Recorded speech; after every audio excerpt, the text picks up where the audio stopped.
A Romance of Billy Goat Hill. By Alice Hegan Rice. Chapter 1. It was springtime in Kentucky, gay, irresponsible, southern springtime, that comes bursting impetuously through highways and byways, heedless of possible frosts and impossible fruitions. A glamour of tender new green enveloped the world, and the air was sweet with the odor of young and growing things. The brown river, streaked with green where the fresher currents of the creeks poured in, circled the base of a long hill that dominated the landscape from every direction. In spite of the fact that impertinent railroads were beginning to crawl about its feet, and the flotsam and jetsam of the adjacent city were gradually being deposited at its base, it nevertheless reared its granite shoulders proudly and defiantly against the sky. From the early days when the hill and rich surrounding farmlands had been granted to the old pioneer William Carsey, one generation of Carseys after another had lived in the stately old mansion that now stood like the last remaining fortress against the city's invasion.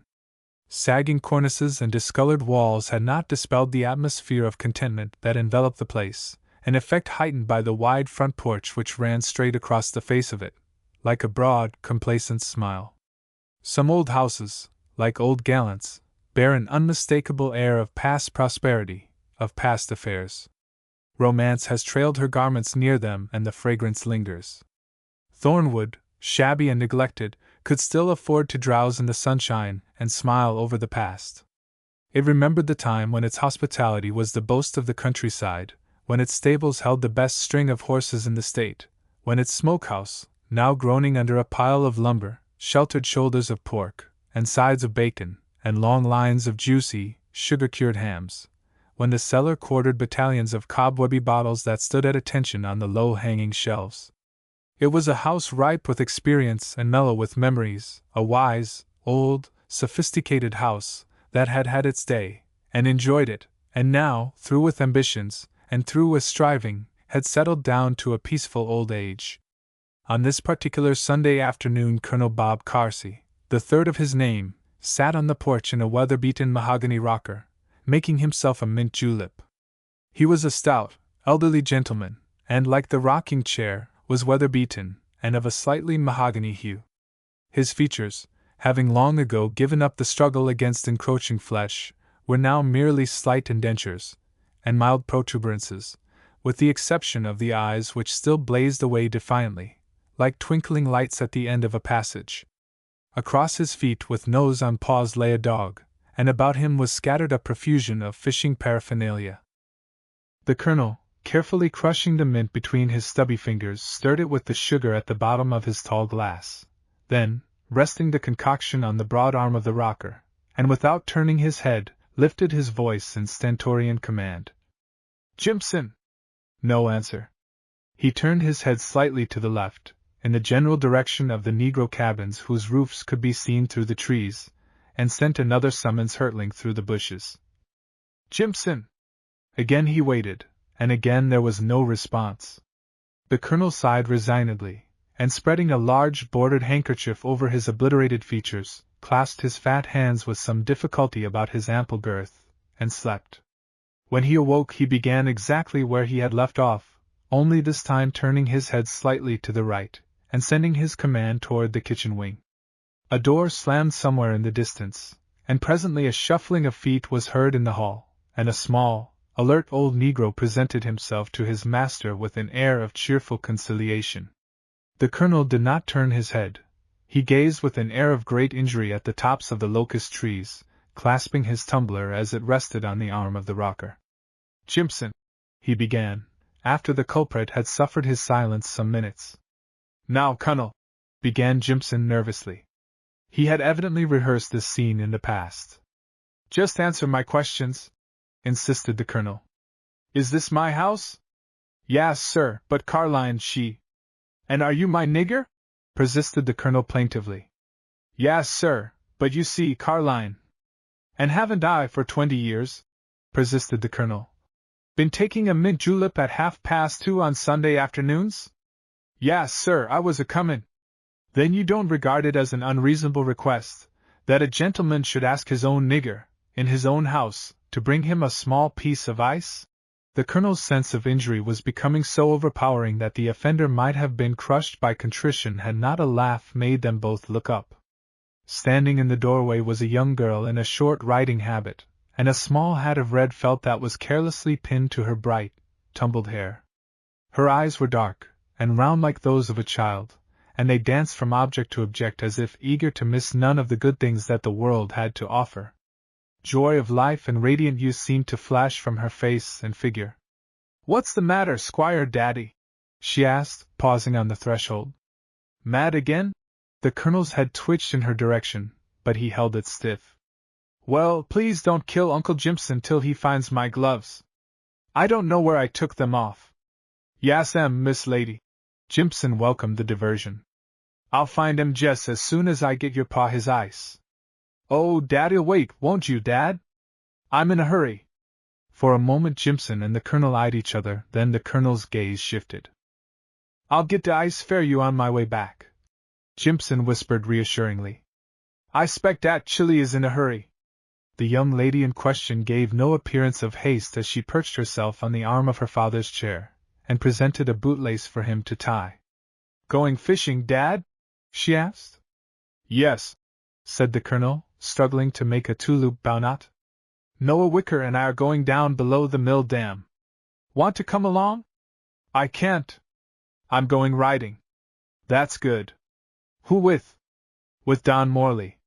The smile that had returned to the Colonel's face during this conversation contracted suddenly, leaving his mouth a round little button of disapprobation. "What in thunder is he doing up here anyhow? Why don't he go on back to town where he belongs?" "Don?" Miss Lady pretended to affect a part in the few straggling hairs that adorned his forehead. "Why, he's staying over to the Wickers while he looks around for a farm. Here's a gray hair, Daddy. I'd pull it out, only there are 2 more on that other side now than there are on this." "Buying a farm, is he?" The Colonel waxed a deeper mahogany. "Well, this place is not for sale. I should think he could find something better to do with his time than hanging around here. For 2 weeks I haven't been able to sit on this porch for 5 minutes without having him under my feet.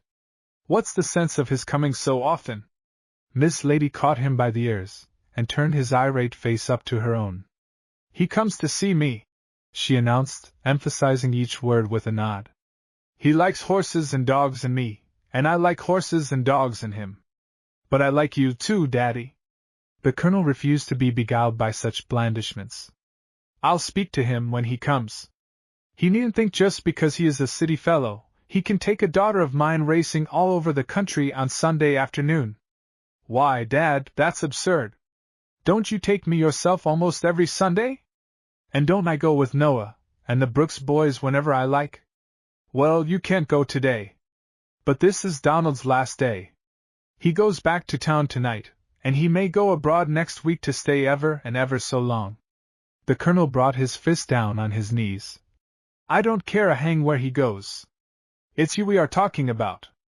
You've got to promise me not to go with him this afternoon." "But why?" "Because," the Colonel argued feebly, "because it's Sunday." Miss Lady sat for a moment looking straight before her, and there was a contraction of her lips that might have passed for a comic imitation of her father's had it not softened into a smile. "Suppose I won't promise?" she said. The Colonel's free hand gripped the arm of the chair, and he looked as if he had every intention in the world of being firm. "You see, if it is wrong for me to go riding on Sunday," went on Miss Lady, "it's wrong for you to go fishing. Suppose we both reform and stay at home?" The Colonel's eyes involuntarily flew to his cherished tackle, lying ready for action on the top step, then they came back with a snap to the top of a locust tree. Miss Lady squeezed his arm and laughed. "Of course you don't want to stay at home this glorious afternoon, either do I. Now that's settled. Here comes Noah, I'll go and fix your lunch." It was not by any means the first time the daughter of the House of Carcy had scored in a contest with her father. His subjection had begun on that morning now nearly 20 years ago, when she had been placed in his arms, a motherless bundle of helplessness without even a personal name to begin life with. That question of a name had baffled him. He had consulted all the neighbors, considered all the possibilities in the back of the dictionary, and even had recourse to the tombstones in the old cemetery. But the haunting fear that in days to come she might not like his choice held him back from a final decision. In the meanwhile she was the little lady, then lady, and finally through the Negroes it got to be Miss Lady. So the Colonel weakly compromised in the matter by deciding to wait until she was old enough to name herself. When that time arrived she stubbornly refused to exchange her nickname for a real one. A half-hearted effort was made to harness her up to Elizabeth, but she flatly declined to answer to the appellation. She and Noah Wicker, the son of a neighboring farmer, had run wild on the big place, and it was Miss Lady who invariably got to the top of the peach tree first, or dared to wade the farthest into the stream. All through the summer days her little bare legs raced beside Noah's sturdier brown ones. She could handle a fishing rod as well as her father, could ride and drive and shoot, and was on terms of easy friendship with every neighbor who passed over the brow of Billygoat Hill. The matter of education had been the first serious break in this idyllic existence. After romping through the country school, she had had several young and pretty governesses, all of whom had succumbed to the charms of neighboring country swains, and abandoned their young charge, to start establishments of their own. Then came wise counsel from without, and after many tears she was sent to a boarding school in the city. The older teachers at Miss Gibbs' Select School for Young Ladies still recall their trials during the 1 year Miss Lady was enrolled. She was pretty, yes, and clever, and lovable, oh yes. And at this point usually followed a number of stories of her generosity and impulsive kindness. But the conclusion always ran. Such a strange, wild little creature, so intolerant of convention, in dress, in education, in religion. Quite impossible in a young ladies' seminary. After 1 term of imprisonment Miss Lady escaped to the outdoor world again, and implored her devoted dad to let her grow up in ignorance, protesting passionately that she did not want puffs on her head, and heels on her shoes, and whalebones about her waist. That she didn't care whether X plus Y equaled Z, or not, and that going to church and saying the same thing a dozen times drove all ideas of religion out of her head. She would study at home, she declared, anything, everything he suggested, if only she could do it, in her own way, out of doors. So the sorely puzzled Colonel had procured her the necessary textbooks, and she had plunged into her original method of self-education. She usually fought out her mathematical battles down by the river, using a stick on the sand for her calculations. History she studied in the fork of an old elm, declaiming the most dramatic episodes aloud, to the edification of the sparrows. In the long winter months her favorite haunt was a little unused room over the front hall, traditionally known as the library. Its only possible excuse for the name was its one piece of furniture, a battered secretary containing a small collection of musty volumes that did credit to the taste of some long-departed Carsey. Miss Lady had discovered the library in her paper doll days, and had ruthlessly clipped small bonnet ladies with flounced skirts from magazines that dated back to the first year of publication. Later she had discovered that some of the ladies had jokes on their backs, or rather pieces of jokes, the rest of which she hunted up in the old magazines. It was an easy step from the magazines to the books, and in time she knew them all, from the little dog-eared copy of Horace in the upper left-hand corner, to the fat Don Quixote in the lower right. In this neglected little room, with its festoons of cobwebs, its musty smell and its sense of old, forgotten things and people, she would tuck herself away with a pocket full of apples, to study and read by the hour. The Colonel had done his part, and she was determined to do hers. For 3 years she kept sturdily at it, devouring the things she could understand, and blithely skipping those she could not, extracting meanwhile a vast amount of pleasure out of each passing day. For the thing that differentiated Miss Lady from the rest of her fellow kind was that she was usually glad. She liked to get up in the morning and to go to bed at night, a peculiarity in itself sufficiently great to individualize her. She greeted each new experience with enthusiasm and managed to extract the largest possible quota of happiness out of the smallest and most insignificant occasion. As she went singing through the hall, the Colonel tried to frown over his glasses, but he was only partially successful. She was too satisfying a sight with her shining hair and eyes, and lithe, supple figure, every motion of which bespoke that quick, unconscious freedom of body peculiar to children and those favored of the gods, who never grow old. The tall, awkward young man who had by this time arrived at the porch, followed the colonel's gaze, and then, without speaking, sat down on the steps and clasped his hands about his knees. Noah Wicker's awkwardness, however manifest to others, was evidently a matter of small moment to him. He had apparently accepted the companionship of unmanageable arms and legs without question, and without embarrassment.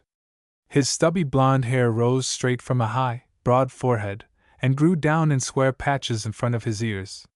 His eyes, small and steady, surveyed the world with profound indifference. When Miss Lady disappeared, the colonel turned upon him suddenly. "What about this rich young fellow over at your house? Who is he anyhow? Morley?" Noah crossed his knees deliberately. "Why, he's a brother-in-law of Mr. Sequin. Not Basil Sequin, the president of the People's Bank." "You don't say?" The colonel paused for a moment to digest this fact, then he went on.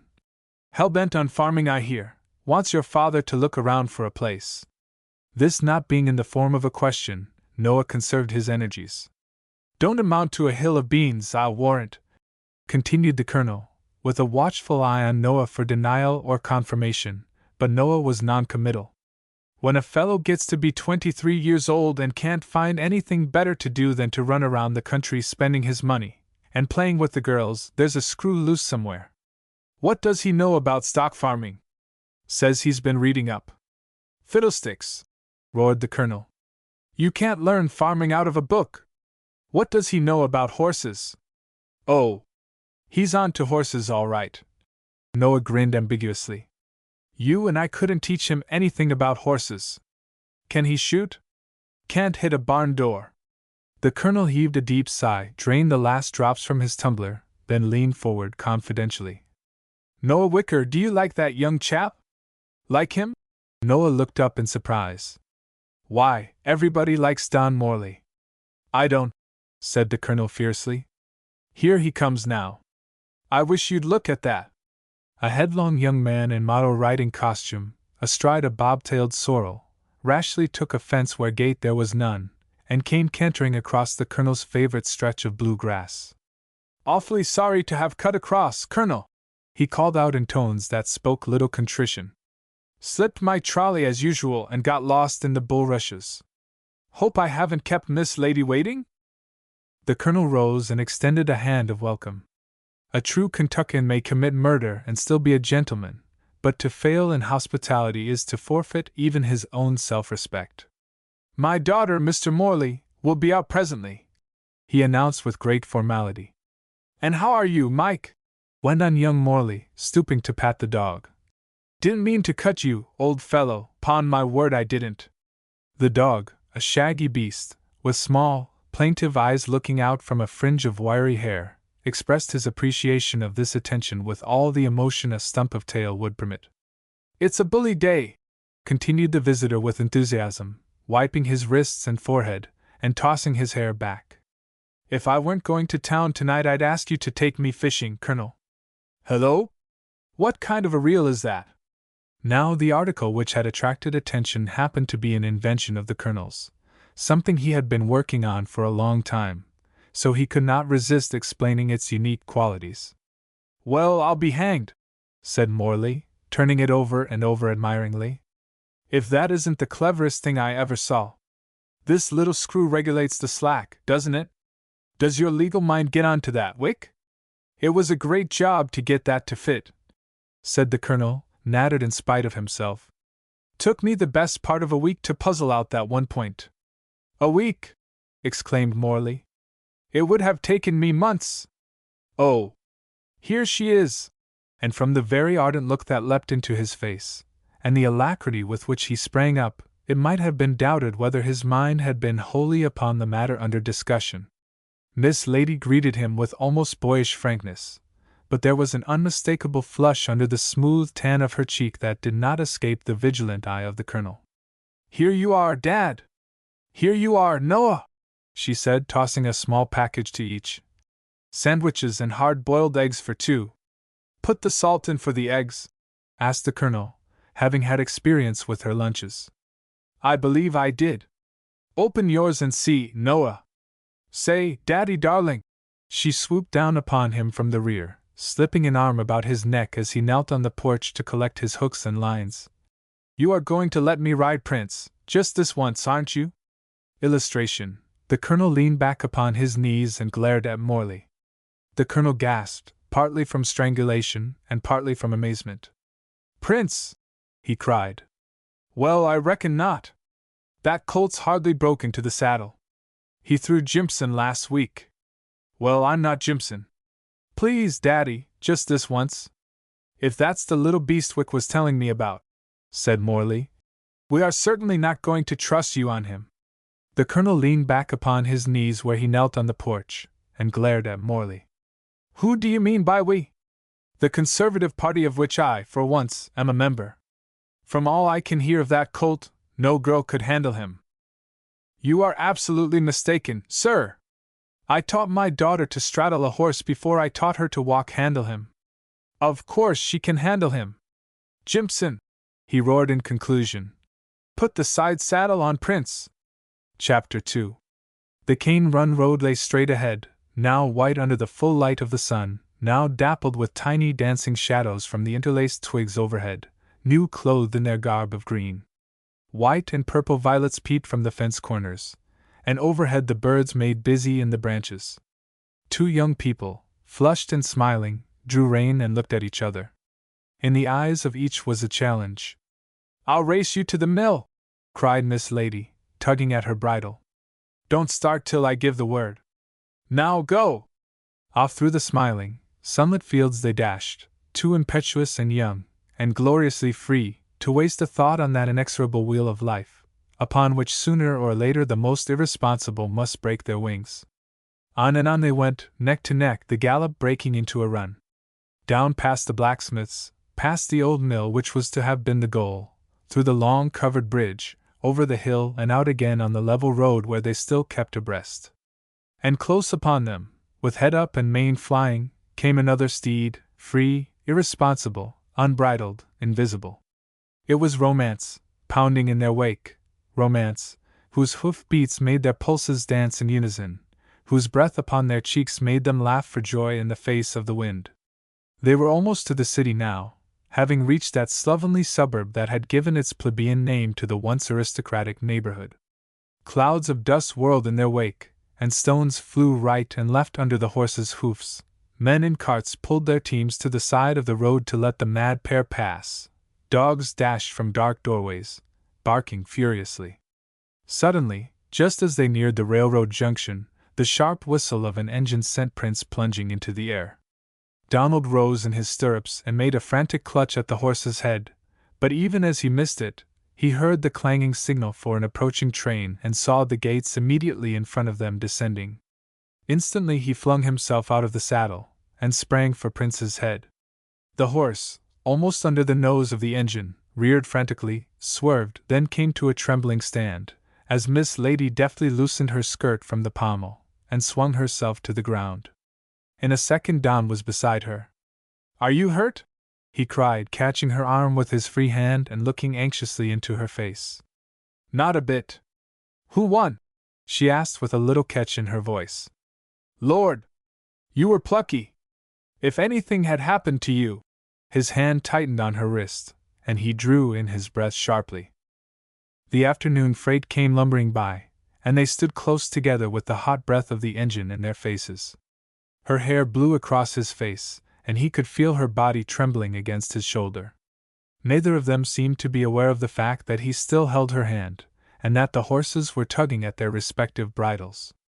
As the train thundered past and the gates lifted, Miss Lady turned quickly and began to pin up her loosened hair.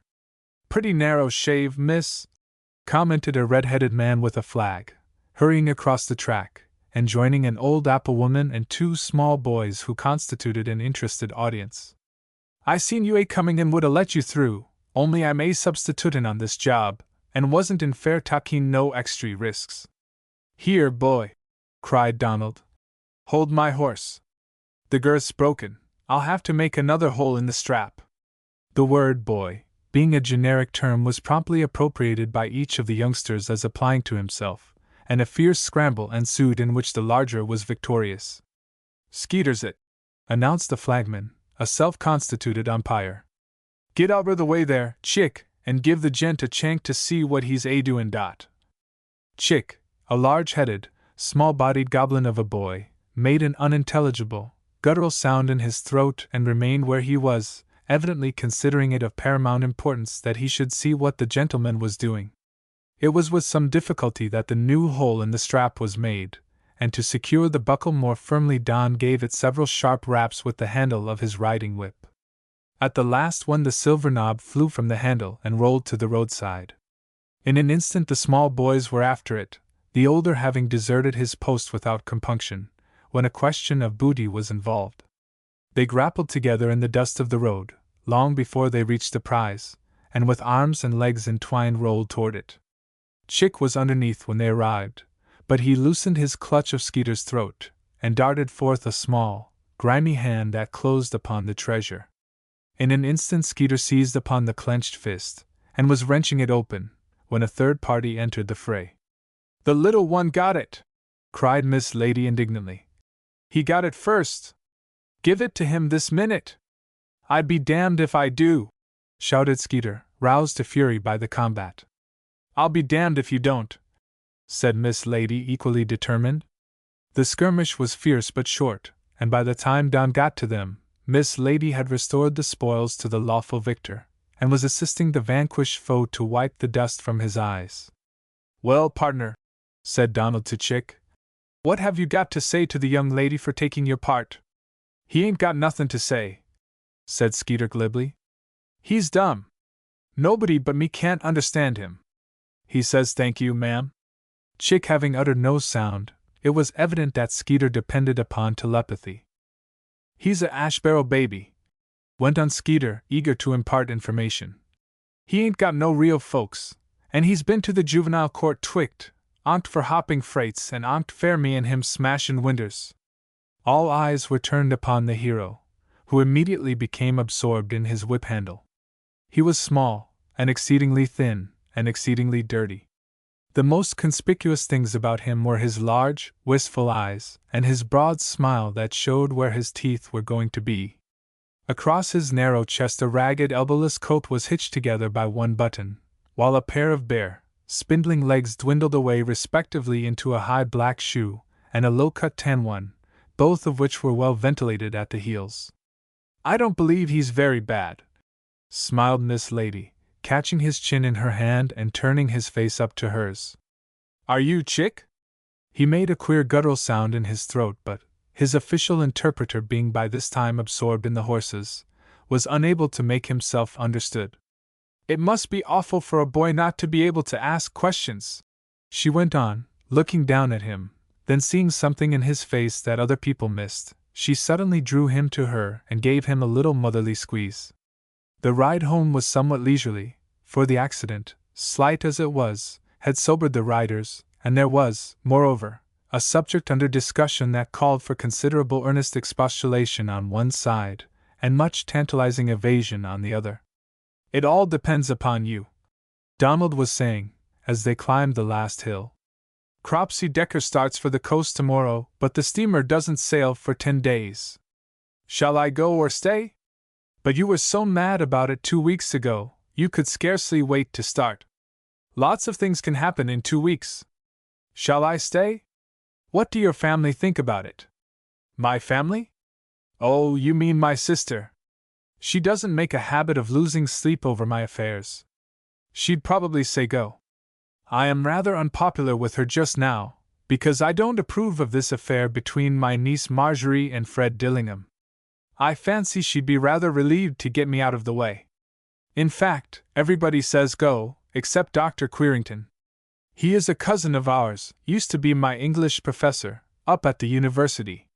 He has always harbored the illusion that I can write. Wants me to settle down someplace in the country and go at it in earnest." "You don't mean John J. Queerington, the author?" Miss Lady said eagerly. "Is he really your cousin?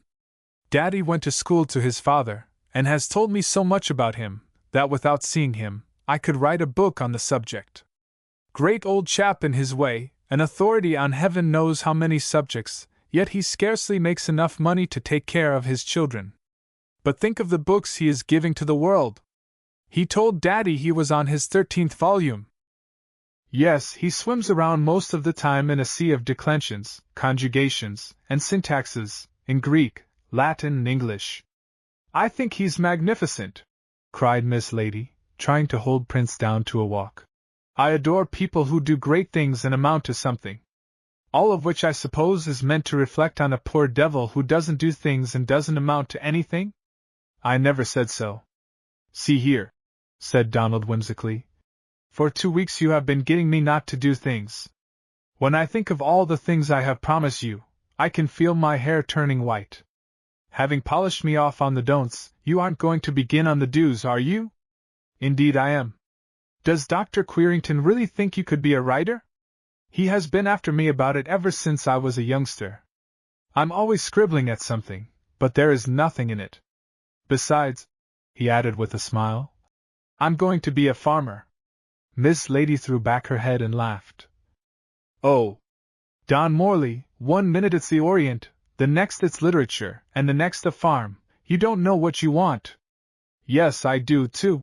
He caught her bridle and brought the horses close together. I know perfectly what I want, and so do you. Haven't I told you 4 times a day for 2 weeks? She looked away to the far horizon where a bank of formidable clouds was forming. Oh, we all think we want things one day and forget about them the next. Life is made up of desires that seem big and vital 1 minute, and little and absurd the next. I guess we get what's best for us in the end. I haven't so far, Don said fiercely. I've gotten what was worst for me and I've made the worst of it. They had turned into the lane now and were walking their horses up to the stile where Jimson was waiting to take them. Don't put my mare up, directed Donald. I've got to ride back to town tonight. There's rain in those clouds.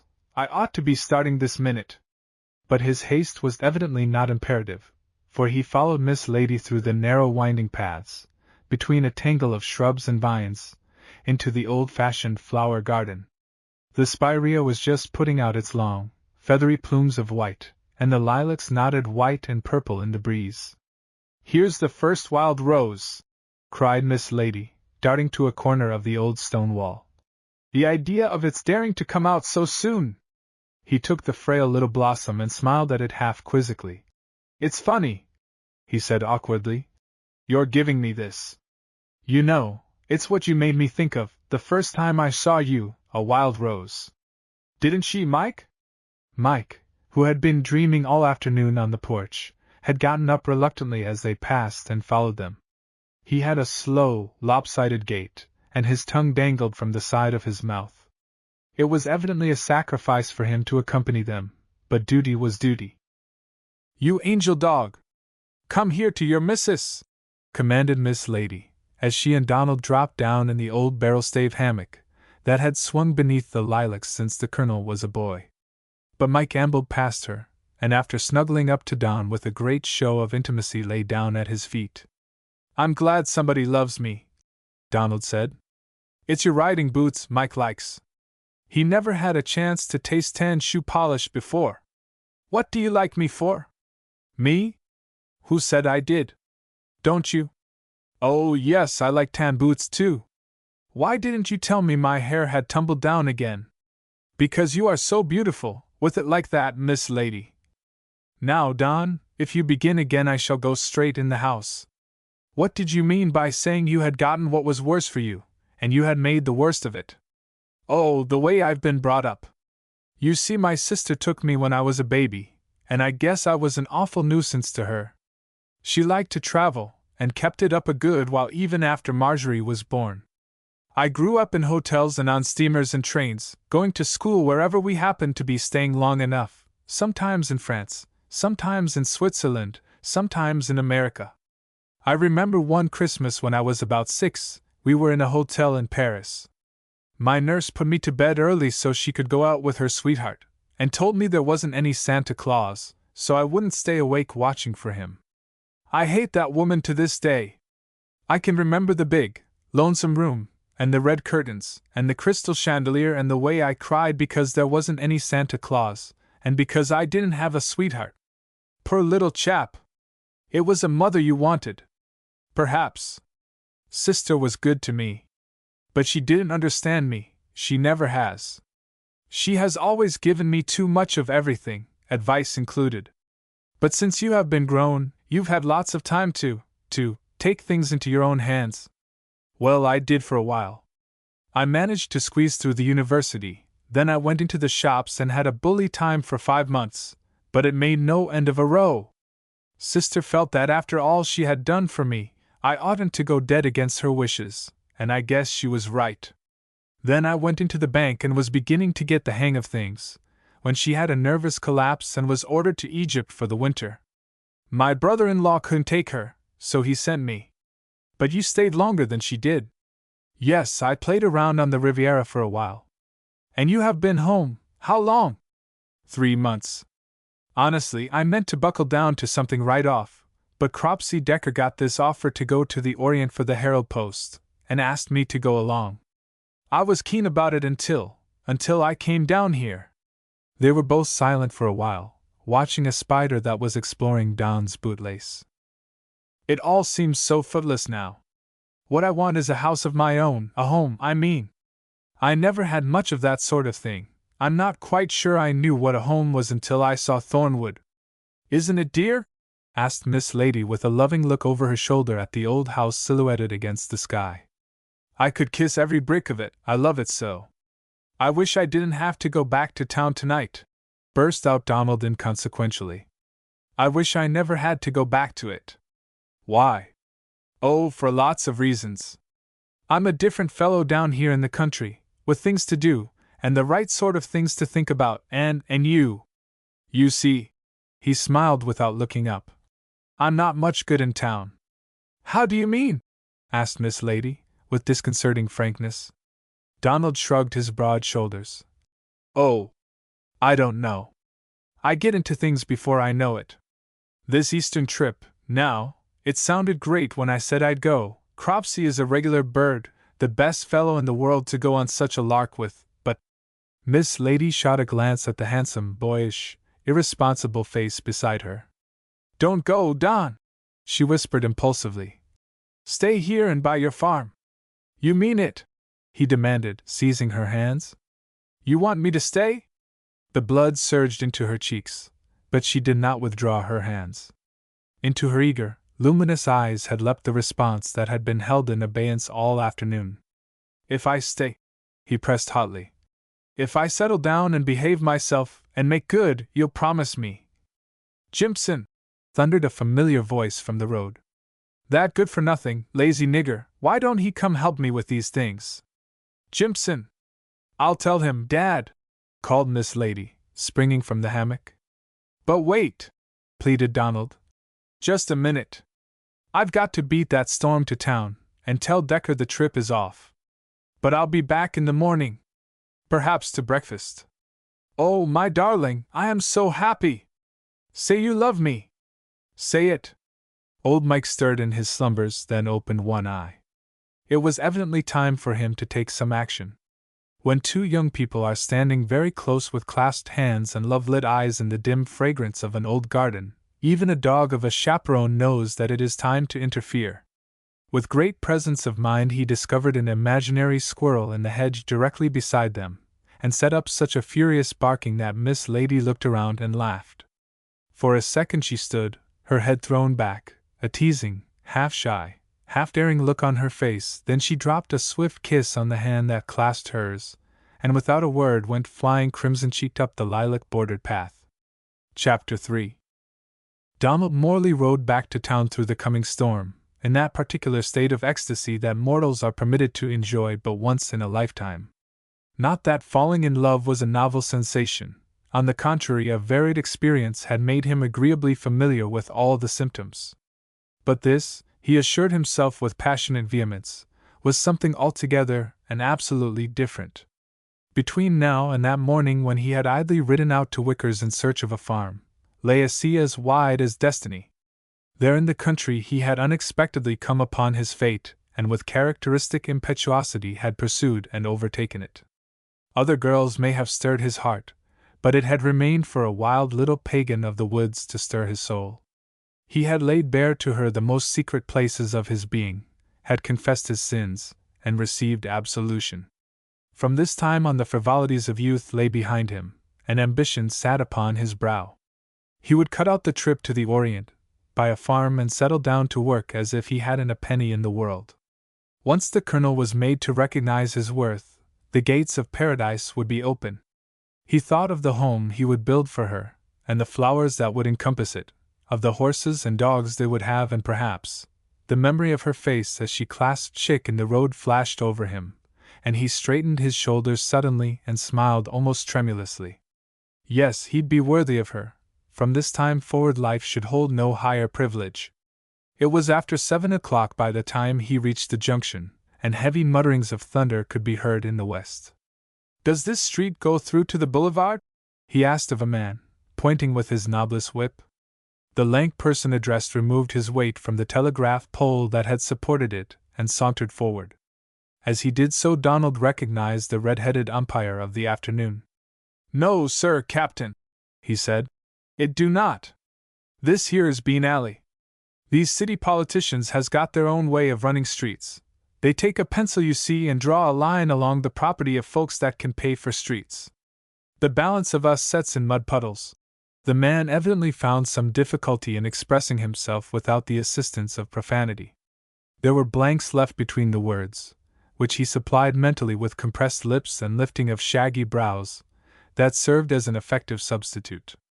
His conversation printed would resemble these grammatical exercises, struggled with in early youth, in which a dog attacked a boy with a stick.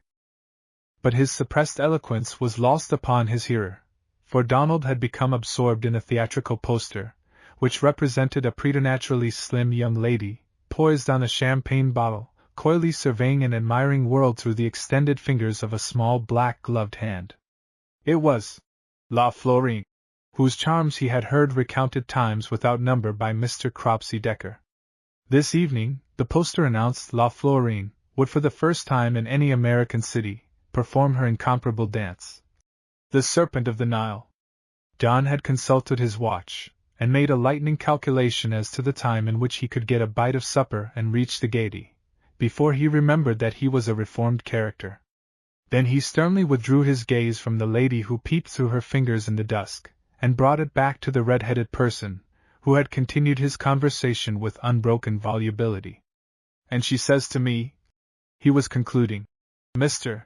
Flathers, she says, it's a privilege to help such as you. A man what's been in the gutter times without number, and bore the awful horrors of delirium tremens 4 times, and still can feel the stirrings of Christianity in his bosom." Donald looked at him and laughed. Here was evidently a fellow sinner. "So you've straightened up, have you? How does it feel?" Mr. Flathers cast a sidelong glance upward as if to size up the handsome young gentleman on horseback. "Mighty depressin'," he confessed. "With a thirst that's been accumulatin' for weeks and weeks, and a sick wife, and a adotted child that ain't spoke a word for 7 years. But I'm restin' on the Lord. He will provide." "Oh, you'll get along," said Don, feeling uncommonly lenient toward his fellow men. "Here's $1 if that will help you out a bit." "It will," said Mr. Flathers reassuringly. "It undoubtedly will. I got much to be thankful for, I know that. For instance, I never was a poor relation. That's more than lots of men can say. The fact are, there ain't ary one in my whole family connection what's got any more 'an I have." The shower that had been threatening began now in earnest, and Donald started toward town at a brisk canter, but before he had gone 2 squares the rain was driving in sheets across the street, and he was obliged to dismount and seek shelter in the doorway of an isolated building that stood at the end of the common. It was a double door with the upper parts in colored glass, on which was boldly lettered, "The Can't Pass It Saloon." In one of the windows a placard informed the famishing residents of Billygoat Hill that their thirst might not be assuaged until after 12 o'clock on Sunday night. As Donald stood in the doorway, an automobile turned the corner and came to a stop, the lights from the lamps shining on the wet street, and throwing everything outside their radius into sudden darkness. A man got out of the machine and ran for shelter. He was coughing, and held his collar close about his throat. Why, hello, Dillingham, said Morley, recognizing him. How did you get out here? Joyriding, said Dillingham with a curl of his lip. Tried to make a short cut, and got marooned. What are you doing here? I've been out in the country for a couple of weeks. Got caught in the shower. What's the matter? Are you sick? Dillingham was leaning against the door jamb, shivering.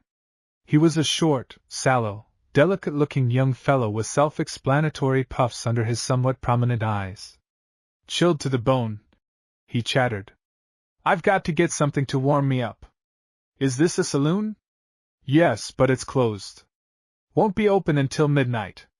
Mr. Dillingham made a sweeping condemnation of a city administration that would countenance such a proceeding, then set his wits to work to evade the law. Whose joint is this, anyhow? He asked, glancing up. Sheely's? Why, of course. I've been out here to prize fights. He lives somewhere around here. Ugh! But I'm cold. I'll be a corpse this time next week if I don't head off this chill. Let's look him up and get a drink. Donald hesitated to spring the news of his reformation upon one who was already in a weakened condition. He assured himself that he would refuse when the time came. In the meanwhile, no reason presented itself for refusing to assist his friend in quest of a life preserver. Sheely used to live in one of those shacks over there. It's letting up a bit. Suppose we go over? Proposed Dillingham, shaking the water out of his cap. Been out to the house today? Asked Donald as they splashed through the mud. Just came from there. The truth is, Marjorie and I have fixed things up at last. Any congratulations? To be sure, said Donald, extending a wet hand, but frowning into the darkness. Have you told my sister? Mrs. Sequin? Dillingham smiled with superior amusement. I guess she didn't have to be told. I imagine she thought of it before we did. Rather keen on me, you know, from the start. Donald drew in his breath but said nothing. Had it not been true, how he would have enjoyed punching Dill's head. You get off to the Orient this week, I suppose? Went on Dillingham. Lucky devil! Decker asked me to go along. If it hadn't been for the paternal grandparent I'd have gone in a minute, but he put his foot down. When do you sail? I've given up the trip. I'm going to buy a farm out near the Wickers, and get down to work. Dillingham whistled incredulously. Yes, I see you doing it. You are counting on pulling off the Derby, I suppose? No, I'm not going to enter my horse. What? Why, Lickety-Split could win that race in a walk. All the crowd say you stand to win. Here, this is the shanty. At least it's where he used to live. A bright light streamed from the uncurtained window of a small cottage, revealing a family group within. A fat, smiling woman in curl papers, with a baby in her arms, and 6 youngsters in varying stages of Sabbath cleanliness, hung upon the words of a man who sat in a large, plush self-rocker, and read from a highly colored picture book. In the head of the family, Dillingham recognized Richard Sheely, ex-pugilist, and present proprietor of the Campasset.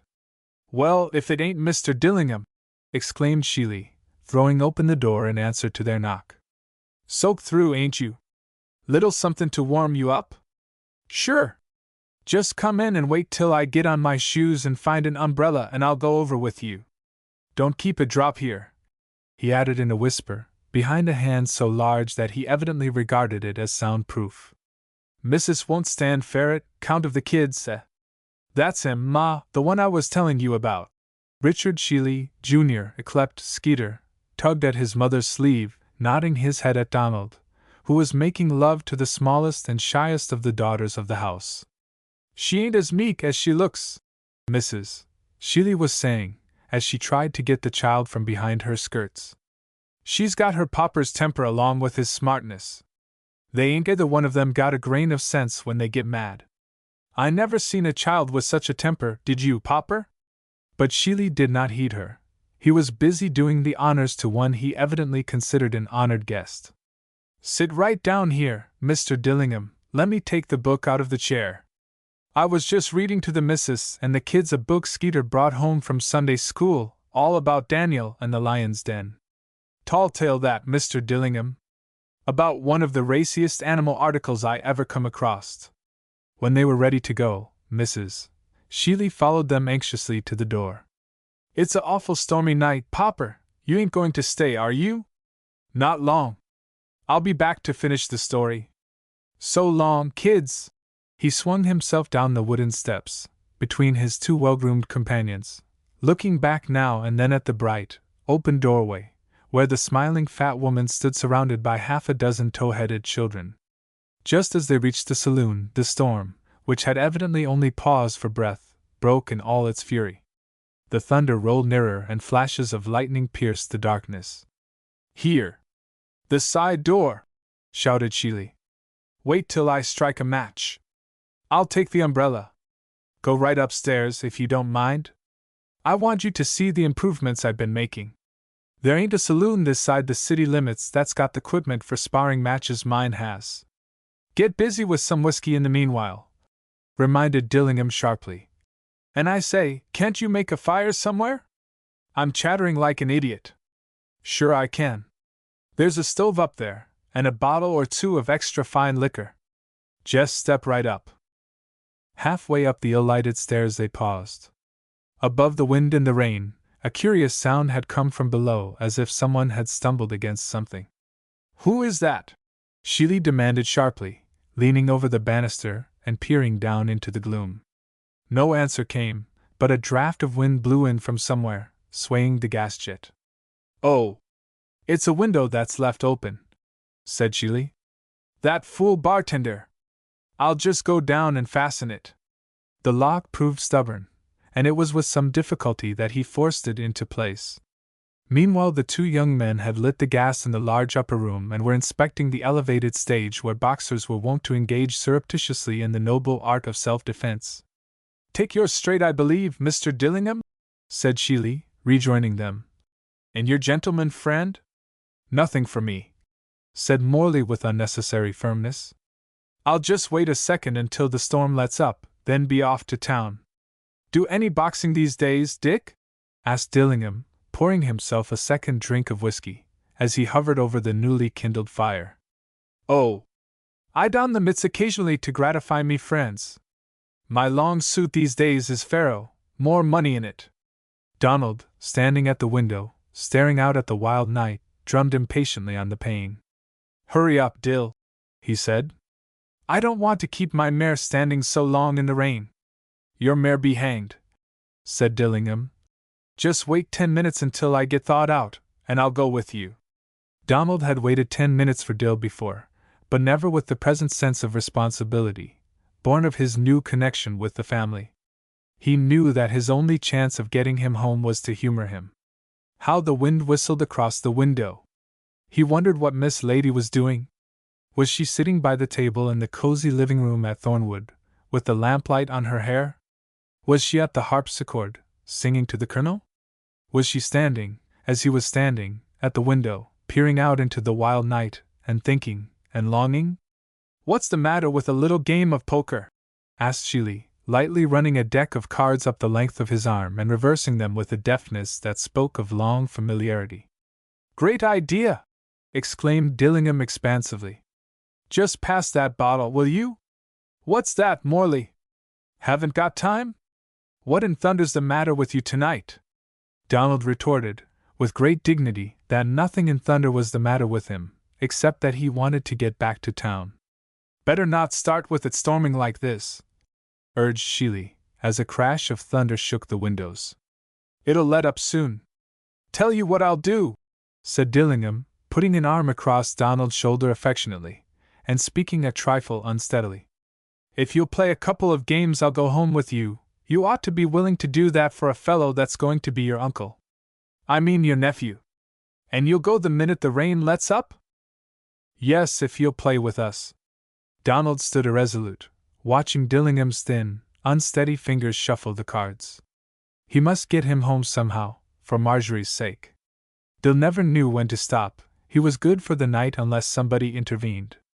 Sheely caught his eye and nodded significantly. All right, said Donald, dropping into the vacant chair. Only 2 games, remember. No whiskey, thanks. What's the ante? Chapter 4. When Miss Lady had championed the cause of the oppressed that afternoon, she had unknowingly spoiled a criminal in the making. Chick Flathers, at the advanced age of 11, had been so impressed by the injustice of social conditions that he had dedicated himself to a life of crime. He had already achieved 2 appearances in the juvenile court, and 2 days in the detention home. He was now fully decided to be a burglar. To be sure, there were extenuating circumstances for Chick. It was unquestionably a handicap to have opened his eyes for the first time in an ash barrel, and in Mr. Flathers' ash barrel at that. The transfer in a patrol wagon to an incubator in the city hospital had been the next move, hence back to Mr. Flathers who, inasmuch as it was his ash barrel, felt called upon by Providence to adopt the foundling. The next misfortune that befell him was in being dropped out of the window on his head, during one of Maria Flathers' absent-minded moments. This apparently did not affect his head, but in time it seriously affected his speech. The fact that he had so much to say, without being able to say it, resulted in a dammed-up current that sometimes overflowed in temper and viciousness. He talked a great deal, but nobody was able, or took the pains to try, to understand him. That is, not until Skeeter Sheely gave him his nickname, and became his official interpreter. Their friendship dated from a memorable day when Skeeter had for the first time heard of the incubator incident, and had promptly accosted the Flathers foundling as "Chicken." The insult had been instantly resented in a battle so fierce and so bloody that the details of it became historic in the annals of Billy Goat Hill. Chick, though of lighter weight and feeble muscle, was armed with righteous indignation. He observed no rules, but fought with arms, legs, teeth, and nails. The odds were against him, however, and he had to be assisted from the field, a vanquished hero. From that time on, by one of those mysterious laws that govern Boydom, the two were inseparable companions, waging open war on all adjoining neighborhoods, engaging in predatory expeditions in their own, and when interest in life flagged, fighting each other. Skeeter interpreted all that Chick said, interpreted it freely, and with imagination, and Chick apparently considered himself honor-bound to accept the interpretation and stand for it, no matter how far it came from expressing his meaning. 11 years of wickedness had thus been swaggered through when Chick suddenly and unexpectedly fell in love. It was when the beautiful young lady at the railroad crossing had bent above him like a succoring angel, that he had been forced to change his classification of the human race. Hitherto it had been divided into grown people and children, henceforth it was divided into men and women. All that Sunday afternoon he went about in a dream. He could not get over the fact that she had taken his part, that she had put her arm around him, and smiled at him. Once or twice when nobody was looking, he put his very dirty hand on his cheek and felt the spot where her fingers had rested. But this new and tender emotion was not allowed to interfere with the special project that Chick had in mind. It was a project so colossal in its nature, that not even Skeeter was to be admitted to the secret. For 6 weeks Chick had been the victim of a gaming system, and tonight he was to take his revenge. At supper time Skeeter recognized the convention of civilization and repaired to the bosom of his family, but Chick, being accountable to nobody, and recognizing no conventions, stole a couple of apples from a passing cart, and repaired to the dump heap to wait for the dark. He had not long to wait, for great black clouds were covering the sky, and he could no longer see the houses at the end of the alley. Carefully storing his apple cores in his pocket for future trades, he picked his way over the tin cans and debris, until he reached the junction. Here he hesitated. It was there that he and Skeeter had tussled for the whip. It was here that the young lady had come to his rescue, and said she didn't believe he was so very bad. Gee! But she was a pretty young lady, and her hand was so soft, and her voice. Chick rammed his hands in his pockets and pulled his cap over his eyes. This was no way for a cove to be feeling when he had a job to do. With watchful eyes for passers-by, he slipped through an opening in the fence, and entered the switchyard. When he emerged he staggered under the weight of a crowbar which he vainly tried to hide under his ragged jacket. Just at the intersection of Bean Alley and the switchyard, where the dusk banked up densely in the corners, he stopped again. He was watching his chance to get across the wide common, undetected. Twice he started, and twice he shrank back and flattened himself against the wall as someone passed. If, to the casual observer, Chick was but a dirty, ragged little boy, undersized and underfed, and rather frightened. To himself at least he was a bold desperado, about to avenge himself for a wrong committed. Thunder muttered ominously, and a drop of rain fell on his face as he skirted the common, and reached the big, dark saloon at the crossroads. Skirting the side wall, he crept to the rear, and felt for the open window which he had discovered earlier in the day. It was a low window and easy of access, and he lost no time in climbing in. The passage was in utter darkness, but he felt his way along the wall until he reached a door. Here he fumbled for the knob and opened it. A street lamp outside threw a dim, wavering light into the room, revealing the long bar with its shining fixtures. Chick put down his crowbar and tremblingly removed his coat. According to the moving pictures of criminals, that was the first move. Then he resolutely grasped his weapon and with thumping heart approached his enemy. It appeared a very innocent enemy as it stood there in the half-light, announcing in printed letters across its face that 7 out of every 10 persons who put a nickel in the slot received a prize in money. But Chick knew that it lied. Had it not eaten up his nickels week after week? Had he not worked for it, fought for it, and bled for it, confidently believing that the prize would be his? And there it stood gorged with his precious nickels, mysterious and fascinating still, but treacherous through and through. In a blaze of wrath Chick dealt it a sounding blow with the crowbar, then crouched in terror for what might happen. There was no sound but the dash of rain against the windows, and the heavy rumble of thunder overhead. Once more Chick grasped his heavy weapon and began the attack in earnest. Blow followed blow, as fast as his small arms could swing the crowbar. Suddenly a spring seemed to snap, and out poured a stream of money that rolled about his feet, and off into the farthest corners of the room. Chick crouched on the floor, overcome by his exertions and the success of his venture. Wealth was within his reach, more wealth than he had ever dreamed of. Not unintelligible gold and silver, but dear, familiar nickels, whose purchasing power he knew.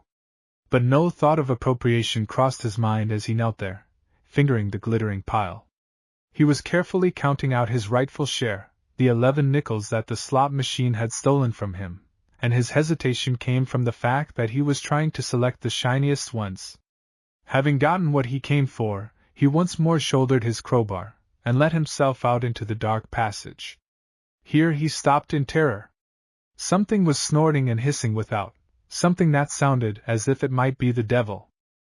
In Chick's creed there was but one affirmation. He believed absolutely in the devil. He knew beyond the shadow of a doubt that he was red and cloven-footed and that his tail ended in a hard, sharp spike, like Mammy Flather's ice pick. He also knew that when he breathed, it was in groans and hisses, such as he was hearing at the present moment. Chick's hair would have risen on his head, it wanted to, but it was not long enough. For a moment he stood breathless, then he drew a sigh of relief. It wasn't anything but an automobile after all. He tiptoed to a window and peered out. The lamps from the machine threw long lights across the shining wet street, but nothing else was visible. After a long while he heard voices at the side door. Somebody was coming into the saloon. He could hear the doorknob turning, and a key in the latch. He started back to the barroom, then remembering a little closet under the steps where he and Skeeter used to play, he felt along the wall. There it was! And just in time for him to stumble in and pull the door to, leaving enough crack to breathe through, in case his breath ever came back. The side door was flung open, and the sputter of a match was followed by the feeble light from a gas jet at the end of the passage. "Here, I'll take the umbrella," said a voice he dreaded next to the devil's. It was Sheely. He would go into the barroom and discover the wreckage of the slot machine. Chick was beginning to feel the handcuffs on his wrists, when he became aware of ascending footsteps overhead. What were they going upstairs for? Was it a sparring match? Forgetting his precarious position, he leaned forward to listen, upsetting a box on the shelf beside him. "Who's that?" came in Sheely's fiercest tones from the stairway above, and Chick cowered back into the dark with chattering teeth. Then he heard him say something about the window, and followed the sound of his heavy footsteps down the stairs and up again. Now was his chance to escape while they were upstairs.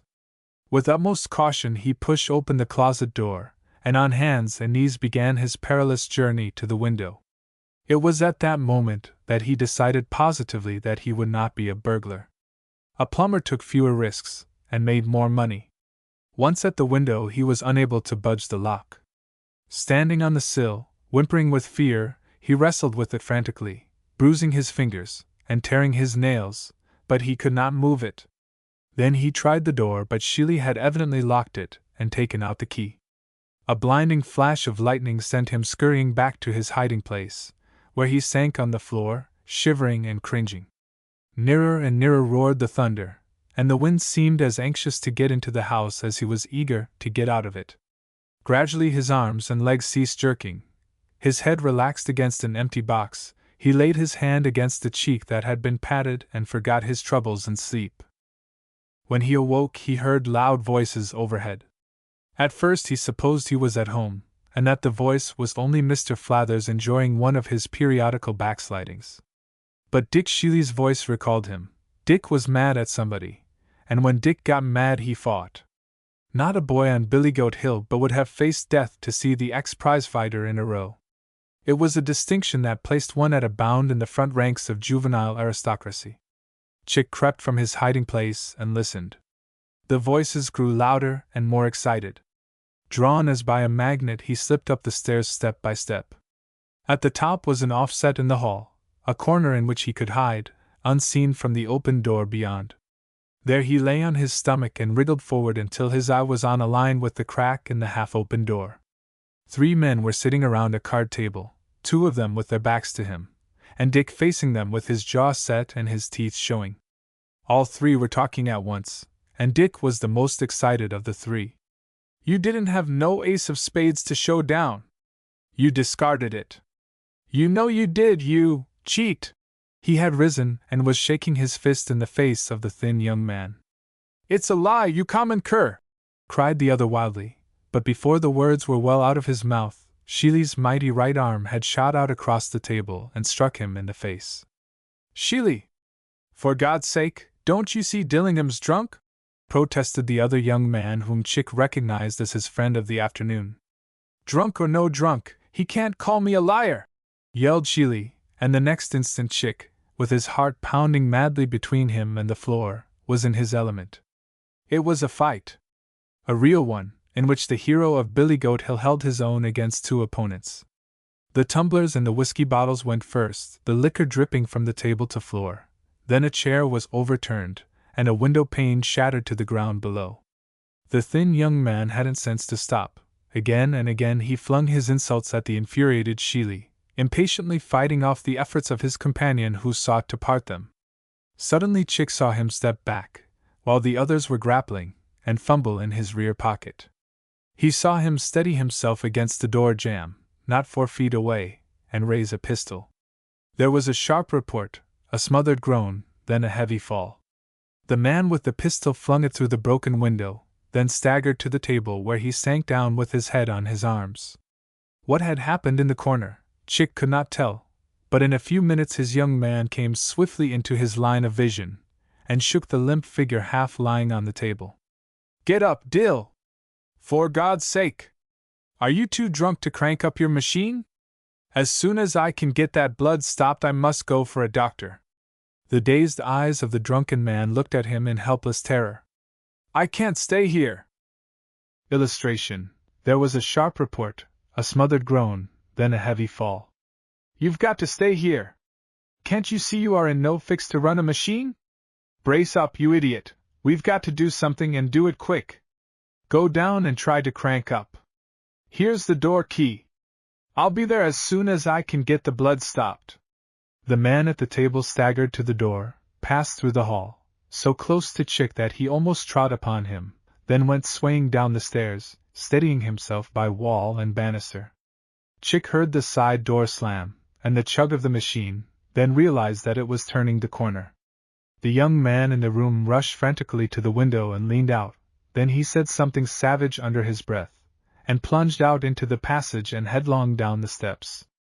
Chick heard the side door bang again, and a moment later the gallop of a horse. Then everything was still, but the noisy beating of his heart that threatened to burst its confines.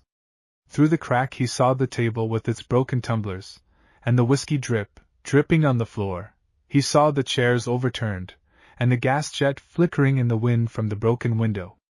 The thing he could not see was what lay in the corner, the huddled up, blood-stained hulk of a something for which a smiling, fat woman and 6 tow-headed youngsters were waiting across the common. Chick crawled to the head of the stairs, and as he reached the top step his hand touched a hard object.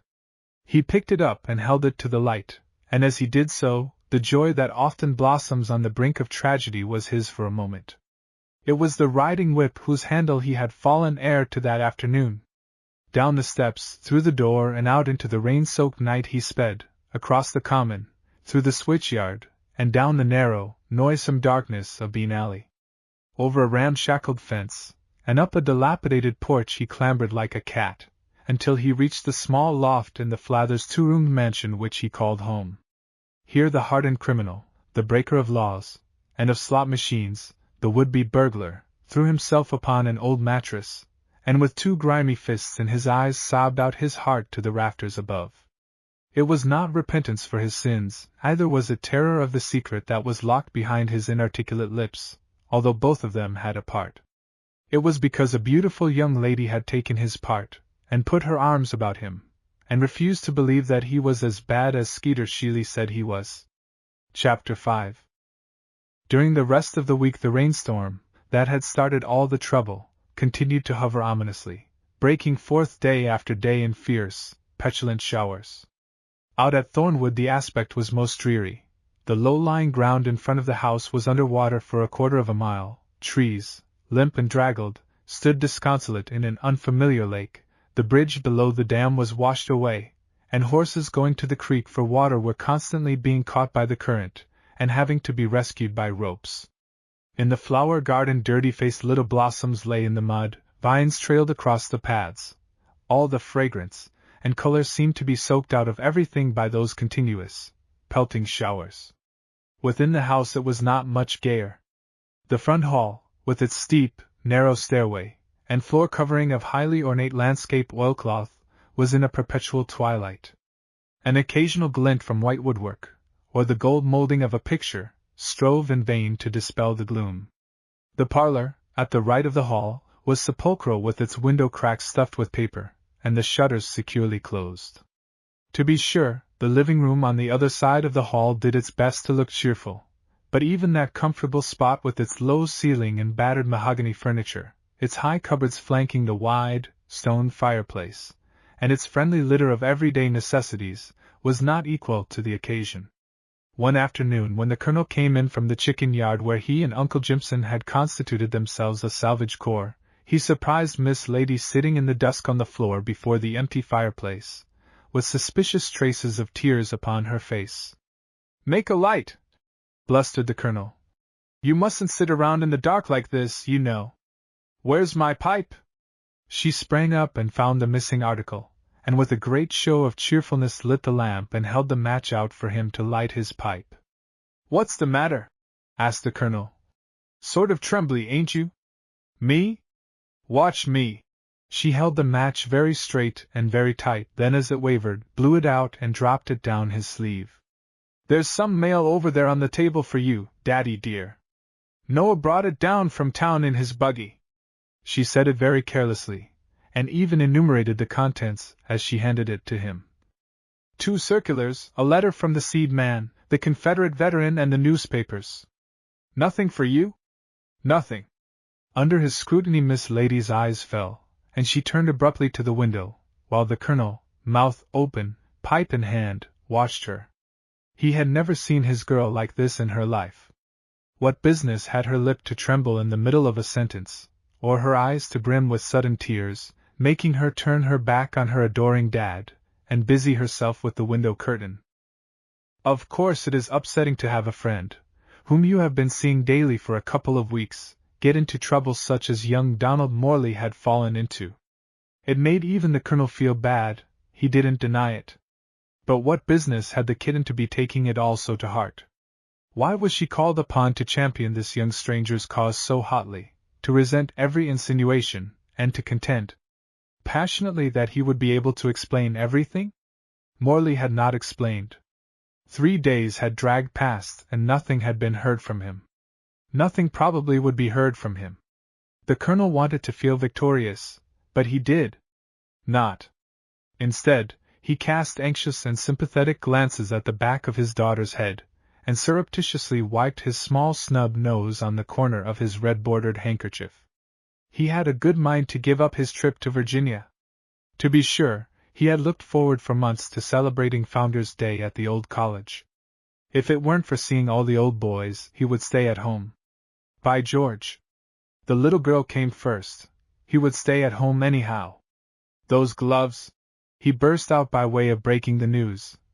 The thin ones I told you to mend. Well, you needn't mend them. I haven't, said Miss Lady. But I'll do it now. Needn't mind. Won't need 'em. Fact is, I ain't going.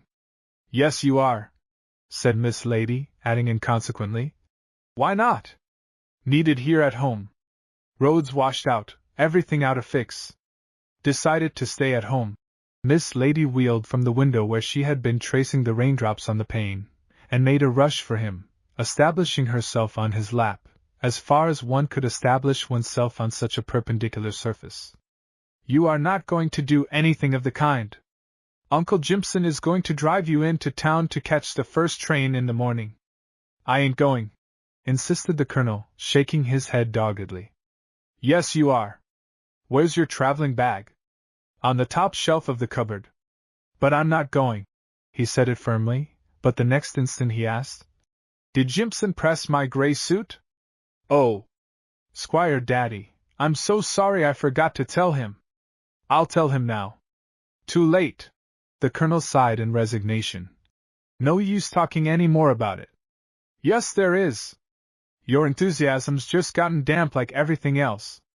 I am going to tell Uncle Jimson to make a little fire to cheer us up, then we'll all go to work to get you ready. It seemed to be a relief to her to bustle about and set things in motion. In a short while she had a cheerful blaze going on the hearth, and the curtains drawn against the dreary twilight without. The Colonel sat in the middle of the room, watching Uncle Jimson and Aunt Caroline collect his scattered wardrobe, keeping a vigilant eye meanwhile upon Miss Lady. He simply did not intend to have her unhappy. It was preposterous. Altogether out of the question. His little girl crying around in corners where he couldn't see her? The idea of such a thing! If she must cry, what was the matter with his shoulder? You ain't got but 4 handkerchiefs in de wash, Colonel, announced Aunt Caroline from her knees beside a large wicker basket. Don't look like dat's enough for a white gem man to start off on a trip with. Jimson. The Colonel looked up reproachfully. Did you hear that? You have actually let me get down to 4 handkerchiefs. And socks, continued Caroline, enjoying the opportunity of emphasizing the shortcomings of her lesser half. 'Bout 17, all singles. No 2 scarcely de same color. Miss Lady, she been cumulatin' 'em to darn 'em, explained Jimson, glad to shift responsibility. She lows she gwine to tack a day off some o' dese days, and mend up everything in de house. The Colonel glanced around. Where is Miss Lady? Out in de hall, readin' de evenin' paper. Neber did see dat chilly tek so much notice ob de newspaper. Yas, sir, I'll call her. Any later news of the shooting? Asked the Colonel casually, when she returned. Yes, Mr. Dillingham was indicted and arraigned before the court. The case was passed until June 1st. And Sheely? What of his condition? The paper says he will lose his eye, but that he will probably get well. And nothing has been heard of Morley? Not yet. After supper, when all the preparations for the trip were completed, and the cheerful presence of Uncle Jimson and Aunt Caroline removed, the Colonel and Miss Lady sat before the dying fire, and tried to make conversation. Outside wet branches swept the windows, and sudden gusts of rain beat against the panes. 30 years since I saw some of the old boys, the Colonel said, trying to warm up to his coming journey. I'll miss old Professor Queerington, but John Jay will be there. We are planning to come home together. Fine man, he is, fine man. Who? Oh, yes, Dr. Queerington. Just a little boy when I boarded at his father's. He can't be much over 40 now. The smartest man the old college ever turned out. And just as good as he's smart. A little too much book learning maybe, and not any too much common sense, but there ain't many heads built to carry both. He's sound though, sound to the core, and that's saying a good deal these days. What's the matter? Sleepy? No, just the fidgets. Say, Daddy, what do you suppose they will do with Mr. Dillingham, if he is convicted? Penitentiary offense, I hear. But Noah says they'll get him off. Old General Dillingham has plenty of money, and friends at court. He'll take care of his grandson. But if he is cleared, began this lady, that throws the guilt on. Now see here, interrupted the colonel. You stop bothering your little head about that trial. Go over there and play me a couple of good old tunes, and then we'll both trot to bed. Miss Lady's soft, untrained voice began bravely enough. She described with feeling the charms of Annie Laurie, and was halfway through Robin Adair before she faltered, started anew, stumbled again, then came to an ignominious halt. Tut! Tut! Said the colonel fussily, getting himself out of his chair in an incredibly short time for so stout a gentleman. This won't do, you know, this ain't right. It's that silly old piece, said Miss Lady petulantly. It always works on my feelings. But it wouldn't make you cry like this. Come, tell me. There's nothing to tell, that is. Well, never mind then. Just cry it out. That's right. Don't mind me. Just your old dad. And with much fussing and petting and foolish assurances that he was her daddy, he got her over to the sofa. Sitting on the floor with her arms across his knees, she wept with the abandonment of a child, while his short, stubby fingers tenderly stroked her shining hair. At last, when the storm had subsided and she was able to look up, he took her face between his hands. Out with it, kitten! He demanded. What's troubling you? Don Morley business? She kissed his nearest hand. Thought so. You got to like him pretty well, eh? She nodded between her sobs. Better than most anybody? He asked it jealously, but unflinchingly. Except you, Daddy. It was a faint whisper, but it was reassuring. And what about him? The colonel continued. Another burst of tears, then a resolute effort at self-control. He meant to do what's right. I know he did. He promised to give up drinking and gambling and go to work. He made a good start. The colonel knocked the ashes from his pipe. And after he got into the fracas, what in thunder did he run away for? Why didn't he stay and face it out?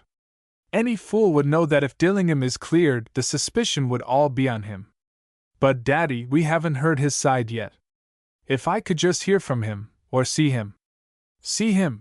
He exploded. What in the name of the devil do you want to see him for? No siree! Not while Bob Carsey's got any buckshot left in his gun. Do you think there's any chance of his prowling round here while I'm gone? That settles it. I'll not budge an inch. Tell Jimpson. Tell Caroline. Unpack my things. But, Daddy, wait! He is probably out at the coast by this time. Besides, he hasn't written or sent any word. How do we know that he wants to come back? He'll try it all right. I saw how things were going. I saw how he looked at you. The impudent young hound! Daddy! Please don't. You don't know him. He will explain everything when he writes, I know he will. But he won't write. He won't have the face to. The idea of his going straight off from my girl, and getting mixed up in a scrape like this. You've got to promise me never to speak to the young scoundrel again. But if he explains? Why hasn't he done so? Because he can't. Besides, I don't want him to. We are through with him from now on. Promise me never to have anything more to do with him. She hesitated, and the colonel began to fling the things out of his bag in great agitation. Please, Squire Daddy! She caught his hands, and looked at him, and something in her pleading eyes and quivering lips was so reminiscent of another face he had loved, that he broke down completely, and had to have recourse to one of his 4 clean handkerchiefs that were still in the bag. He was an old fool, he declared between violent blowings of his nose and clearings of his throat. Was only doing what he thought was his duty. Didn't mean to make her unhappy. Didn't have sense enough to bring up a girl. Had tried to, though. Always would try. Only she mustn't be unhappy, he couldn't stand that. It would kill him if she dared to be unhappy. And this lady with her arms about his neck, making futile dabs at his streaming eyes with her little wet knot of a handkerchief, passionately declared that she would promise him anything under the sun, that she was going to be happy, that she was happy. Not yet, said the colonel, with much mopping of his brow. But you will be. We'll straighten it out. Soon as I get back, I'll take the matter up. Sift it clean to the bottom. We'll give Morley every chance to square himself. But till then, you won't see him if you can help it, or read his letters if he writes? You don't mind promising me that much, do you? I promise, Daddy. Oh. The promises made for a day, and kept through the years, what a lot of tangled lives they have to answer for. Miss Lady put the colonel's things back in his bag, and stooped to kiss him good night. Sure you don't mind my going? He asked, studying her face. I'll be back Saturday night. All right. Goodbye. I won't be up in the morning when you start. Have a good time, Daddy dear, and don't worry about me. He lit her candle for her, and carried it to the steps where he kissed her again. My little girl, he whispered. The house grew still. Out on the landing the tall clock ticked off the hours to midnight. The fire died to an ember. From the porch without came the drip, drip, drip of the gutter. Still the colonel sat in his split-bottomed chair, his little eyes like watch fires in the gloom, listening for the faintest sound of restlessness from the room above. Chapter 6. The sudden light of publicity that had fallen upon the Can't Pass It saloons sent a glow over that entire region of Billygoat Hill. Everybody had something to talk about, and everybody talked, except Chick. Phineas Flathers appointed himself headquarters for information, and devoted himself exclusively to arguing about the matter. Myrtella, his twin sister, who for 15 years had presided over innumerable cooking ranges throughout the city, almost lost her new place through her interest in the affair. The one subject upon which Myrtella Flathers considered herself a connoisseur was murder. In sundry third floors back, she had for years followed the current casualties with burning interest. Realism, romance, intrigue, adventure, she found them all, in these grim recitals of daily crime. Myrtella and Phineas Flathers had been cast into the sea of life at an early age to sink or swim as they saw fit. Myrtella had survived by combating the waves, while Phineas adopted the less arduous expedient of floating. To him work appeared a wholly artificial and abnormal action, self-imposed and unnecessary. The stage of life presented so many opportunities for him to exercise his histrionic ability, that the idea of settling down to a routine of labor seemed a waste of talent. With far-reaching discernment he had early perceived that a straight part was not for him. In casting about for a field that promised the widest opportunity for his talent, he discovered the Emmanuel Church in the city. Here philanthropy burned with such zealous enthusiasm that the harvest was not sufficient for the laborers. Phineas saw his chance and grasped it. He became a prodigal son. From that time on his sole vocation was attending church.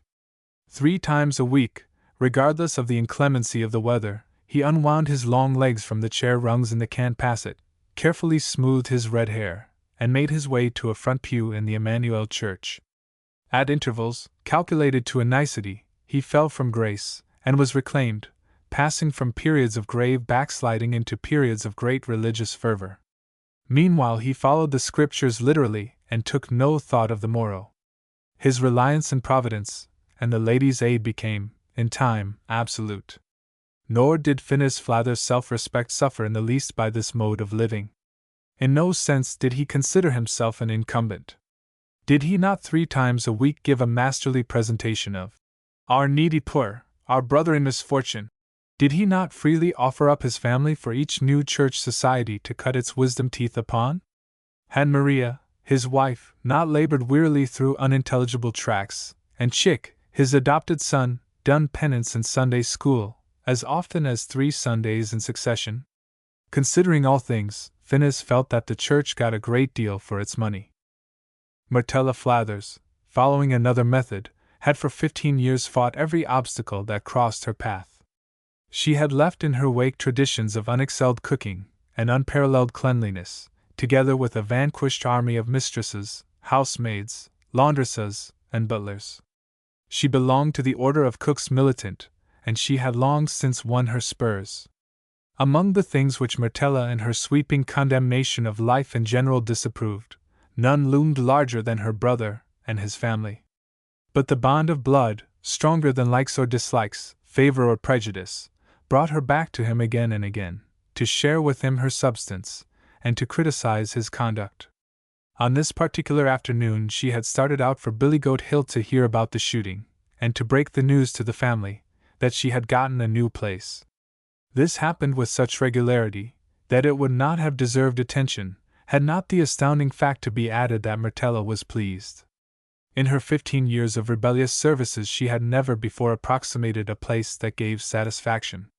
To be sure, there were dark and not to be remembered instances where she had failed to give satisfaction herself, but usually it was the place. The new place, with its varying code of musts and must-nots, that caused Myrtella to spend many of her days in the intelligence office, or on street cars, or tramping through the streets in quest of that ever-elusive good home. She had started out on her pilgrimage in a fairly equable frame of mind, but before she got well under way, the wind had made her furious. It was a frisky March breeze that had gotten left behind and now wandered into May, bent on mischief.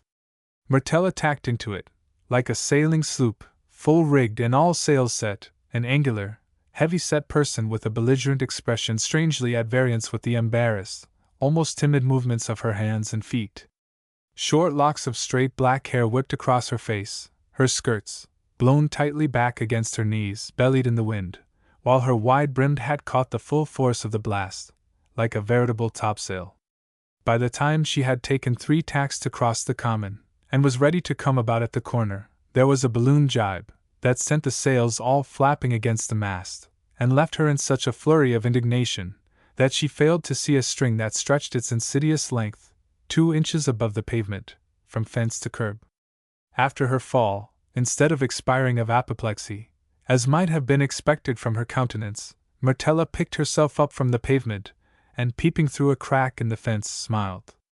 It was an expression so unfamiliar to her features that they scarcely knew how to manage it.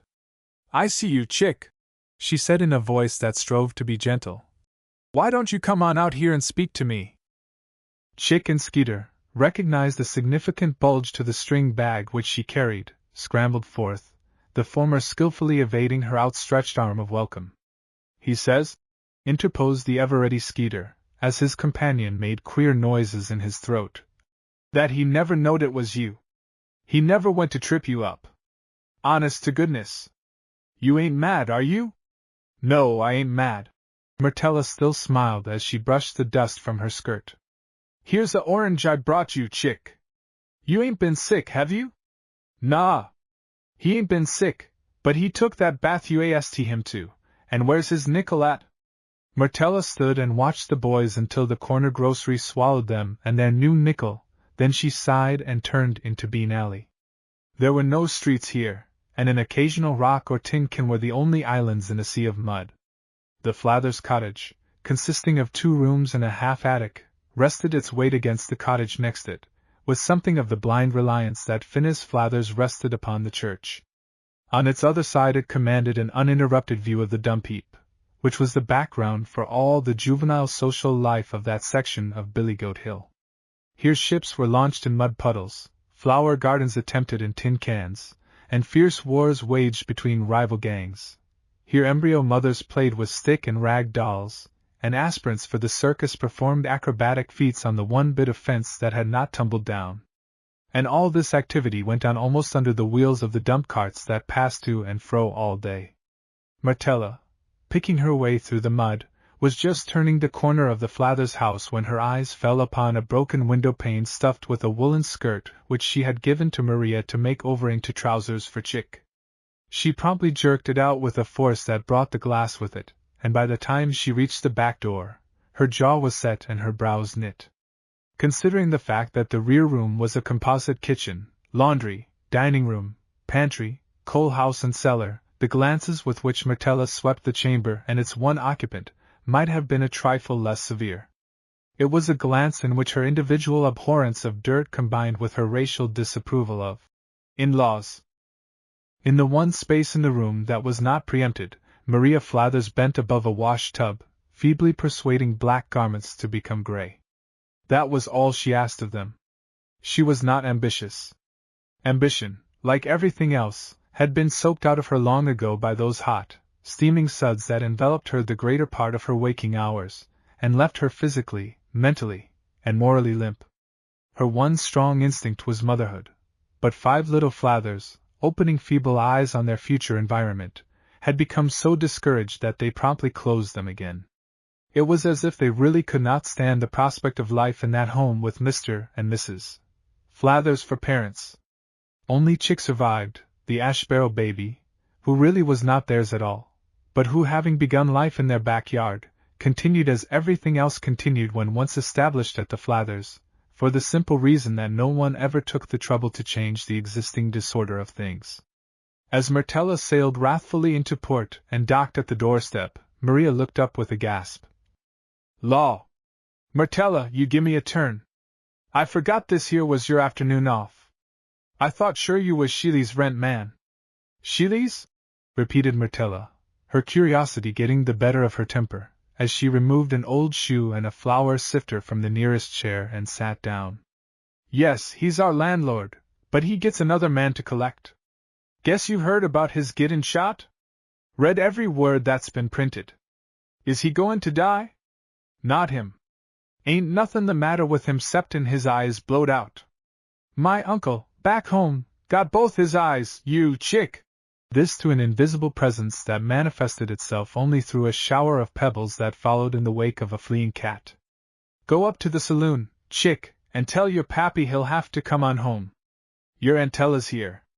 Don't look like he grows an inch a year," said Myrtella thoughtfully, watching him depart. "That there Mrs. Ivy's been after me agin to send him to the widows' and orphans' home. She says she can get him in, and they'll learn him to read and write. Well, he ain't goin'. I guess as long as I'm a-payin' the grocery bills, I got a right to say who'll eat the food. What's that you are hidin'?" Maria, who had been attempting to remove something surreptitiously from the table, looked apologetic. "It's one of them plaster casts, I'll be bound," Myrtella continued. "I might 'a' knowed you'd get the mate to the other one, and not a square inch of space in the house to set it on. What did you give Ferret?" Mrs. Flathers withdrew her apron, and tenderly dusted the highly colored features of an Indian squaw, whose head feathers reposed upon her arm. Then she placed it on a corner of the stove where its imposing dignity produced a momentary impression upon even the flinty Myrtella. "How much?" she demanded heartlessly. "A quarter down, and 10 cents a week," Maria sighed. "'Twouldn't be no trouble at all if it wasn't for Finis spending so much carfare going to church and that bow-legged, wunnery rent man, that comes sneakin' round here every week, acting like poor people just kept money settin' round in jars waitin' for the likes of him." Maria's hatred of the rent man was the one emotion that seemed to be left in her withered bosom. To baffle him, to evade him, to anticipate his coming and be away from home, constituted the chief object of her existence. A bang of the gate announced the arrival of the head of the household, which was promptly followed by the strains of a hymn cheerfully whistled in ragtime. Finis Flathers, after months of abstinence, had reached that period where he felt that not only his constitution, but his profession would profit by a temporary fall from grace. Solicitude for his moral welfare was beginning to flag at the church. His regular attendance, his apparent absorption in the sermon, and his emotional execution of the hymns, all went to lift him from the class of interesting converts to the deadly commonplace of regular members. Only that afternoon he had decided to revive interest in his case at any cost. He had just treated others, as he would have others treat him at the Can't Pass It, when he was summoned home to see his sister. He now presented himself in his own doorway, a hand on either side of the jamb, and bowed profoundly. "Miss Flathers! Pleased to meet you. I see you still continue to favor yourself in looks. Lost your place, I suppose?" "That's right, be insultin'," Myrtella flared up haughtily. "Throw it in my face that I'm hard to please, and ain't willin' to put up with any old place I come to." "Now I wouldn't put it that I was throwing it in your face exactly," began Finis, anxious to propitiate. Which means I'm a storyteller? Myrtella squared herself for action. Oh, come on along, coaxed Finis. No harm's meant. Go on and tell us what you left fair. Who said I'd left? Puttin' words in my mouth I never thought of utterin'. I ain't left, and what's more I ain't going to. I got a good place. Finis whistled an aggravatingly attenuated note of surprise. The lady you are working for must be a deaf mute. She is. The same as you'll be some day. She's been dead 3 years. The triumph with which she made this announcement put a momentary quietus on Finis, and enabled her to proceed. It's a widower gentleman with 3 children that I'm cooking for, and I ain't set eyes on one of 'em except at meal times since I hired to 'em. Queerington's their names, out on College Street, right around the corner from the Emmanuel Church. He's a teacher or something, one of them bookwormy men, whose head never pays no attention to what the rest of him is doing. Take charge, said he, of everything, do the ordering, and cooking, and don't bother me with nothing. But does he bother you? Put in Finis astutely. That's the real point. Wasn't I just telling you that he didn't? He's been off on a trip to Virginia, gets home tonight. I've got the whole house in the palm of my hand, from cellar to attic. Miss Connie, she's the oldest, as flighty as a pigeon and head so full of boys she don't pay no attention to another living thing. Then there's Miss Hattie, the second one, just at that spiteful 13 age, but so busy pecking on her sister, she ain't no time left for me. Thought you said there was 3 children, put in Maria mildly. I did. You didn't think I lied, did you? Always ready to snatch up a person's words before they get 'em out of their mouth. The third one is a boy, Bertie they call him, sick and spindly, but a right nice little fellow. Where'd Chick go? He's settin' out there on the doorstep. Did you hear 'bout our shootin'? Maria was tryin' to tell me, but she didn't seem to have nothin' clear to tell. Who do you think done it? Finis Flathers, balancing himself on the hind legs of his chair, with his thumbs in the armholes of his vest, was nothing loath to launch forth into a full recital of the affair, embellishing it with many a flourish as he went along. In the bosom of his family he was freed from those bonds of restraint that embarrassed his utterance when in more formal society. The amount of profanity that he could dispose of in the course of an ordinary conversation was little short of astounding. This being more than an ordinary conversation and his mood being mellow, called for an extra vocabulary. He graphically set forth the facts in the case, then gave his imagination full sway in accounting for them. He interpreted the whole affair as a clash between capital and labor, a conflict between the pampered aristocrat and the common man. The shooting was the result of a deep-laid plan. Dillingham and Morley had met by appointment, moved by what motive he did not make clear, to kill Sheely, an honest laboring man. Hadn't the one on horseback, that they say was Mr. Morley, stopped him at the crossing, on the very afternoon of the shooting, and engaged him in conversation? Finis assured his listeners that he trembled even now when he thought of the danger he had been in. I'd seed him afore that day a-ridin' with a pretty young lady, that most got her neck broke under a engine, but this time he was by hisself, a-settin' there on his horse, as proud as a king and stirrin' me up about the rich folks not allowing us poor working classes to have no streets out here. I suspicioned something right then, says I to myself, he's got a handsome face but his mind is a well of corruption. And when I heard he'd shot Sheely, now what in thunder is the matter with you, Chick? During this recital Chick had been sitting in the doorway, his knees drawn up to his chin, listening intently, but at this point he cried out in a sputter of protesting sounds. It's the shootin', it's done got on his mind, explained Maria, winding her long thin hair into a yet tighter knot at the back of her head. He takes on like that every time he hears us talkin' about it, and nobody can't make out a word he's sayin'. Fair 2 or 3 days I couldn't scarcely get him to eat nothin'. If your cooking ain't any better than it used to be I ain't surprised, Myrtella said. How bad was Sheely shot, Finis? Oh, he'll be laid up fair a month yet. They say the retinue of his eye was cracked right across the middle. But that ain't worryin' Sheely. He's livin' in style at the hospital, all his bills paid, and the swells lookin' after him. I hear he ain't even goin' to prosecute. They fixed him all right, besides he don't want to get that fly young gang down on his place. He's countin' on startin' up them sparrin' matches agin, as soon as the police quit noticin' him. Say, sis, you don't happen to have a quarter 'bout you, do you?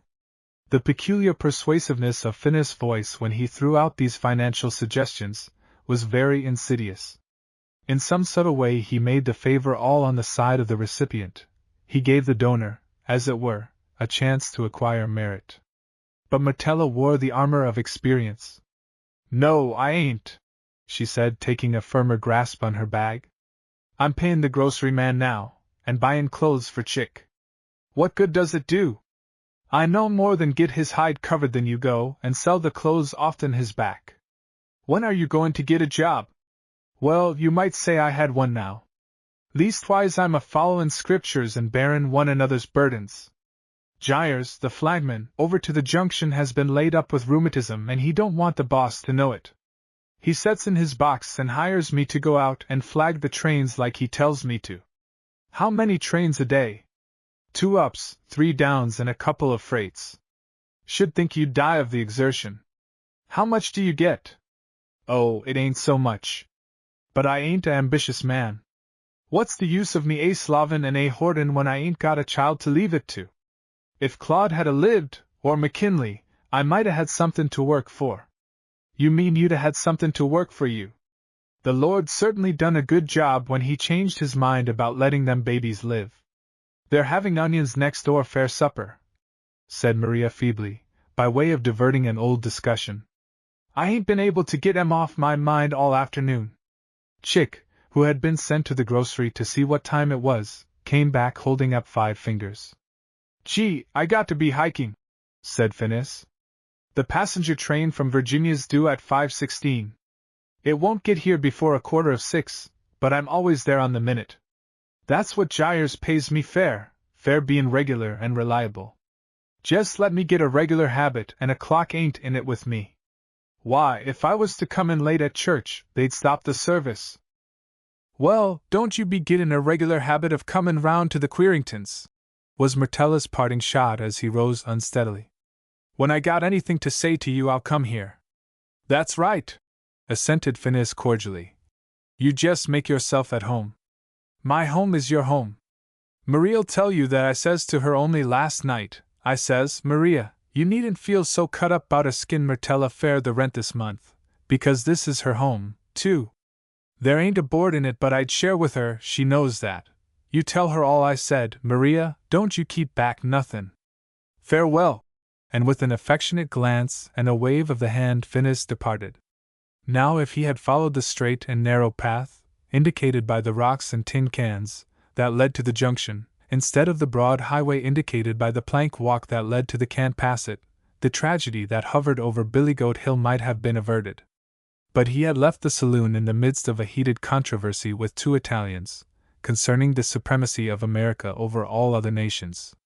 The fact that his country had never been proud of him in no way deterred him from being very proud of his country.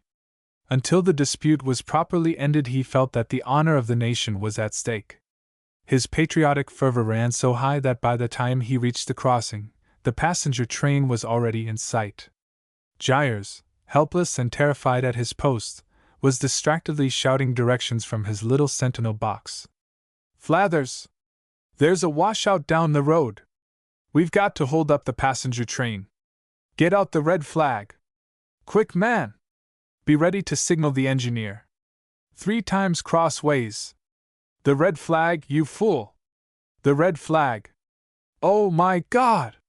For Finis Flathers, to whom all flags now looked red, white and blue, was standing at the crossing, joyously waving a white flag, while the engineer with his hand on the throttle, released the brakes, and sent his train thundering down the grade to destruction. Meanwhile Myrtella, having finished her visit in a grand finale of pyrotechnics, in which she displayed Finis to his wife in a number of blazing lifelike portraits, took her departure. It was not the first time she had faced the alternative of paying the rent, or seeing her only relative turned into the street, nor was it the first time that, after giving innumerable pieces of her mind to Maria, she had followed them up with the rent. All the way home she discussed the matter audibly with herself, and was still muttering darkly when she reached the Queringtons. So absorbed was she in her own wrongs that she did not notice that the front door stood open, and figures were hurrying about in the hall. As she let herself into the side door, a white-faced young girl, with her hair brushed straight back into a long braid, rushed through the pantry. "What's the matter, Miss Hattie?" The girl steadied herself by the banister. "It's father," she said with chattering teeth. "There's been an awful accident just below the junction. They can't even bring him home. They are taking him to a place out there, a Colonel Carsey's. Colonel Carsey was killed. He was sitting right by father. Oh, Myrtella, I'm so afraid father's going to die." Myrtella, standing helplessly before the terror-stricken girl, could find no words of sympathy. In fact, she appeared even more formidable and bristling than usual. "Well, he ain't dead yet," she said shortly. "And anyhow, there ain't no reason why you shouldn't have supper. Trouble always sets heavy on an empty stomach." Chapter 7. The fatal accident which Phineas Flather's misguided patriotism had precipitated changed the course of many a life, but to none did it bring more far-reaching consequences than to the daughter of old Bob Carsey. Miss Lady could never clearly recall those first days after her father's death. They seemed to her a confused nightmare of strange doctors and nurses, of a strange man hovering between life and death in the guest-room bed, of strange people coming and going, or sitting in hushed groups on the stiff horsehair chairs in the hall, waiting for news. Two facts alone remained fixed in the whirling chaos of unrealities. Her father was dead, and no letter had come from Donald Morley. Each day when the mail arrived she roused from her apathy, and with trembling fingers sorted out the letters, going over them again, and never finding the one she sought. Gradually, beneath the poignant grief for her father, came the dull, persistent pain of a first disillusion.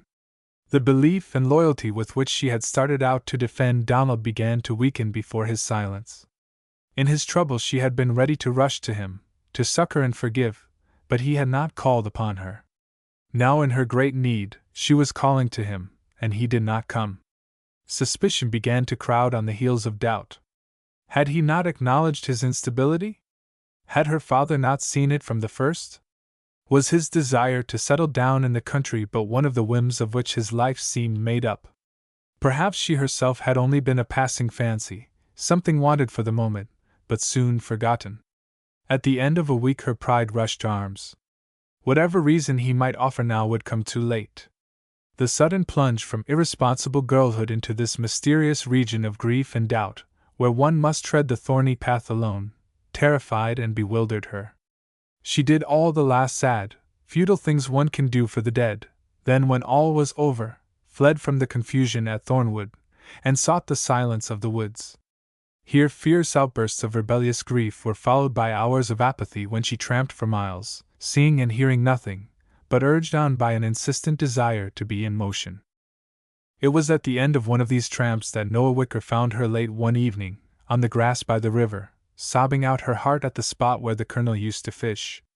Noah's words of comfort were as scarce as his other words, so he sat on a log nearby and waited silently until she was ready to go home.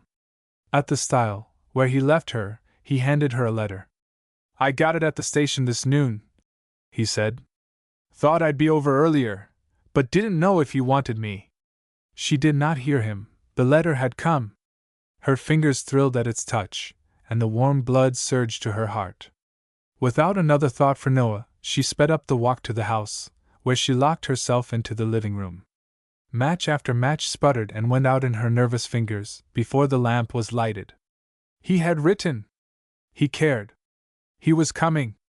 Over and over she whispered the words to herself. Then she looked at the postmark on the heavy envelope, and her heart sank. San Francisco. After all, he was not coming back. Her eager finger was at the seal, when her eyes fell upon a briarwood pipe that lay on the table beside a half-filled pouch of tobacco. In an instant she seemed to see a stubby brown hand reaching for it, the quick spurt of the match, the flare of light on an old weather-beaten face, then a deep-drawn breath of contentment as the Colonel settled back and held out his other hand to his little girl. And her last promise to him had been to do nothing until Donald's name should be cleared.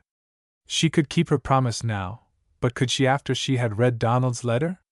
If the mere touch of it in her hand plead for him, what would the living words do? She looked hopelessly around the cheerful, homely room, every foot of which spoke to her of her father, and of his love for her. On the white door frame were penciled the proud records he had made of her height on each successive birthday. On the walls were pictures of her he had treasured, from the time she was a round-eyed baby, to the present day. In the cupboard was a green box containing her first shoes, her little dresses, her first letter, her baby curls. Over the harpsichord was a portrait of the Colonel himself, painted before she was born. It represented a dashing young sportsman, surrounded by his pack of hounds. 20 years ago this gallant hunter had given up the chase, with many another joy, to minister to her baby needs, to share her joys and sorrows, and be father, mother, playfellow, all in one. She clasped Donald Morley's letter tightly and closed her eyes. Never in her short life had she wanted to do anything so desperately as she wanted to read that letter, and yet the reading of it would mean breaking a promise to one whom she could never promise anything again. Her newly awakened love and her sense of justice pleaded hotly for Donald, but the empty room and her empty heart, and a passionate sense of loyalty to the dead, spoke mutely for her father. After all, nothing could justify those long days of silence, that failure on Donald's part to come to her in her trouble. Her father's judgment was probably right after all, and it was best she should put an end to the matter once and for all. Sobbing like a child, she kissed the letter again and again, and kneeling by the fire, held it to the flame, and watched it burn to ashes on the hearth. After that one dreary week followed another, with the same invasion of strangers, the same varying reports from the sick room. Gradually, however, the reports became more favorable, the tension eased, visitors became less frequent, and Thornwood began to settle down to its normal state. Illustration: she held it to the flame, and watched it burn to ashes on the hearth. Owing to the nature of Dr. Querington's injury, and the severe shock he had sustained, it was not thought best to move him to the city until he was stronger. The quiet country house was an excellent place for convalescence, and under the direction of his trained nurse he could be allowed to read and write, free from the annoyance that must beset him when once he returned home. This arrangement was listlessly agreed to by Miss Lady, who had no plans for the future, and dreaded another adjustment. She was singularly alone in the world, and too dazed for the present to know what her next step should be. The only thing of which she was certain was that she would never leave Thornwood. On one of the first days that Dr. Querington was allowed to sit up, she went in to see him. Her first impression in the darkened room was the kindly clasp of a hand, and a wonderful low voice that spoke words of comfort. Then gradually she saw the slender, over-serious face of a middle-aged man, with small eyes somewhat too close together, a broad intellectual forehead, and a firm, well-formed mouth that seemed a stranger to smiles. From that time on she found his room a refuge. He had been the unknown object of her admiration since she was a child, he was her father's friend, the last to be with him before his death, and he talked to her for hours about the great mysteries of life and death. He was the only person to whom she talked who never seemed to be in doubt. It was not the first time that the doctor had proven a consoling presence in time of affliction. Where others conjectured, or evaded, he boldly affirmed. The universe to him was an open book, from which he enjoyed reading aloud. One morning, 6 weeks after the accident, Miss Lady came into his room with a handful of flowers and found him propped up in bed, his books about him, and a note in his hand. "I have a communication from my cousin Mrs. Sequin," he said with the polite formality that was habitual to him. "It seems that she is going to honor me with a visit." "Mrs. Sequin?" Miss Lady wheeled so suddenly that she overturned the vase in which she was arranging the flowers. "Now see what I've done! I'll fix it, Miss Worcester, don't bother." It apparently required little self-control for the trained nurse to refrain from bothering. She was sitting with her heels firmly hooked under the rung of a straight-backed chair, crocheting with passionate abandon. Filling hot water bottles, taking temperatures, feeding patients, were mere interruptions to her real vocation of converting spools of linen thread into yards of linen lace. "She states her intention of coming to see me," the doctor continued, "but I cannot decipher her hieroglyphics sufficiently to find out the time. Perhaps you can assist me." "Is this A.D.?" asked Miss Lady, looking over his shoulder. I judge so, an adaptation of the Greek character. Why the art of handwriting should be considered obsolete, I am at a loss to. Oh, she says she is coming today, interrupted Miss Lady. On the 11 train. I must go down and tell Uncle Jimson to be at the station, and have Aunt Caroline put on another plate for dinner. Then what are you going to do, my dear? I was going to the cemetery. You would better come up here instead. In your mental state a person is very sensitive to environment. You should avoid everything that excites the emotions. I think you can trust me to know what is best for you just now. Indeed I can, Miss Lady said impulsively. You have helped me more than anybody. Daddy would be so grateful if he knew. He does know, announced the doctor with the finality of one to whom all things have been revealed. But we must not discuss these things now. Miss Worcester has just been reading me the account of young Dillingham's trial. Perhaps you have been following it? Yes, said Miss Lady without looking up. It is a matter of especial interest to me, continued the doctor. A special regret, I should say. Young Dillingham is engaged to be married to the daughter of my cousin whom I expect today, and the other young man involved, Donald Morley, is Mrs. Sequin's brother. Well, for the life of me, said Miss Worcester, counting stitches between her sentences, I can't see how they got Mr. Dillingham off, unless it was the way Mr. Gooch said. Who is Mr. Gooch? Asked Miss Lady of the doctor. The gentleman who came to see me yesterday. He is a lawyer, and has followed the case closely. He does not scruple to affirm that the trial was a farce, one of those legal travesties that sometimes occur when a scion of a rich and influential family happens to transgress the law. It seems that the saloon-keeper, who was at first reasonably sure of what happened, suffered a strange lapse of memory when on the stand. Gooch thinks he was bought up, but Gooch is fallible where human motives are involved. His misanthropy invariably colors his judgment. Well, nothing on earth can keep me from thinking that Mr. Dillingham did the shooting, declared the nurse with violent partisanship. Look at the way he sneaked home, and left the other young man to get a doctor and help move Sheely to the hospital. Yes, sir, it's time for your medicine. Just wait till I finish this spool and I'll go down and heat the water. He oughtn't to have gone away? Said Miss Lady, looking at the doctor interrogatively. Donald, you mean? Certainly not. It was most ill-advised, probably some quixotic idea about not wanting to testify against his friend. If you knew the boy you would understand what a hot-headed, harum-scarum person he is. He was my pupil at one time and I grew quite fond of him. He has ability, undoubted ability, but he is a ship without a rudder. He has been drifting ever since he was born. This acquittal of Mr. Dillingham puts the blame on him, doesn't it? Naturally. His absence at the trial was undoubtedly one of the strongest arguments in Dillingham's favor. Mr. Gooch tells me that the counsel for the defense took especial pains to throw suspicion upon Donald. The case has been confusing in the extreme, the absence of witnesses, the failure to establish the ownership of the pistol, the absurd complication about the slot machine and crowbar, an absolute jumble of contradictory evidence. As for Donald Morley's being guilty, it's absurd. He is not the sort of man who runs away from punishment. Miss Lady's heart swelled with gratitude. Of course, Donald Morley was nothing to her now. She had assured herself of that so continuously for 2 months that she was beginning to believe it. She knew that he was wild, reckless, and unreliable, that he had failed her in her greatest need, and that she had put him out of her life forever. But it was good of the doctor to take his part. I know now what my father meant when he said you were the justest man he ever knew, she said timidly, lifting a pair of shining eyes.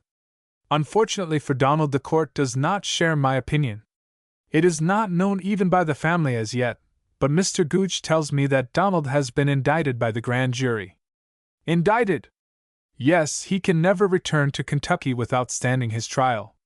It is a serious affair for him, I fear. Chapter 8. When in the course of the morning Uncle Jimson started to the station to meet Mrs. Sequin, he did not have to direct the course of his steed.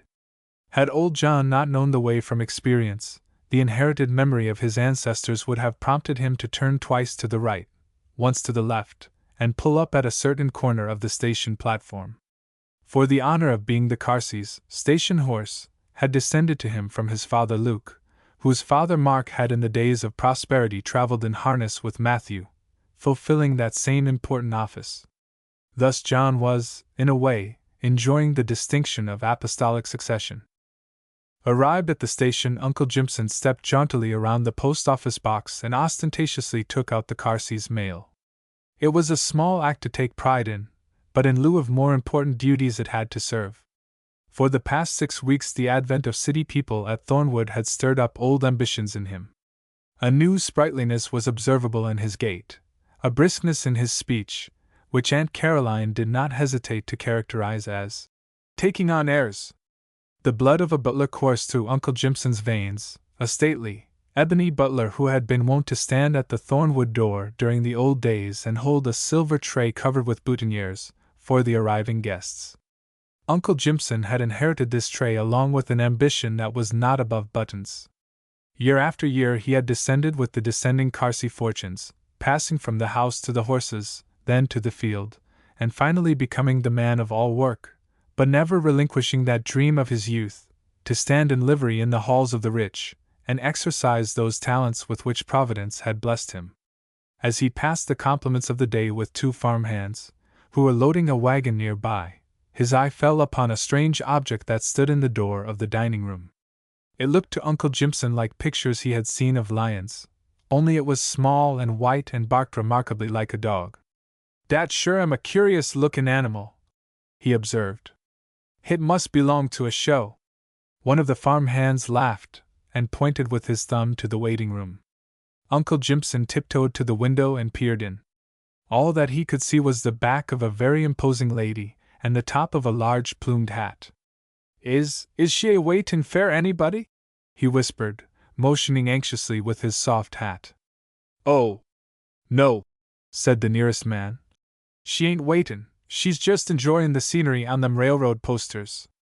She likes to set there, been doin' it for a half hour." Uncle Jimson scraped the mud from his shoes, buttoned the one button that was left on his linen coat, and dropping his hat outside the door summoned courage to present himself. "'Scuse me, ma'am, but does this here happen to be Mrs. Seacombe?" "It is," said the lady haughtily. "Yassam, dat's what I load. Dat's what I told Carline, leastwise dat's what I sgwine tell her. I see Colonel Carsey's coachman." Mrs. Sequin eyed him coldly through a silver lorgnette. "Didn't they understand that I was coming on the 11 train?" "Yes'm, dat's right. But you allays has to load fair dem narrow gauges. Dey has to run slow to keep from fallin' off'n de track. Dat must have been de 10 o'clock train you come on." "Not at all, I left the city at 10 minutes of 11. Yassam, dat was de 10 train den. The Laban train don't start till long about noon." "Preposterous," said Mrs. Sequin, sweeping to her feet. "Take me to the carriage. Fanchonette, where are you?" Uncle Jimson apologetically dragged forward his left foot, upon the trouser hem of which the small dog had fastened her sharp little teeth. "Frightfully obstinate little beast," said Mrs. Sequin. "She won't let go until she gets ready. You needn't be afraid of her biting you. She couldn't be induced to bite a colored person." Uncle Jimson, carrying the dog along on his foot, led the way, while Mrs. Sequin, with the cautious tread of a stout person used to the treacheries of oriental rugs on hardwood floors, followed. She was a woman of full figure and imposing presence, whose elaborate coiffure and attention to detail in dress gave evidence that the world had its claims. At sight of the shabby, old, mud-covered buggy, and the decrepit apostolic John, she paused. Jimson, all obsequious politeness, put a linen duster over the wheel, and with a gesture worthy of Chesterfield, handed her in. "I wish the top up," she commanded. "The glare is unspeakable." Uncle Jimson, standing by the wheel, shuffled his feet in embarrassment. "Yassam," he agreed. "I'll put it up eff'n you want me to. But it won't stay up." "No, ma'am, it won't stay. Looks lak in de last 2 or 3 years it got away o' fallin' back. Colonel 'lowed he was gwine to git it fixed onto twict, but he ain't done it. Fanchonette just here became enraged at a bit of paper that was caught in the wheel, and gave vent to such a violent burst of temper that it required the undivided attention of her mistress to calm her. Uncle Jimson, occupying the smallest possible portion of the seat, and with one leg hanging outside the buggy, rejoiced in the proximity of so much elegance.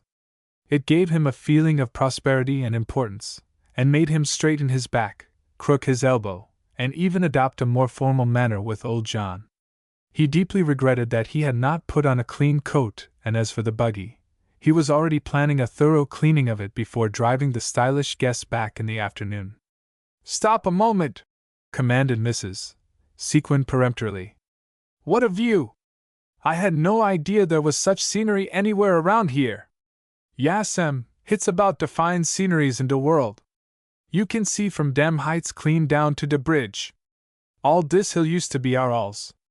I 'member hearin' how Mr. Rogers Clark done give it to de Cunnel's grandpa Farrah Lawn Grant when de Injuns lived here.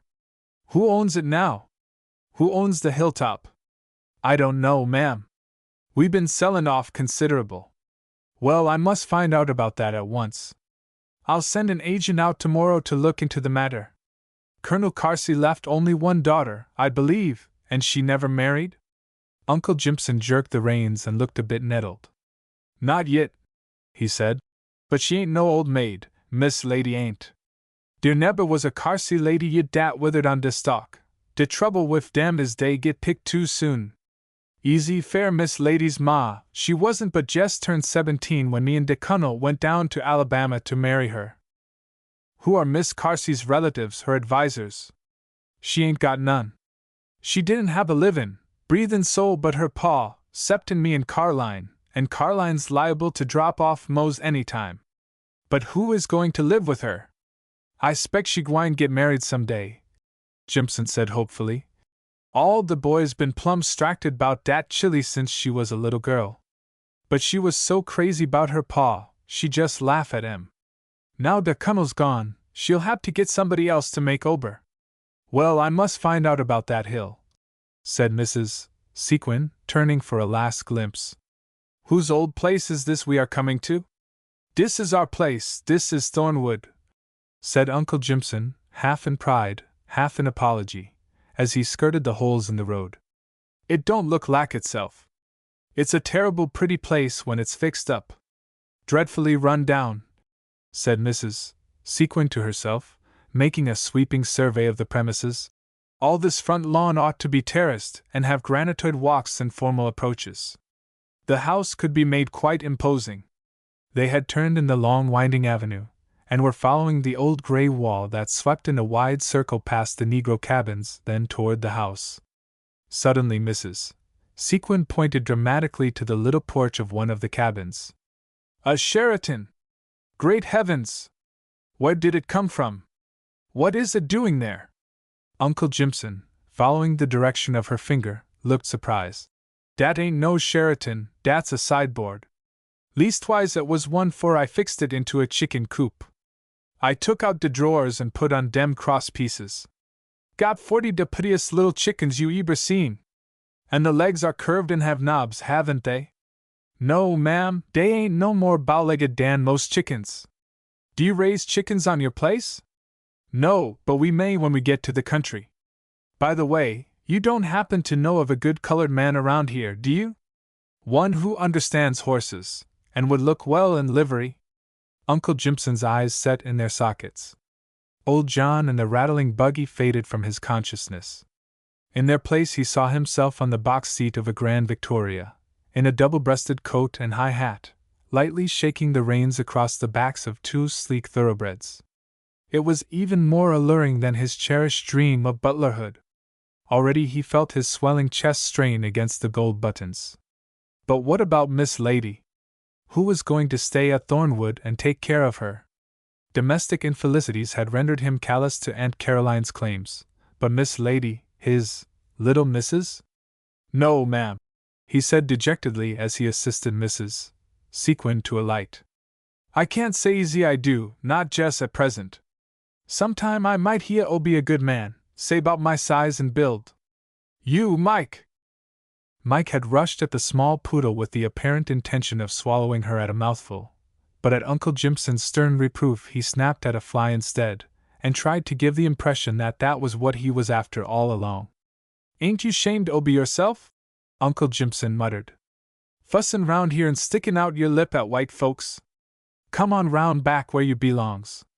You and me is cornfield niggers, dat's all we is." And with that irritable dejection that often follows self-sacrifice, Uncle Jimson limped away with the subdued Mike skulking at his heels. Chapter 9. As Mrs. Basil Sequin swept up the broad steps at Thornwood, she congratulated herself upon a duty about to be accomplished. She had not foregone a bridge luncheon to make this tiresome trip to the country for purely altruistic reasons. She had come to prove to herself, and to her circle, the bond of friendship that existed between her and her distinguished cousin. Experience had taught her that an occasional reference to "my favorite cousin, John J. Queerington, the author, you know," had its influence. "His is the only great intellect," she was fond of telling her husband, "to which I am related either by blood or marriage." Dr. Queerington's reputation was one of those local assumptions that might be described as prenatal rather than posthumous. It was what he was going to be that made his name an awe-inspiring word in the community, more than what he was already. It was the conviction of his friends and colleagues that a tardy world would too late recognize his genius. After waiting impatiently for someone to respond to her vigorous use of the heavy knocker, Mrs. Sequin tucked Fanchonette under her arm and pushed open the door. The hall had doors to right and left, but before making further investigation she paused to examine minutely the tall mahogany clock and the quaint silver candlesticks that stood on an old table at the foot of the steps. While bending to inspect the latter, she heard a door open, and looking up saw a pretty, slender girl in a short white petticoat and a sleeveless black dress lining, which displayed a pair of remarkably shapely arms. "Oh, I didn't know you had come!" exclaimed the young person, cordially extending a smiling welcome. "What a darling little dog! Is he a poodle?" "She is a French poodle," said Mrs. Sequin with a manner intended to impress this exceedingly casual person. "Where shall I find my cousin, Dr. Queerington?" "The front room upstairs, on that side." "I'd go up with you, only Miss Fernie Foster, our neighbor, is fitting this lining and she has to get back to her pickles. I wish we were born feathered like birds, don't you?" Mrs. Sequin, who had a masculine susceptibility to a pretty face, could not repress a smile. "I know this lining looks queer," went on the girl with an answering twinkle, "but it doesn't look any queerer than it feels. Miss Fernie doesn't know what's the matter, and neither do I. Would you mind taking a peep at it up there between the shoulders? I'll hold the doggy." To her surprise, Mrs. Sequin found herself removing her gloves and adjusting a badly cut lining across a smooth white neck, while the girl before her, having shifted all responsibility, fell to making love to the poodle which she cuddled in her arms. "It's too tight here," said Mrs. Sequin, pinning and adjusting, "and too loose there. Have her take up the side seams to the place I have marked, and lengthen the shoulder seams at least an inch. Thank you so much. It feels heavenly now. You go right upstairs. You can take your things off in my room, if you like, just across the hall from the doctor's." And without further ceremony the young hostess went tripping down the hall, leaving Mrs. Sequin to ascend the stairs alone. Ascending was one of Mrs. Sequin's chief accomplishments. 25 years' experience on the social ladder had made her exceedingly sure-footed. Her reward now was in sitting on the top rung and dictating arbitrarily to all those below. She had acquired a passion for dictating, for arranging, and setting in order. The crooked seams which she had just pinned straight gave her a satisfaction that almost counteracted her annoyance at the informality of her reception. Once established at the doctor's bedside, with the nurse detailed to exercise Fanchonette in the yard below, she gave herself up to the pleasure of recounting at length her troubles of the past few months. She enjoyed talking, as a prima donna enjoys singing. She loved to hear the cadences of her own voice, and to watch the gestures of her jeweled hands. "It's an unspeakable relief," she assured the doctor, "to actually see with my own eyes that you aren't a mangled cripple from the terrible wreck. You can't imagine how frightfully anxious I've been, but then this whole spring has been a veritable nightmare. Donald and Lee Dillingham both involved in this unspeakable scrape, Marjorie on the verge of nervous prostration, you perhaps fatally injured, and Basil Sequin too engrossed in his own affairs to give mine a moment's consideration.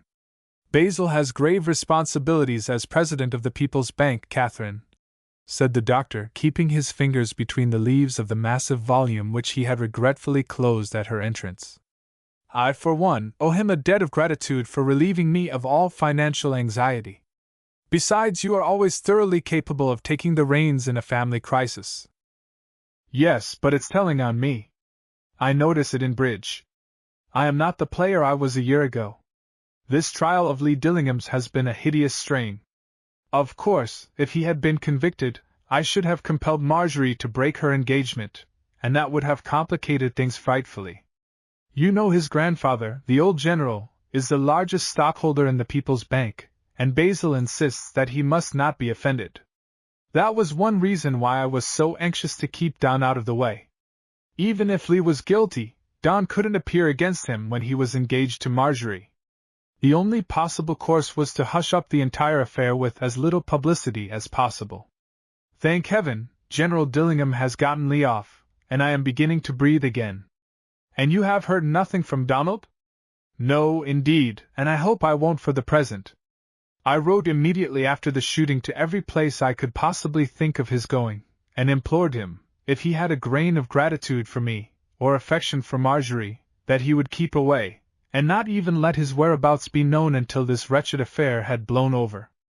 I can nearly always appeal to Don on the score of gratitude. I must say for him that, like the rest of the Morley men, he sows his wild oats like a gentleman. You remember Uncle Curtis? They said at the club he was a frightful drinker, and yet not a woman of his family ever saw him intoxicated. Then look at Grandfather Morley. Mrs. Sequin was mounted on a favorite hobby. She had a large and varied collection of family skeletons, some of rare antiquity, which she delighted in exhibiting. She could recount the details of the unfortunate matrimonial alliances on both sides of the family for generations back, and was even more infallible in the matter of birth dates than the family Bible.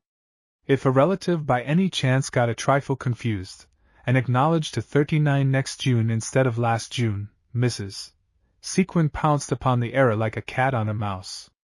She could prove to him immediately that he was born the spring that Uncle Lem Miller died, and that was the same year that Grandmother Weller married the second time, therefore he was 39 last June. Donald ought to return at once, declared Dr. Querington, when she paused for breath.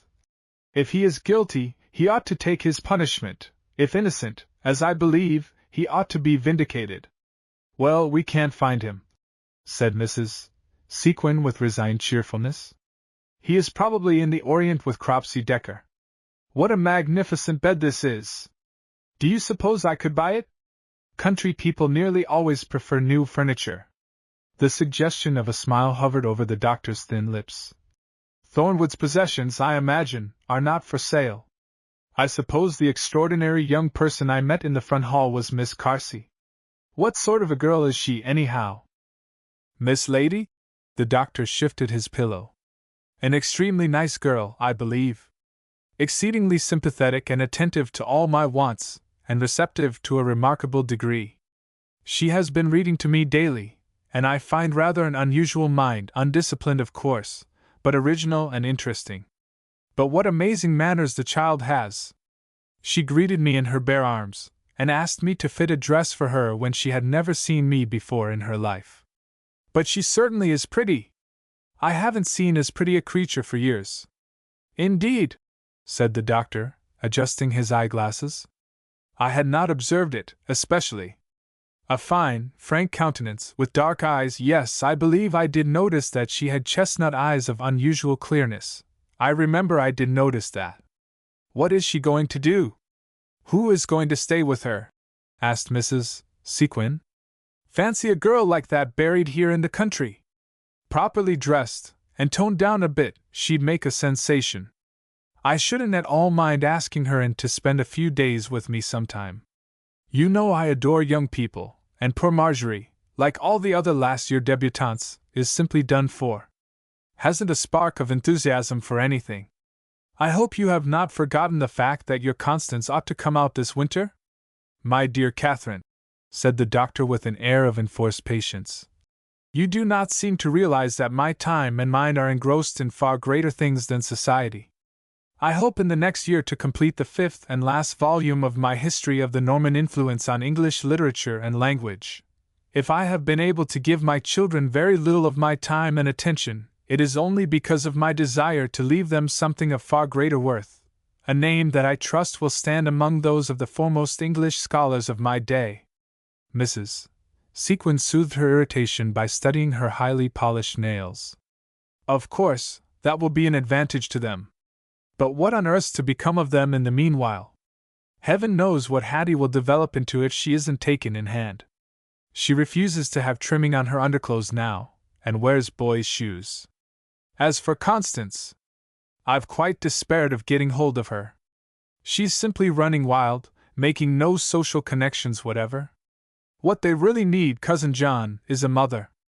I must try to look after them more, the doctor said somewhat helplessly. Have you seen them recently? I came by there this morning. They were all well, I suppose. Connie was at the Ivies as usual, and Hattie at school. What a savage creature your new cook, Myrtella, is. I believe she is an anarchist. She opened the door only a crack, and when I asked her how the young ladies were, she said she was sure she didn't know, that she hadn't asked them. And Bertie, did you see Bertie? Yes, he was with her. Had a dirty piece of dough in his hands which he said was going to be a cake. I must say she seems good to Bertie, but I would not tolerate her impertinence for a moment. Myrtella carries concealed virtues, said the doctor. She is an excellent cook, and a good manager. Her only faults, apparently, are faults of the disposition. From which heaven defend me! What on earth is that noise? It sounds as if someone were kicking the door. Please open, called a voice from without, and as Mrs. Sequin complied, Miss Lady came in, carrying a large luncheon tray gaily decorated with flowers from the garden. Blessed be those feasts with simple plenty crowned, quoted the doctor. You see how they spoil me, Catherine? I don't believe he could be spoiled, do you, Mrs. Sequin? Miss Lady asked, as she fixed his eggs. Is there anything else, doctor? Don't run away, Mrs. Sequin said, following her movements with frank admiration. Come here and sit down, I want to talk to you. I've discovered the ideal site for my new house, and I want to ask you about it. You know the western crest of this hill overlooking the river. Did that belong to your father? It all used to be ours, long before it was ever called Billygoat Hill. The name is a handicap, said the doctor. You might modify it, Catherine, by calling your prospective mansion Angora Heights. The very thing, said Mrs. Sequin, eager to seize upon any suggestion that emanated from the Querington intellect. But who does the ground belong to?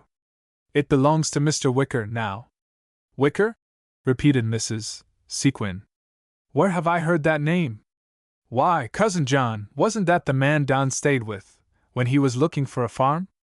How we laughed over that absurd notion of his farming. I did not laugh at it, said the doctor. I encouraged him. It seemed to me the most excellent idea. But you did not allow for Don's fickleness. Of course he's a darling fellow, but he has had as many hobbies as he has had sweethearts. I allowed for his character, which may yet strike root in the proper soil, the doctor said with dignity. Then turning to Miss Lady, who had risen and was standing by the bed, her hands tightly clasped and her eyes fixed on his, he explained. We are speaking of the young brother of Mrs. Sequin. I was telling you about him this morning. Why, child? For Miss Lady had suddenly dropped her face in her hands and made a rush for the door. It's the shock of her father's death, explained Mrs. Sequin, who prided herself on divining motives. I was like that for weeks when my last dog was run over. The most casual thing would upset me. I lost 2 games of cards one afternoon because somebody merely mentioned an ice wagon. The doctor's long, slender fingers drummed absently on the bedspread. Presently he broke in quite irrelevantly on Mrs. Sequin's steady flow of talk. I said Chestnut Brown, Catherine, they are more of a hazel, I should say, a deep hazel with considerable fire. Chapter 10. The long, summer months dragged their length for Miss Lady, months of heartache and rebellion, of loneliness and tears. Then came a day when, without apparent reason, the shadows lifted. She was tramping across the river flats, with Mike at her heels, when once again she heard the world singing, and before she knew it an answering song sprang to her lips. Uncle Jimson, plowing nearby, looked up and smiled. "Dat's right, honey. Sounds like old times to hear you singin' Aegean. I was just settin' here steadyin' how good I'd feel ef de Cunnel could come a stompin' long and gimme one of his 4-to-war cussins fair bein' lazy. Oh, Uncle Jimson, if he could! It seems so long since he left us.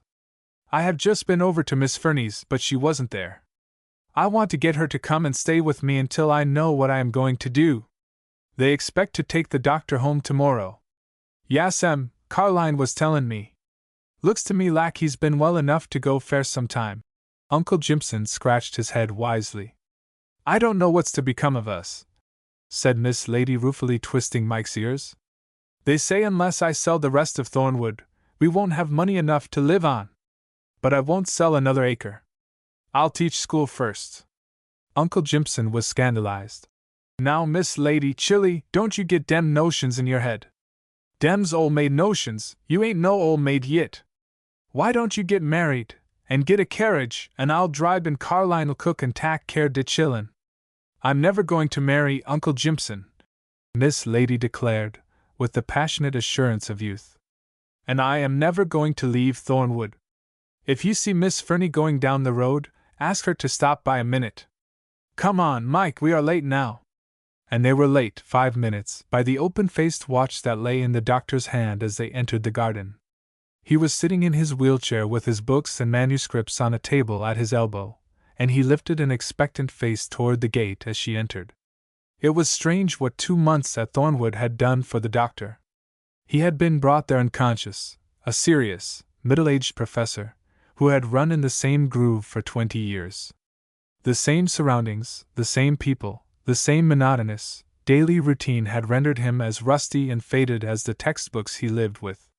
Nothing short of a collision could have jolted him out of his rut, and the collision had arrived. The sudden change from the grim realism of a lecture platform, with its bleak blackboard and creaking chalk, to the romance of an old flower garden where blossoms flirted with each other across the borders, and birds made love in every bough, was enough to freshen the spirit of even a John J. Queerington.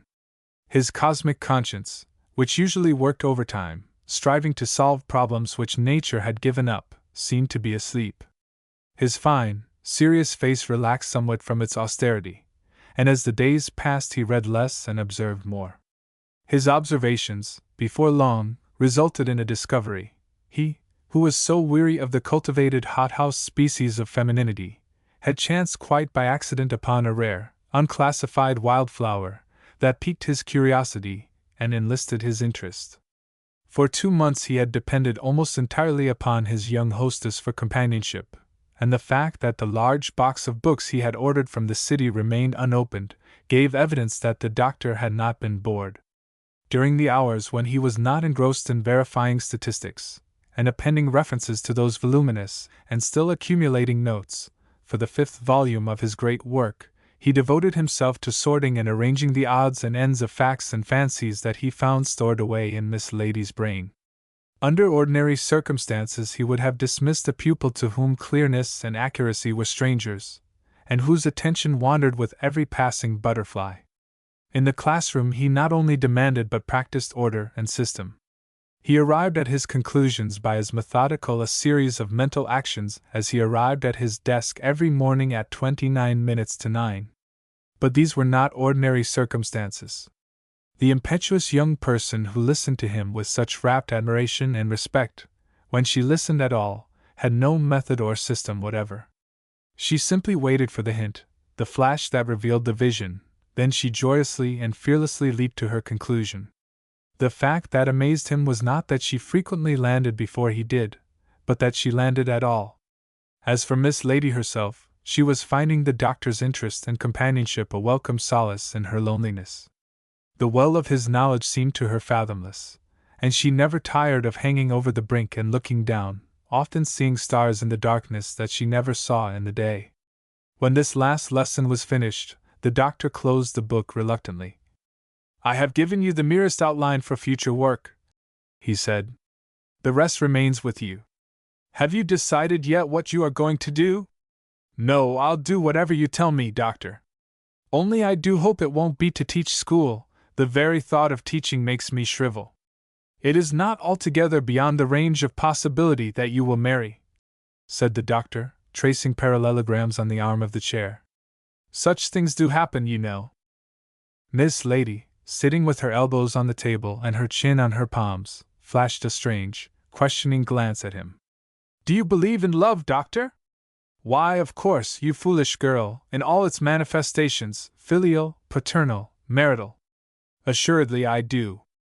But I mean that other kind, the kind that makes a little heaven for a man and woman here on earth, that answers all their longings, so that nothing else matters, just so they have each other. I read about it in novels and in poetry, but I don't see it. The married people I know take each other as much for granted as they do their hands and feet. That's not what love means to me." The doctor smiled indulgently. "Wait until you have passed the sentimental age before you give your verdict. Most young ladies imagine that because love does not arrive, full panoplied on a snow-white steed, that it is not love. You probably, like the rest, have read too many romantic novels. When you come to know life better, you will realize that moral equality and intellectual affinity promise a much safer union than a violent romantic attachment." She regarded him as earnestly as if he had been the fount of all wisdom. "How long does it usually last?" she asked. "Last?" he repeated. "The sentimental age. I suppose a girl ought to get through it by the time she is 20. But I never do things on time. I didn't even know I was sentimental until you told me. I have learned a great many things since you came." "There were some things you did not need to learn," said the doctor quietly. "Kindness and sympathy, and rare understanding. I shall always look back with pleasure to these quiet weeks spent under your father's roof. They have given me the only chance I have had in years for undisturbed writing on the history that will stand for my life work. I must confess that I dread my return home. The noise and confusion, the constant invasion of my privacy, the demands upon my time, appall me. Very few realize the magnitude of my work, and the necessity it lays upon me for isolating myself. You have been singularly sympathetic and helpful in that respect. But think what your being here has meant to me. You came into my life just when everything else seemed to drop out. You explained things to me, and gave me something to do. You can't begin to know how you have helped me. I have only tried to direct and suggest," the doctor said. "In short, to take the place of a father," finished Miss Lady enthusiastically. The doctor tapped his foot impatiently. After all, her father was a much older man than he. The distance, at that moment, between 40 and 60 seemed infinitely greater than that between 40 and 20. "You see," Miss Lady went on, unconsciously, "you have taken Daddy's place in so many ways that I have been depending on you for everything. It makes me awfully lonesome when I think of your leaving. Down here you have just belonged to Miss Worcester and me, and once you get back to town you will be the famous Dr. Querington again and belong to everybody. I shan't dare write to you for fear I spell a word wrong. Indeed, I shall expect a weekly letter reporting the progress of your studies, and I shall come to see you from time to time and help you with your plans for the future. Yes, but it won't be the same. We will sit in the parlor, and you'll be company, and I shall be afraid of you. I am always afraid of you the minute I get out of your sight." "What nonsense! I never criticize anything but your pronunciation, and an occasional exaggeration of statement. If I have seemed severe—" "You haven't! You've been an angel!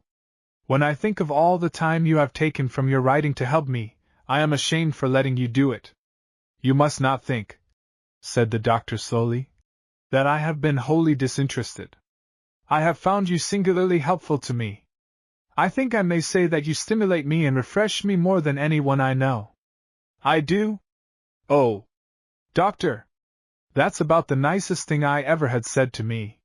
He was not prepared for the radiant face of gratitude that was lifted to his, nor for the proximity of her glowing eyes, which gave him no further reason for doubting their exact hue. "Yes," he said with slight embarrassment. "Your mind interests me exceedingly. It is not complex, nor subtle, but remarkably intuitive. You have imagination and humor, and great receptivity." Miss Lady wore the absorbed look people usually wear when their characteristics are undergoing vivisection. She could not have been more fascinated had she been viewing her face for the first time in a mirror. "This little volume now," the doctor continued, picking up an elementary treatise on evolution. "I am particularly anxious to see what effect it will have on a fresh, unsophisticated mind. Make notes as you read, and we will discuss it when you have finished. And you won't forget to send me the copy of Mrs. Browning?" "No, I seldom forget. But I may not send it. Science is better for you just now than poetry. What is that blossom you are so carefully cherishing?" Miss Lady's eyes fell, and the color leapt to her face. "This? Just a wild rose I found over there by the wall. I thought they had stopped blooming weeks ago." The doctor took it in his hand and examined it minutely. "It is the Rosa blanda," he said. 5 cleft sepals that terminate in a tube. Pliny tells us that in ancient days the warriors used the petals of this rose to garnish their choicest meats. Who is that quaint person coming over the stile? "It's Miss Fernie." "What a nuisance, on our last day! But I forgot I asked her to come. If she stays very long, just tell a little fib, won't you, and say you need me for something?" "It will not be a fib," said the doctor quietly. "I do need you." Miss Lady met her caller at the front porch and relieved her of the jar she was carrying.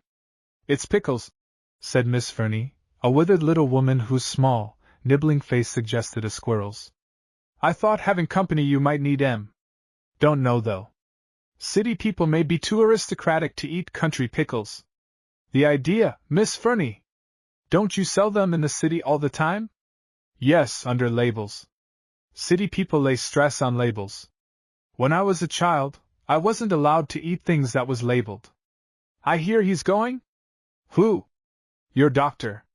Don't see how you've ever stood him so long."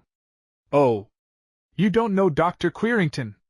It's been a great privilege to have him here. He is a very distinguished man, Miss Fernie, and so kind and good. Good or bad, they are all the same to me.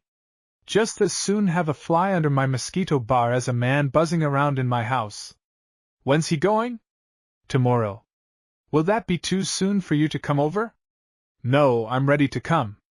Sis Lizzie will be sure to try some of those new-fangled receipts, and spoil a bushel or 2 of cucumbers, but I said I'd come and I will. What is this Jimpson is telling me about your taking the examinations for the county school?" Miss Lady sighed. "I may have to teach, I don't know. Sell off some more land. You don't need 100 acres. We've sold too much already. It will be the house next. I am determined to hold on to Thornwood if the roof tumbles in on my head." "I know how you feel," said Miss Fernie, whose sentiments ran to real estate. "I've been saving every nickel I made for nearly 20 years to buy back our place. From all the talk we heard last spring, Sis Lizzie rather allowed you was going to get married. Well, I am not. I am glad of it. Folks are keen enough to believe in every beau a girl has till she's 30. After that they don't believe in any of them. Sis was misled by what they told her over at the Wickers."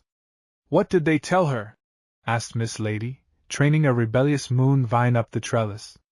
"Oh, they told her about that young city fellow you was rampaging all over the country with last spring.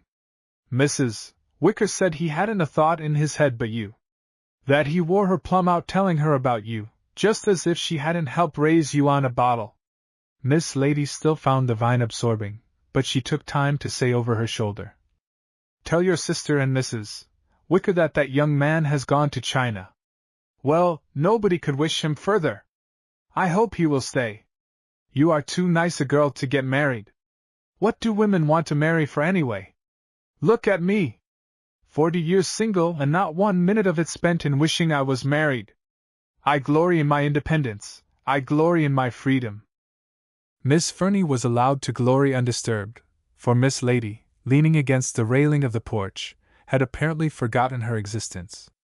You just make up your mind to take that school job and lead a useful, independent life. I know a teacher in Shelby County that's had the same school for 15 years, ever since she was a plump, pretty girl, and she's thin as I am now, and gray as a rat. Kept that same position and done well all these years. Miss Lady wheeled suddenly and flung out her arms. If you don't hush this minute, Miss Fernie, I'll run off and join the circus. I'd lots rather stand on one toe in fluffy, spangled skirts, and jump through a hoop than teach school. Miss Fernie looked scandalized. You don't seem right well, she said as if in excuse for such flippancy. I do believe you've got a fever. I'm going straight home and mix you up a tonic. Miss Lady sat for some time on the steps with her eyes on the distant river. Up the hillside the treetops rippled in the breeze, and down in the valley the winding stream danced in the shallows or loitered in brown pools to whisper secrets to the low-hanging boughs. The world seemed to her not only very beautiful, but very lonesome, and the vow of eternal celibacy, made to Uncle Jimson, loomed large and terrible in the presence of Miss Fernie. Oh, here you are, said the nurse, coming around the house. The doctor has been refusing to lie down until you come out to the garden. He says he needs you for something. Deliver me from convalescence. Miss Lady laughed and ran down the path to the garden, where the doctor greeted her with his rarest smile. The rest of the morning they pored over manuscripts, sorting notes, and making corrections, she happy in having even a tiny share in his great work, and he finding her enthusiasm and interest a welcome condiment to stir his jaded appetite for his task. Meanwhile, a bedraggled little rose languished unnoticed beneath the manuscript of The History of Norman Influence on English Language and Literature. Chapter 11. For 365 days Myrtella Flathers held undisputed sway in the house of Queerington. The doctor's semi-invalidism, after his return from Thornwood, threw all responsibility upon her, and while she permitted him to wear the crown, it was she who wielded the scepter. Never had the house been in such immaculate order, nor the young Queeringtons appeared in such presentable garments, and never had the front door been slammed so persistently in the face of unwelcome guests. For the Queerington family tree was afflicted with too many branches. There were little dry twigs of maidenly cousins, knotted and dwarfed stumps of half-gone uncles and aunts, vigorous, demanding shoots of nephews and nieces, all of whom had hitherto imposed upon the doctor's slender income, and his too generous hospitality. Myrtella objected to the inroads these invaders made on his time and strength, and she also objected to the extra work their presence entailed upon her. In short, she felt that the family tree needed pruning, and she set herself right heartily to the job. By persistent discourtesy she managed to lop off one relative after another, until she gained for the doctor a privacy hitherto undreamed of. There ain't a hour in the day that I ain't headin' off somebody, she triumphantly announced one day to the cook from next door. When I come here you'd 'a' thought it was a railroad station, people comin' and goin' with satchels, and bells a-ringin', and trunks being dragged over the carpets. Dirt from the top of the house to the bottom, Miss Hattie with her petticoats hanging down below her dress, and all the neighbor children racing in and out, and actually talking the mattress off Bertie's bed to coast down the stairs on. In the name of St. Patrick, sympathized Nora, the visitor. And their pa not doin' nothin' with them at all. Who said he wasn't? Blazed Myrtella instantly. You'll be hintin' around next that I was talkin' about the doctor behind his back. You're fixin' to lose me my place, that's what you are doin'. Not me! It's braggin' on you I was not over a week ago, sayin' what a fine, nice cook you was, and how grand and clean it was over here. Of course, said Myrtella haughtily. I may not be workin' fair a lady that's so smart she wouldn't even know her own kitchen if she met it walkin' up the street. I may not work in a house where they pull down the shades and burn red lamps in the daytime to keep from showin' the dirt under the sofa. We don't keep 2 servants and not have enough to feed 'em, but I'm satisfied. At least fair the present. The day will come when I won't have to be in service to no one. I'm puttin' by each week, and the time ain't distant when I'll be settin' at the head of my own boardin'-house table, and it will be Miss Flathers, if you please. You, Bertie! This to a frail-looking little boy in the backyard. You get up off the grass this minute. Fixin' to catch the croup and have me up with you all night, like I was last week. Sure, and I might find a worse place than Mrs. Ivy's," continued Nora. "A bit of blarney, and frish flowers every day in front of her photograph, and things right from Mr. Gerald, is all she wants. The last place I worked, Mrs. Sequins, bad luck to her. It was a party or a dinner between me and me rest ivory night of the week. Sorra a bit did I care for the whole kit of 'em, barring Mr. Don Morley, as fine a young gentleman as ever set foot in sole leather. Him that shot Dick Sheely and run away? Him they laid it on," said Nora with indignant emphasis. "It was that good-for-nothing Mr. Lee Dillingham done it, and Mrs. Sequin aim of in heaven to marry Miss Marjorie off to him. I seen how they was tryin' to keep Mr. Don from comin' home and hearin' the tales they was tellin'. He is worth the whole bunch of 'em tied in a knot, a gentleman inside and out, and his hand in his pocket ivory time you served him. Ain't that somebody a-callin' ye down the back stairs?" "Let him call," said Myrtella, to whom these comparisons of past places were replete with interest. "It's just Miss Hattie. If she's got anything worth sayin', she can come down and say it." It was evidently worth saying, for a moment later, a thin, sharp-featured girl of 14 thrust her head in at the door. "Myrtella, I told you I wanted that white dress fixed. I am going to wear it this afternoon." "It's too early to wear summer clothes," Myrtella announced, continuing her ironing. "I never sewed the buttons on a purpose, so as you couldn't wear it." "Well, I will wear it. I am going right straight upstairs and pin it on." As the door slammed, Myrtella turned a beaming face on Nora. "It ain't hemmed," she said with satisfaction. Nora shrugged her shoulders. "It would be a cold day that'd see anybody making me do the cookin' and nursin', and sewin' for a family of 4 for $5 a week." Myrtella glared at her across the ironing board. "Who said anybody was making me? I'm paid to do the cookin' and housework in this house, and if I see fit to light in and boss things round a bit, it's my own business. Thank the Lord I got manners enough to attend to it. How much coffee did you come over here to borrow?" "A cupful will do, till the morning. I'll bring it back before breakfast. Put it in this jar when you do. I keep what you pay back separate from ours, so's I can lend it to you again. We ain't used to chicory." Nora coughed deprecatingly behind her hand. "Sure you might make allowance for a lady as busy as Mrs. Ivy. She can't get her mind down to ordinary things. Stop her settin' on club boards, and meetin' on committees, and tryin' to regulate the nation, and she might remember to order the groceries. What's she workin' on now?" "A beggar man. It was readin' scriptures to him she was when I come away, and him settin' there, right pitiful, tellin' her how he'd lost all he had in the flood. A religious talkin' man if I ever heard one." "Red-headed?" inquired Myrtella, arresting a hot iron in mid-air. "He was. When she gets done with him, you send him over here." Myrtella brought the iron down on the board with a thud. "If there's one person in the world I'm layin' for, it's a red-headed flood sufferer." Nora on her way out encountered another visitor, and turned back to announce him. "Get on to what Bertie has drawed out here. The craziest, dirtiest kid. Puts me in mind of a egg on a couple of toothpicks." Myrtella, peering over her shoulder, suddenly scrambled down the steps. "It's Chick!" she cried, beaming upon him. "How long you been here, Chick?" "And who's Chick?" asked Nora, instantly curious. "You seem to set a great store by him. What ails the child? What's he pointin' at our house for? Ain't he got a tongue in his head?" "He has, though not so long as some folks."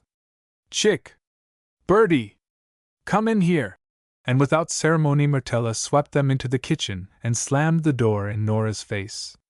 Once within her stronghold, she first embraced Chick, then dragged him forcibly to the sink, and subjected him to a vigorous scrubbing.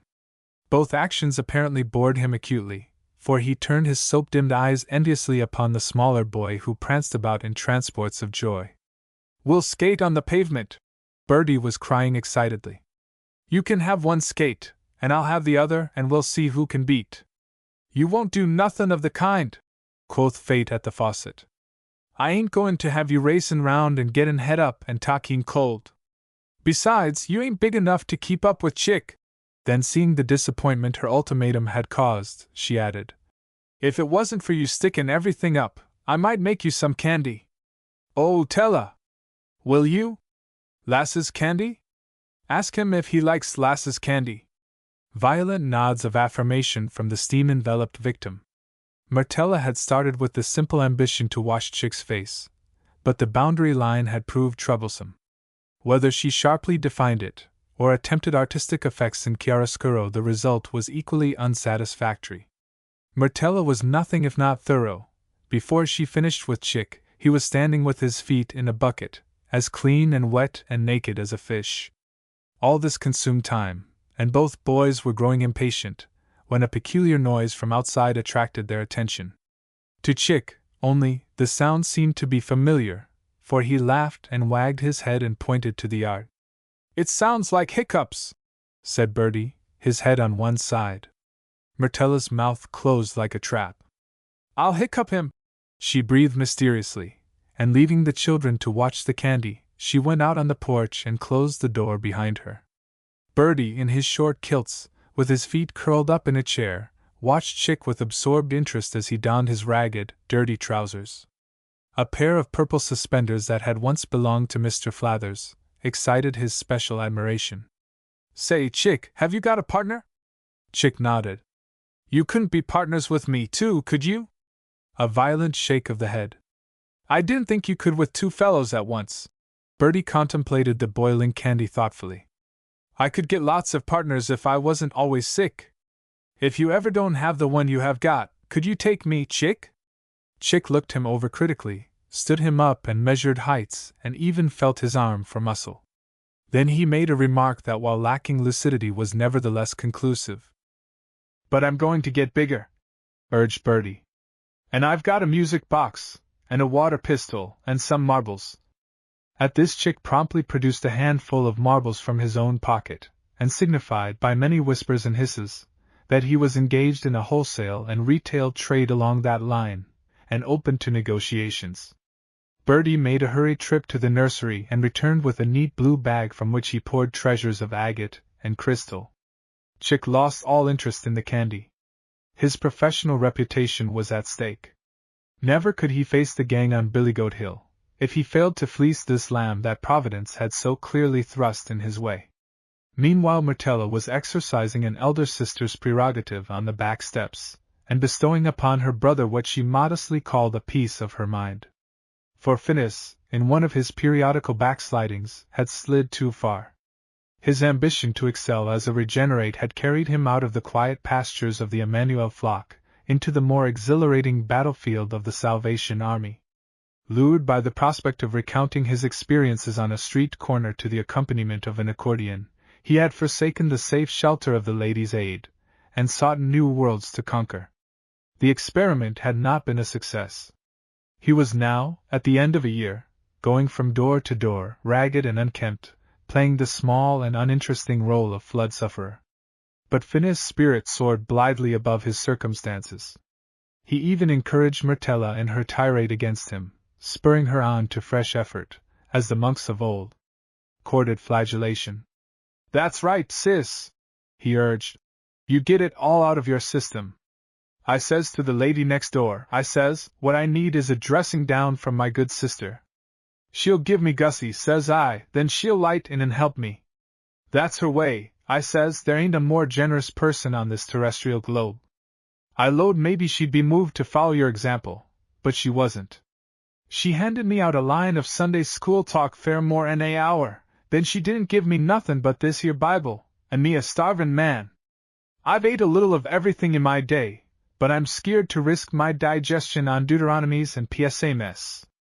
"Well, you needn't come beggin' round here, and trackin' in the mud," announced Myrtella firmly. "I'm done with you. You had just as good a chance to get on as me.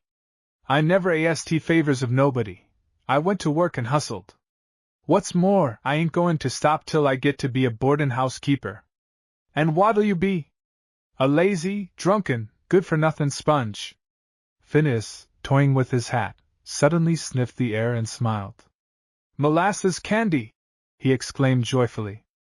"I couldn't get on to what was making me feel so good. Say, sis, you must'a knowed I was a-comin' dot. Myrtella stood in rigid disapproval on the top step and surveyed her next of kin with such chilling contempt that he decided to change his tactics. Honest, now, sis, I never come to beg for nothin'. What I really come for was to tell you about our good luck. This move was so adroit that it caught Myrtella unawares, and elicited a faint show of curiosity. We never knowed it till last week, Phineas proceeded mysteriously. And we ain't mentioned it to nobody till we get a parlor fitted up and a sign painted.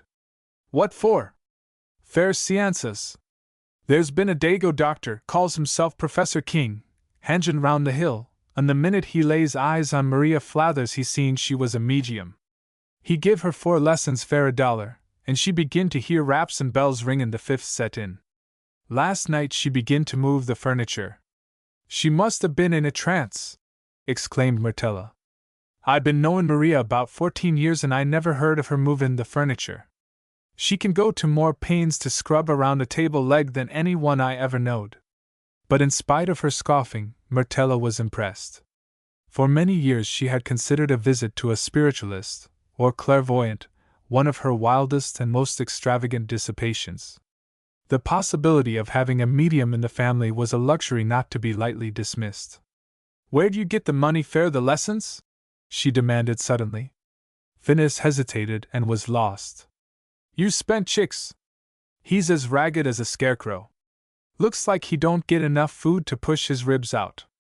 I catch you spendin' the money I give him on sperrits, livin' or dead, and I'll never give you another cent. Now, sis, hold on. You didn't let me finish. I'm thinkin' some of running a undertaker's business, along in conjunction with the seances. We could keep tab on the customers then, and build up a good trade. All on earth we need is just a little capital, and we'd be a self-supportin' couple inside a week. So convincing were Phineas' arguments, that in the end Myrtella consented to act as deus ex machina for the new psychical venture, on condition that Chick should be properly clothed, and fed, and made to go to school. This agreement having been arrived at, Myrtella reached for her broom, and began such a vigorous attack on the steps, that Flathers was forced to conclude that his presence could be cheerfully dispensed with. He gathered himself up, slapped his hat on the side of his head, tucked his Bible under his arm, and made a sweeping bow. Fare thee well, my own true love. Bring the money Saturday night, and Maria'll wind up the sperrits and let 'em manifest fare you, free of charge. Sorry I can't wait for that molasses candy to get done.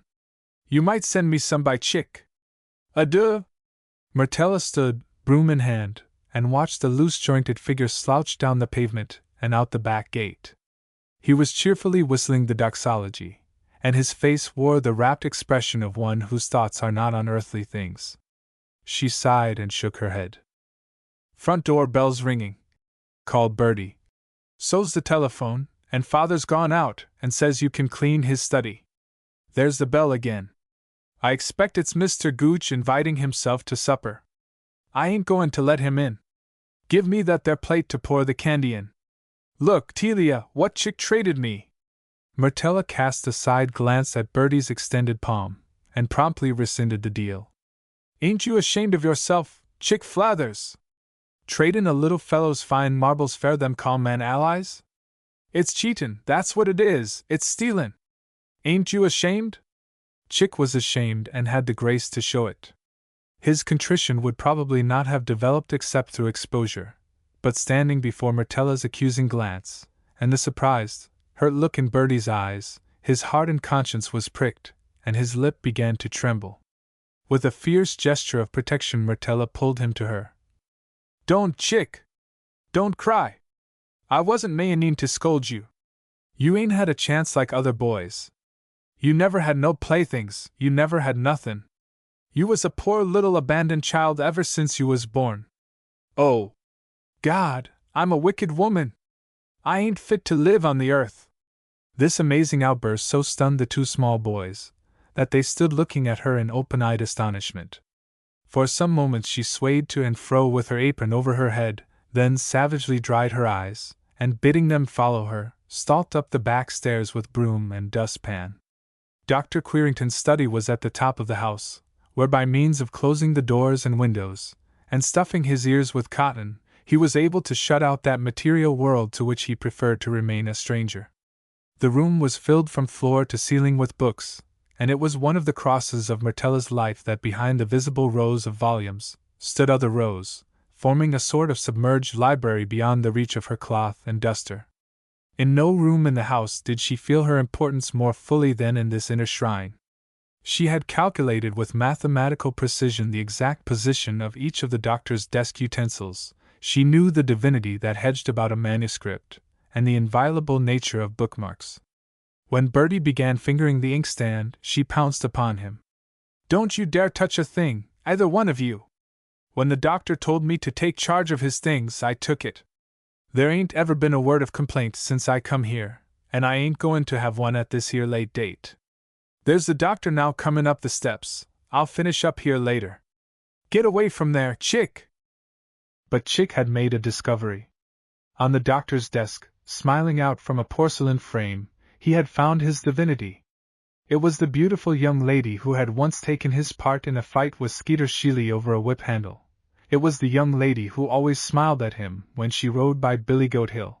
It was she who had changed his life ambition from grand larceny to plumbing. Heedless of warning, he snatched at the picture, and as he did so it slipped from his fingers and the frame shattered on the floor. Dr. Queerington, at the doorway, took in the situation at a glance. He looked quickly from Myrtella's horrified face to the cringing figure of the strange child, then he smiled reassuringly. "There is no serious harm done," he said in a quiet, pleasant voice. "The frame can be easily replaced, and as for the photograph—" He paused and smiled again, then he drew Bertie's hand into his. "Myrtella, I shall no longer have need of a photograph of that young lady. She has consented to come herself and take charge of us all." Myrtella stood as one petrified.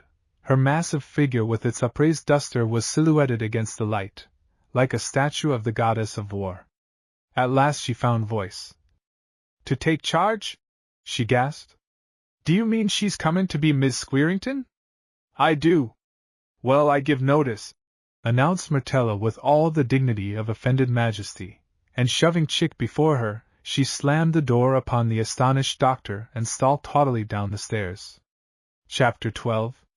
"A bride who doesn't see her duty should be made to see it," declared Mrs. Sequin to Mrs. Ivy in her most impressive manner. "Something is naturally expected of the wife of John J. Queerington. I told her expressly that Friday was her day. I even telephoned to remind her, and here it is 4 o'clock, and people beginning to come, and she off playing tennis." They were waiting in the twilight of the Queerington parlor, that plain, stiff, old maid of a parlor that had sprung completely furnished from the brain of a decorator some 2 decades before and never blinked an eyelid since. It was a room with which no one had ever taken liberties. Hattie had once petulantly remarked that her father would as soon have moved a tooth from his lower to his upper jaw, as to have moved an ornament or picture from the parlor to the second floor. Mrs. Ivy, the lady addressed, smiled tolerantly. It was one of Mrs. Ivy's most irritating characteristics that she was always tolerant of other people's annoyances. She was blonde and plump, and wore a modified toga and a crystallized smile. "Ah, Mrs. Sequin," she purred, "our little bride is a child of nature. Sweetness and light. We must not expect too much of her at first. My Gerald says she's like a wild little waterfall dancing in the sun, undammed by conventions. Gerald phrases things so perfectly." "Well, I've had enough of trying to manage a waterfall," Mrs. Sequin said grimly. "Cousin John asked me to take her in hand, and I must say I am finding her difficult. Perfectly sweet and good-natured, you know, but she goes right on her own way. She has decided that she likes Connie's friends better than the doctor's, that her hair doesn't feel right arranged the way it should be, that she isn't going to wear dresses made by fashionable dressmakers because they are uncomfortable. She actually told me she liked to be a few minutes out of style. But isn't she right?" murmured Mrs. Ivy. "God has given her a graceful, symmetrical body. Shouldn't she clothe it in flowing robes that do not confine or—" "For heaven's sake, Mrs. Ivy, don't you dare start her on dress reform. Her one chance for social success is her beauty. She simply terrifies me the way she says right out the first thing that comes into her mind. It will take me months to teach her the first lesson in society, that the most immodest thing in the world is the naked truth. What I hope to rouse in the dear girl," said Mrs. Ivy with a superior smile, "is a sense of responsibility toward her fellowmen. I have already proposed her name for the Anti-Tobacco League, and Miss Snell, our corresponding secretary of the Foreign Missionary Society, has promised to meet me here at 5. It is these young, ardent souls that must take up the banner of reform when it drops from the hands of us veterans." "Well," said Mrs. Sequin, turning a handsome, bored profile to her companion, "I shall never get over the absurdity of the marriage." "Ah," said Mrs. Ivy, laying a plump white hand on Mrs. Sequin's arm. "Cosmic forces brought them together. The thing we seek is seeking us. She was young, inexperienced, adrift in the world. He was ill, lonely, and with 3 motherless children. She told me that through the past year, the doctor's letters were all that sustained her." "Of course they did. Cousin John's letters sustain everybody. Especially if you haven't heard his lectures. Of course he does repeat himself. As for her youth," went on Mrs. Ivy, "what if she is a mere rosebud as yet? She'll unfold. We'll help her to unfold, you and I, won't we?" Meanwhile the bride had slipped in the side entrance, and was making frantic haste in the room above to exchange a tennis costume for a new house dress. Connie Querington was assisting, but Connie's assistance was generally a hindrance. She was an exceedingly voluble, blonde young person, with blue eyes that enjoyed nothing more than their own reflection. "I'll never get it hooked if you don't hold still," she was saying. "Every time you laugh you pop it open. 15, love 30, love 40, love game," rehearsed Miss Lady, practicing a newly acquired serve with a vigorous stroke of her racket. "I could play all day and all night. Do you think I'll ever get to be a good player?" "Of course, if you just won't get so excited and hit the balls before they bounce. Gerald Ivy says your overhand play is great. He's mad about you anyhow. I'd give both my little fingers to have him look at me as he did at you today." "Silly!" laughed Miss Lady. "There goes the button off my slipper. Do you suppose anyone will notice if I pin the strap?" "Nobody but Myrtella. Sit on your foot if she comes around. If you don't hurry, Cousin Catherine will have nervous prostration.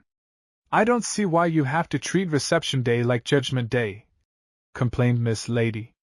"Who else is downstairs?" "Only Mrs. Ivy now. She's the one who held your hand and called you a sunbeam. Gerald's mother, you know. Hat can't abide her, says she's a pussy cat. Of course Mr. Gooch will be here for supper." "Who? Mr. Gooch? A friend of the doctor's?" "No, indeed. He isn't anybody's friend. He bores us all to extinction." "Well, what's he coming for?" "I don't know. He always comes on Friday. He came in here once to get out of the rain, and Mother asked him to stay to tea. That was 10 years ago, and he has been back nearly every Friday since." "Do you have company like this all the time?" asked Miss Lady somewhat breathlessly. "This is nothing!" exclaimed Connie dramatically. "Before Myrtella came I never knew what it was to sleep in my own bed, and I had to eat the legs of chickens until I felt like a centipede. There! You are all right, come along. Don't forget to tell Father about the party." Miss Lady had been married 2 weeks, but she was still circling wildly in a vortex of new experiences that excited and bewildered her. Through a long, lonely winter she had fought out her problems at the little country school, relying implicitly upon Dr. Querington's friendship and guidance. His weekly letters, couched in paragraphs of technical perfection, seemed to her oracles of wisdom and beauty. Then the amazing and unbelievable thing had happened. He, the great Dr. Querington, her father's friend, the man whom she respected more than anyone else in the world, had chosen her, a young, inexperienced girl, to be his wife. To one who was quite sure that she was through with illusions forever, and who flattered herself that the sentimental age was safely behind her, the honor of a lifelong companionship with a man like Dr. Querington was almost overwhelming. She wanted passionately to be of use in the world, to make her life count for something. The opportunity of being of service to the doctor, of helping him complete the great work that absorbed him, of ministering to his physical needs, and bringing joy into his life, assumed the character of a sacred privilege. If haunting doubts and vague unsatisfied longings possessed her at times, she attributed them to that dear but unreal glamour of romance that the doctor had taught her must be expected to play for a while about the dawn of youth, but which fades away in the noon of maturity. And so, not being skilled in the science of self-analysis, she fearlessly put her hand into the doctor's, and promised to obey with a frank sense of relief at the shifted responsibility. The new life into which she entered proved different in every respect from what she had expected. The doctor's time, scheduled to the minute, admitted of no interruptions, however helpful from her. In fact, he seemed to regard her as a cherished luxury which he had no time to enjoy. The children accepted her according to their respective natures, Connie as a chum, Hattie as an arch-enemy, and Bertie as an idol. Hattie was 14, and had solved all the problems of the universe. She firmly upheld Aristotle and scornfully dismissed Plato from the world of philosophy. She disapproved of boys, of society, of second marriages, and she had 4 desperately intimate friends, all of whom were going to be authoresses. According to her observations, she was the one person in the universe, excepting her father, who adhered to the truth. Hence her mission in life was to struggle single-handed against other people's inaccuracies. Miss Lady found refuge from Hattie's caustic comments in Bertie's immediate devotion. He had won her heart on the night of her arrival, when he had gone to sleep in her lap with a last injunction that she must stay with them always, until God sent for her. Whatever ideas Miss Lady had cherished of taking charge of the domestic affairs were promptly discouraged by Myrtilla, who had graciously consented to give the new mistress a month's trial, threatening that at the first interference she would abandon her to her fate. Their first meeting was auspicious. Myrtilla, on returning from her afternoon out, had heard a wild commotion in the nursery and hastened up to investigate. Bertie's introduction was breathless. "It's the new mother, Tella, and Chick's here, and we are playing bear, and we've broken the bed springs, and she knows heaps and heaps of stories, and she knows Chick." Myrtilla, who had steeled herself for mortal combat, was not prepared for a foe who sat in the middle of the nursery bed, laughing behind a tumbled shock of shining brown hair. "Oh, this is Myrtilla, isn't it?" asked the bear, shaking back her mane and smiling with engaging frankness. "Bertie says you are Chick's aunt, and Chick's an old friend of mine, isn't it funny?" "Where'd you ever know Chick?" demanded Myrtilla with instant suspicion. "We both live on Billygoat Hill. We always wave to each other when I pass by, don't we, Chick?" Chick, who was partially under the bed, still in his character of intrepid hunter, acknowledged the fact with such a torrent of enthusiastic incoherence that Myrtilla interrupted sternly. "Come out here this minute. It's time for you to be going on home anyhow. First thing I know I'll be getting complained at for having you hanging around so much. And look at your hands, Bertie Queerington. You are going to get put in the bathtub right off, that's what you are going to get." "I'll bathe him," said Miss Lady eagerly. "No," said Myrtilla firmly. "There can't nobody but me manage him." But in spite of the ferocity of Myrtilla's aspect, there was a softened gleam in her eye that showed that the new mistress had begun by giving satisfaction. The first few days after her arrival, Miss Lady spent in the dim parlor receiving callers. All the doctor's relatives, having survived their spasms of indignation over his marriage, united in a prompt determination to train up his young wife in the way she should go. Advice, as various as it was profuse, was showered upon her. At first she was amused, then she was inexpressibly bored, at last she was desperate. She was not used to being indoors all day, she was not used to spending her time with elderly ladies who talked of moral obligations, and social demands, and civic consciences. The duties of her married life, which had promised such interesting responsibilities, and wonderful opportunities for aiding the doctor in his great work, seemed to be shrinking into the dull task of keeping herself and the children out of his way, preserving a tomb-like silence in the house, and entertaining an endless round of callers. Even this would have been bearable if the doctor could only have taken time from his soul-absorbing work to listen at the end of the day, with amused tenderness, to all her little experiences, if he had discussed with her the best way of handling the children, laughed with her over her struggles with Myrtella, and encouraged those affectionate words and caresses that were so much a part of her nature. If he could have done this, Miss Lady would have soon found satisfaction in lavishing her affection upon him. It was her bent to be passionately attached to those about her, and she was not one to stand still in a mental or emotional imprisonment. But the doctor was struggling through the most nerve-wracking month of the year at the university. The beginning of a new term, the adjustment of classes, the enrollment of new pupils, all made a heavy drain on his weakened constitution. He was in no condition in the evenings to give out anything more, even to a young and devoted bride who was quite ready to relinquish any other pleasure to burn incense at the shrine of his learning. The homesickness that had hung over her since the day she had turned her back on Thornwood would have enveloped her completely had it not been for Connie. Connie was but a year her junior, and was thoroughly disapproved by the family connection. She enjoyed the reputation of being frivolous and vain, and wholly lacking in reverence to her elders. Connie's friends and amusements proved the line of least resistance along which Miss Lady raced to freedom. The tennis court served as a joyful substitute for the drab dreariness of the new home, and the free and easy companionship of Connie's friends a happy relief from the elderly feminines that invaded it.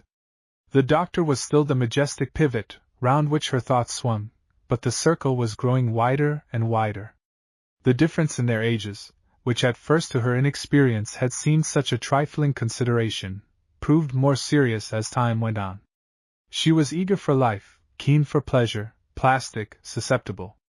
Each new experience was to her an epoch, while to the doctor, whose habits and opinions were fixed for eternity, it was usually but a fresh interruption to his work. It was not that he failed to appreciate her. The light that came into his serious eyes whenever she was near, the unfailing courtesy and gentleness with which he spoke to her, the absolute freedom he allowed her, and the flattering appeal he made to her intellect, calmed whatever doubts might have risen in her mind. Of her own feelings she dared not stop to think. Life was all so strange, so different from what she had expected. The flashes of doubt and perplexity that came in the pauses between Connie's closely planned festivities, she attributed to homesickness. It was late when her last caller departed, and as she ran lightly up to the doctor's study, she realized with a little sense of disappointment that she had not seen him since breakfast.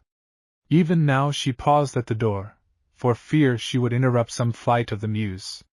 But on peeping in she found his big armchair drawn up to the window, and the top of a head appearing above its back.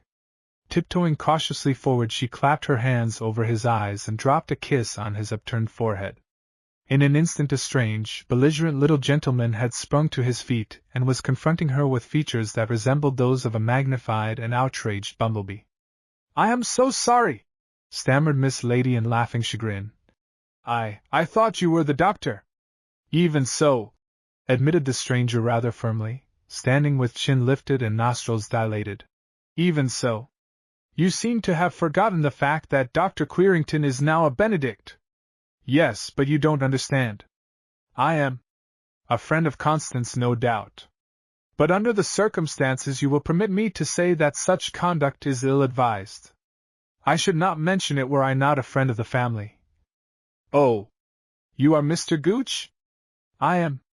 And I have the pleasure of addressing—" "Why, I'm Mrs. Querington," said Miss Lady, blushing furiously. Mr. Gooch sank back into the chair and looked at her indignantly. "Impossible!" he exploded. "They did not tell me. In fact, I was not prepared. May I ask you not to mention my mistake to the girls? Constance, as you doubtless have discovered, is very silly, given to making great capital out of nothing. We will not mention it." "Ah," said the doctor in the doorway with his arms full of books. "How are you, my dear? How are you, Mr. Gooch? What is this conspiracy of silence?" "It is only against the girls," laughed Miss Lady. "We'll take him in, won't we, Mr. Gooch?"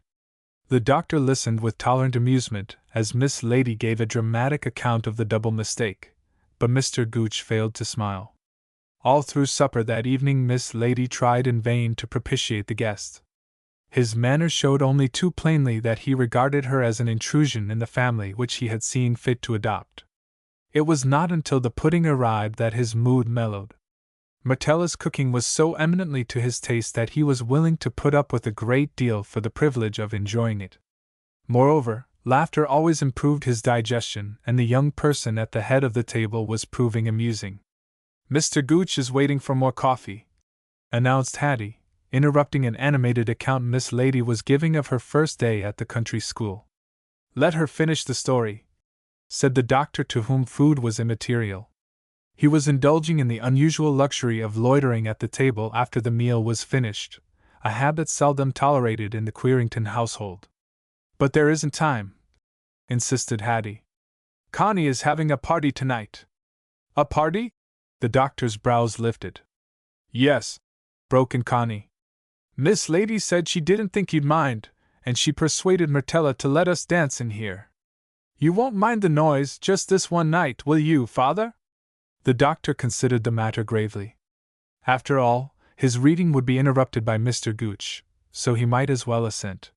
He seldom objected to any plan that did not interfere with his own actions. His absorption in the race precluded an interest in mere family matters. "They are not pressing you into service, I hope?" he asked, glancing at Miss Lady. "Indeed we are!" cried Connie. "She's going to play for us to dance, when she isn't dancing herself. Of course we want her with us. You forget, Constance, that there are other claims upon her. Mr. Gooch and I would like to have her with us in the study." Miss Lady looked up in pleased surprise. "That settles it, Connie," she said. "You girls can play for yourselves. Come on and go to bed, Kitty." And with Bertie at her heels, the new mistress of Queerington raced down the hall. For 10 years Dr. Queerington and Mr. Gooch had played pinochle every Friday evening. The doctor did not especially enjoy it, except as one of those incidents that grows acceptable by long repetition. He was a born routinist, regarding a well-regulated world as a place where everything ran in the same grooves to eternity. One of his chief sources of satisfaction in regard to his second marriage was that it promised not to interfere with those established laws which regulated his day, from the prompt breakfast at 7:15 to the long hours with his books in the evening.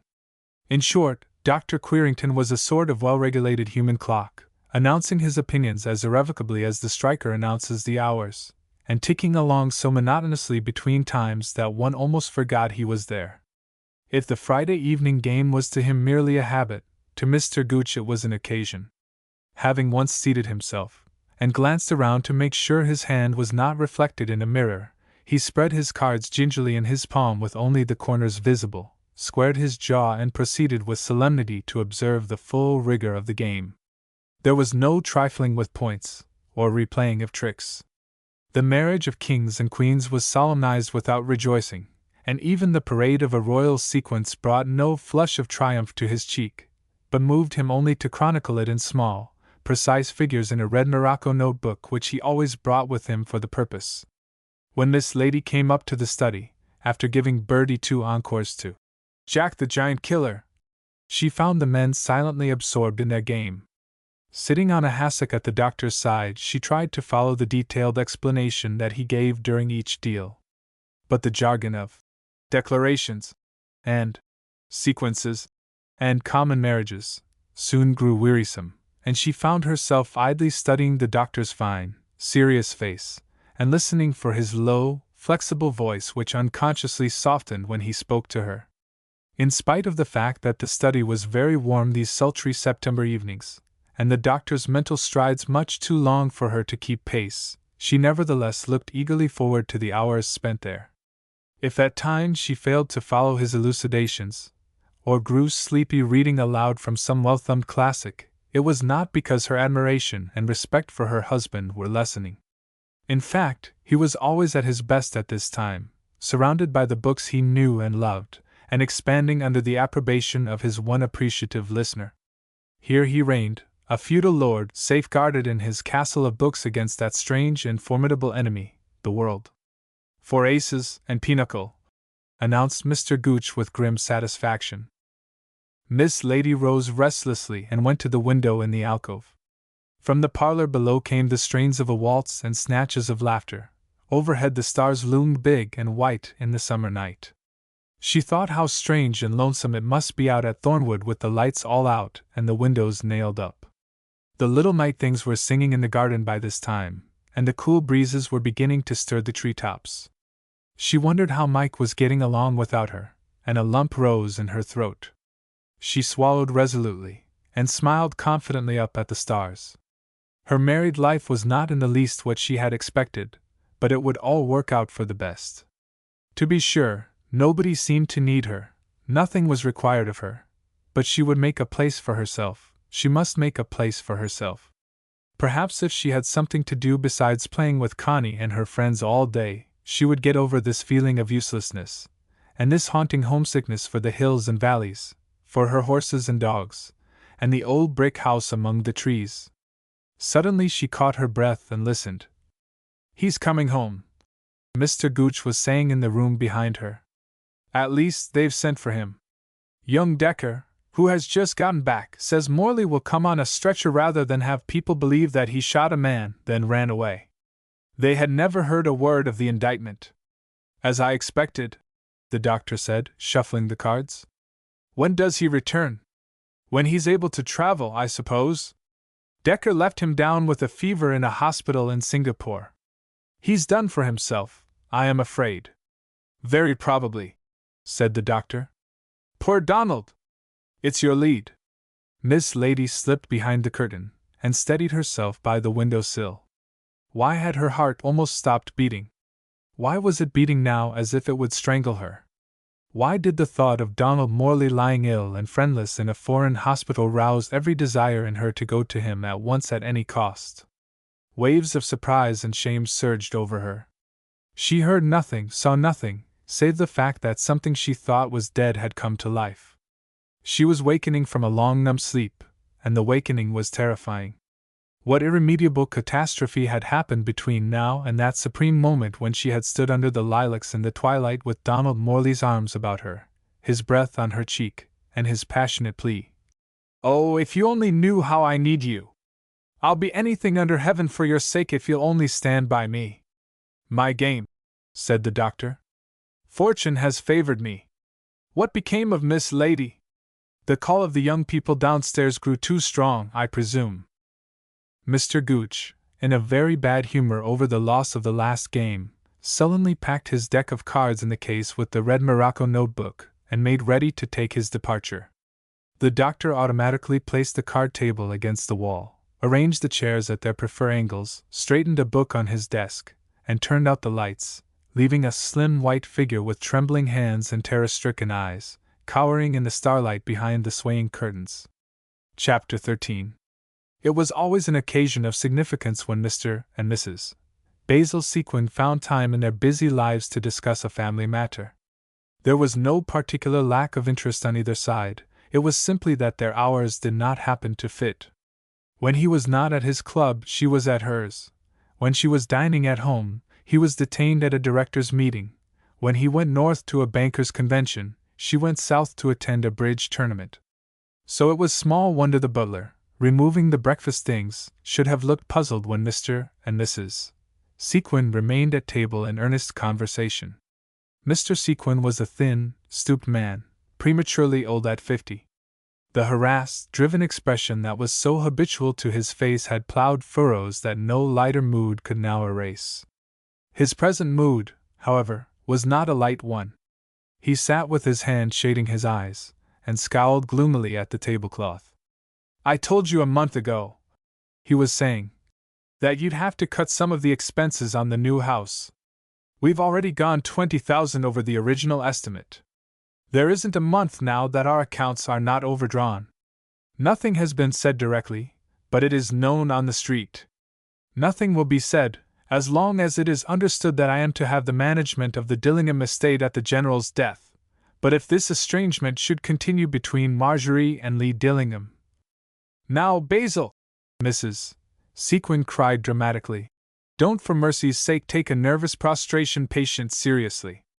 Marjorie is nothing but a bunch of notions, and Cropsey Decker has gotten her all stirred up about the injustice that has been done to Don. I won't even let her talk to me about it, it's all so silly. What possible difference can it make who did the shooting? The boys are well out of the scrape and it's almost forgotten by this time. Young people who are engaged have to have something to quarrel over. This won't amount to a row of pins. I am going right on making preparations for an early spring wedding. By the way, you know the bow window in the drawing room? Well, I am having it made 4 feet wider so they can be married there facing the loggia, like this.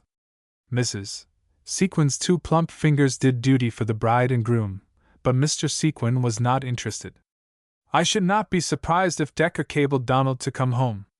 He's in a great state of indignation over the fact that the blame was put on Don. You see, it is all a fresh issue with them. I'd be perfectly furious with Don, declared Mrs. Sequin, if he came back and got into a quarrel with Lee. Marjorie will be sure to take his part. She's always so silly about Don. If she were well enough, I'd be tempted to rush the wedding through before Christmas. But then, we couldn't have it in the new house, and I have practically built that first floor for the wedding. Everything depends on our having it there. Everything depends on our having it somewhere, said Mr. Sequin grimly.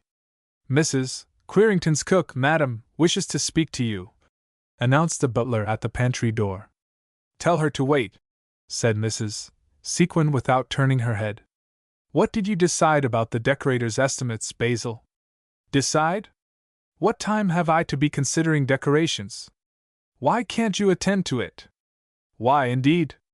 I only have to attend to the alterations on the bow window, look at the new sketches for the garage, have a shampoo and massage, lunch at the Weldams, take Fanchonette to the veterinary, be fitted at 3, and go to the Bartrams at 5. By all means I'll attend to it. I'll give the order to Leffrin. He handles the most exclusive designs. That's what we want, said Mr. Sequin, rising.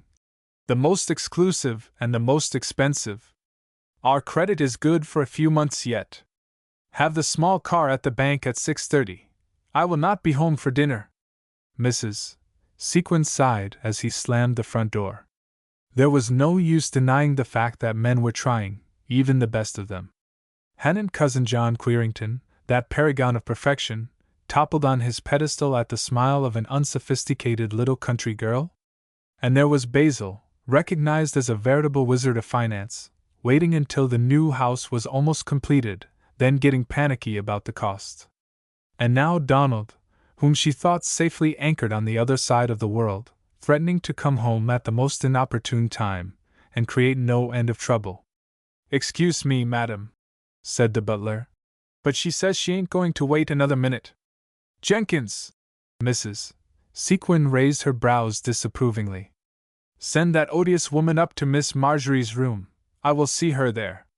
The room above the dining room was one of those pink and white jumbles that convention prescribes for debutantes. Garlands of pink roses festooned the paper, tied at intervals by enormous pink bows.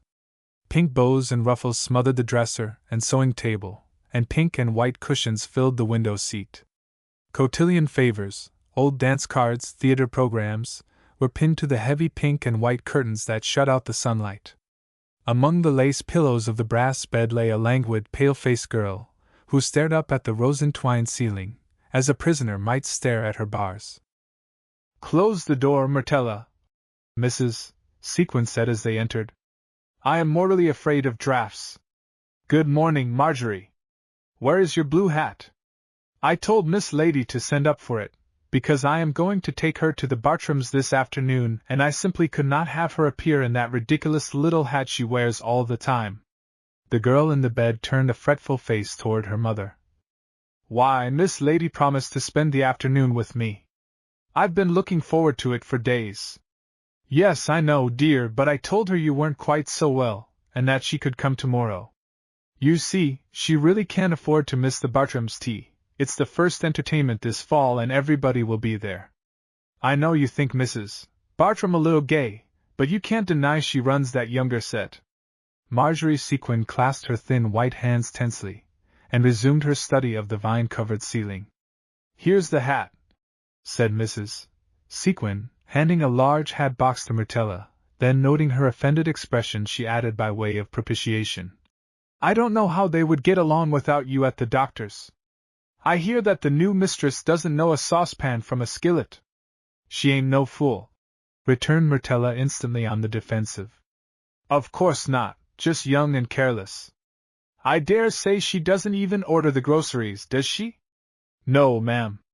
Nor plan for the meals? No, ma'am. And you attend to everything just as if she weren't there? It's really too funny, isn't it, Marjorie? Tell Mrs. Querington that I'll send the motor for her at 5, and do see that she is properly hooked up. Myrtella succeeded in getting herself and the box silently out of the room, but the butler passing her on the back stairs was startled by a verbal shower that was not in the least intended for him. It was as if a watering cart had suddenly and unexpectedly turned on its supply regardless of its surroundings. At 5 o'clock Miss Lady, very radiant and apparently in high spirits, presented herself at the sequins. "May I come in just for a minute?" she asked at Marjorie's door. "I brought you some chrysanthemums. Uncle Jimson brought them in from Thornwood this morning. It's too bad you aren't so well." Marjorie turned admiring eyes on the bright face above her. "I'm no worse," she said. "Just disappointed. I thought I was going to have you all to myself this afternoon. But I didn't know you could have me. I'll run in and tell your mother." Mrs. Sequin, who was being insinuated into a very tight gown by the sheer physical prowess of her maid, exclaimed with satisfaction as Miss Lady entered. "There, I knew it! The hat makes the costume. You are perfect. Now remember the people I want you to be especially nice to, Mrs. Gibbs, Mrs. Marchmont. The silly old woman that paints her face and wears the pearls like moth balls. She drove around yesterday to tell me the name of her hairdresser. It's always the people that haven't any hair that want to have it dressed. Miss Lady! She is Mrs. Leslie Marchmont, the most sought-after woman in town. I don't care. Her horses look as if they had been fed on corn stalks. But you mustn't say such things. You must cultivate discretion. If you want me to introduce you to the right people. But they may not be the right people for me. Some of them are lovely, but I can't stand the affected ones, nor the ones that patronize me. But they won't patronize you if you are a little more reserved. There's no earthly reason for your telling them that you keep only one servant, and saying that you come from Billygoat Hill. It's a horrid name given our beautiful hillside by horrid people. You see, you really must cultivate more caution. You are, what shall I say? Too frank, too natural." Miss Lady laughed. "I haven't the least idea how to go about being unnatural, but thank heaven, I don't have to learn today. Marjorie is feeling better, and is going to let me stay with her. That's absurd. You are all ready to go, and I want Mrs. Bartram to see you for the first time just as you look now. Where are your gloves? I forgot them, but it doesn't matter, I'm not going. I'll send Jenkins for them at once." Miss Lady's cheek flushed, and she looked at Mrs. Sequin in perplexity, then her brow cleared. "You are afraid I'll stay too long and wear Marjorie out? I promise to go the minute she looks tired. You can trust her with me, can't you? But she has her nurse, there's no earthly reason. Except that she wants me to stay. You'll feel happier, too, knowing that she isn't lonely. But don't you want to go to the tea?" "Oh, I did a little. But I think that was because you and Connie and Marjorie said I looked nice. I'm awfully squeezed and uncomfortable. I wonder if Marjorie can't lend me a dressing sacque." Thus it was that Mrs. Sequin went off to the Bartrams in a very bad humor, leaving the two girls chattering together in the pink boudoir, with the nurse banished to the lower regions. "Don't you want some fresh air?" asked Miss Lady, when she had stood the heat as long as she could. "You may open the door," said Marjorie. "We never leave the window up on account of drafts. But I can wrap you up, and put the screen up. There! You can't take cold with all that on. It's the kind of day that makes me want to be on a horse, galloping through the woods with the wind in my face." Marjorie watched Miss Lady's quick motion as she opened all the windows behind the ruffled curtains, and let in a current of fresh, invigorating air. "How young you are!" she said. "Years and years younger than I feel. I can't realize you are married and have 3 stepchildren." "Neither can I," said Miss Lady. I'm always forgetting it. Wouldn't you like to sit up for a while? Oh, I can't. I have to lie perfectly quiet. Who said so? Everybody does who has nervous prostration. The doctors say that my nerves are nothing but quivering wires. I suppose I went too hard last winter, but of course I couldn't drop out in the middle of my first season. I don't believe it would hurt you a bit to sit up. If I fix that big rocker, will you try it? But I haven't sat up for 6 weeks. When I try it in bed, I have such tingly sensations. That's because your legs are straight out. Let's try it in the chair, with them hanging down. I'll try it, but I know I can't stand it. There! Thank you so much! You wouldn't think that a year ago I was as strong as you are. Why, between October and March I went to over 150 entertainments, besides the theaters and opera. Good heavens! Cried Miss Lady aghast. Of course, about New Year's I began to wobble, but Mother had me take massage and electricity and kept me going until Lent. After that I collapsed until summer. Then we went to White Sulphur, where the Dillinghams have a cottage. I had to lie down every afternoon, but I was always able to be up for the dances. The nurse, coming in with a long flower box, paused in surprise at the sight of her patient sitting up, then discreetly tiptoed out again. Somebody has sent you some flowers! Cried Miss Lady excitedly. How nice! Shall I open the box? Just as you like. They are probably from Lee. He sends them now instead of coming. But there may be a note, said Miss Lady, searching in the tissue paper. Marjorie shook her head wearily. The little animation that had flushed her face died out, leaving it wan and listless. I suppose you think this is a queer way for an engaged girl to talk, she said presently, with a nervous catch in her voice. The truth is, Lee and I have quarreled over my uncle, Donald Morley. I will never forgive him for the way he has treated Don, never. You will if you love him, said Miss Lady. But I'm not sure that I do, burst out Marjorie. I oughtn't to say it. I shan't say it again, but I shall die if I don't talk to somebody. Mother won't listen to a word. She says it's nerves. But the truth is, Miss Lady, I've never been sure. That's what's making me ill. Have you told him? Yes, and he laughs at me. He may be right, they all may be right. When I get well I may laugh at myself. But just now it seems so terrible for the preparations to be going on while I'm lying here, night after night, fighting down the doubts, trying to persuade myself, trying to be sure. How can you tell when you are in love? How do you know? Miss Lady's hand that had been softly stroking the girl's thin white fingers paused.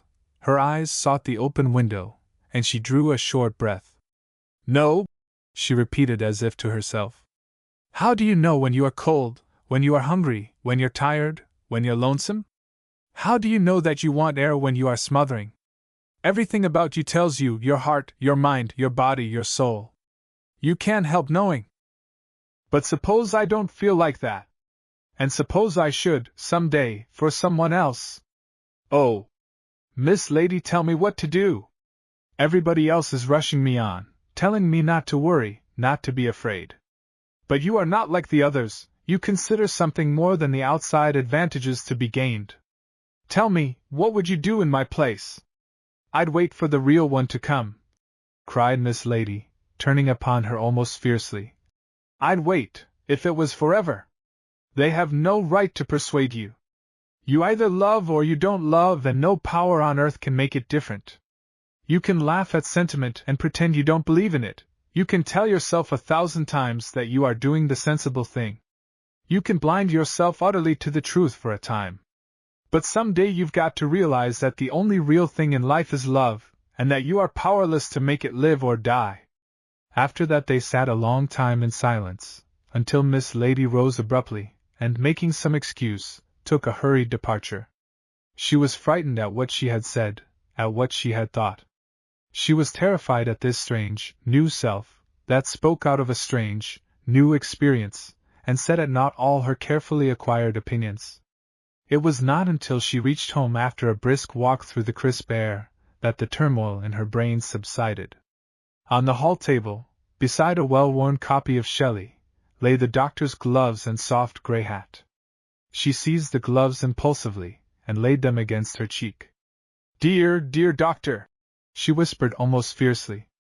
"So good, and kind, and wonderful."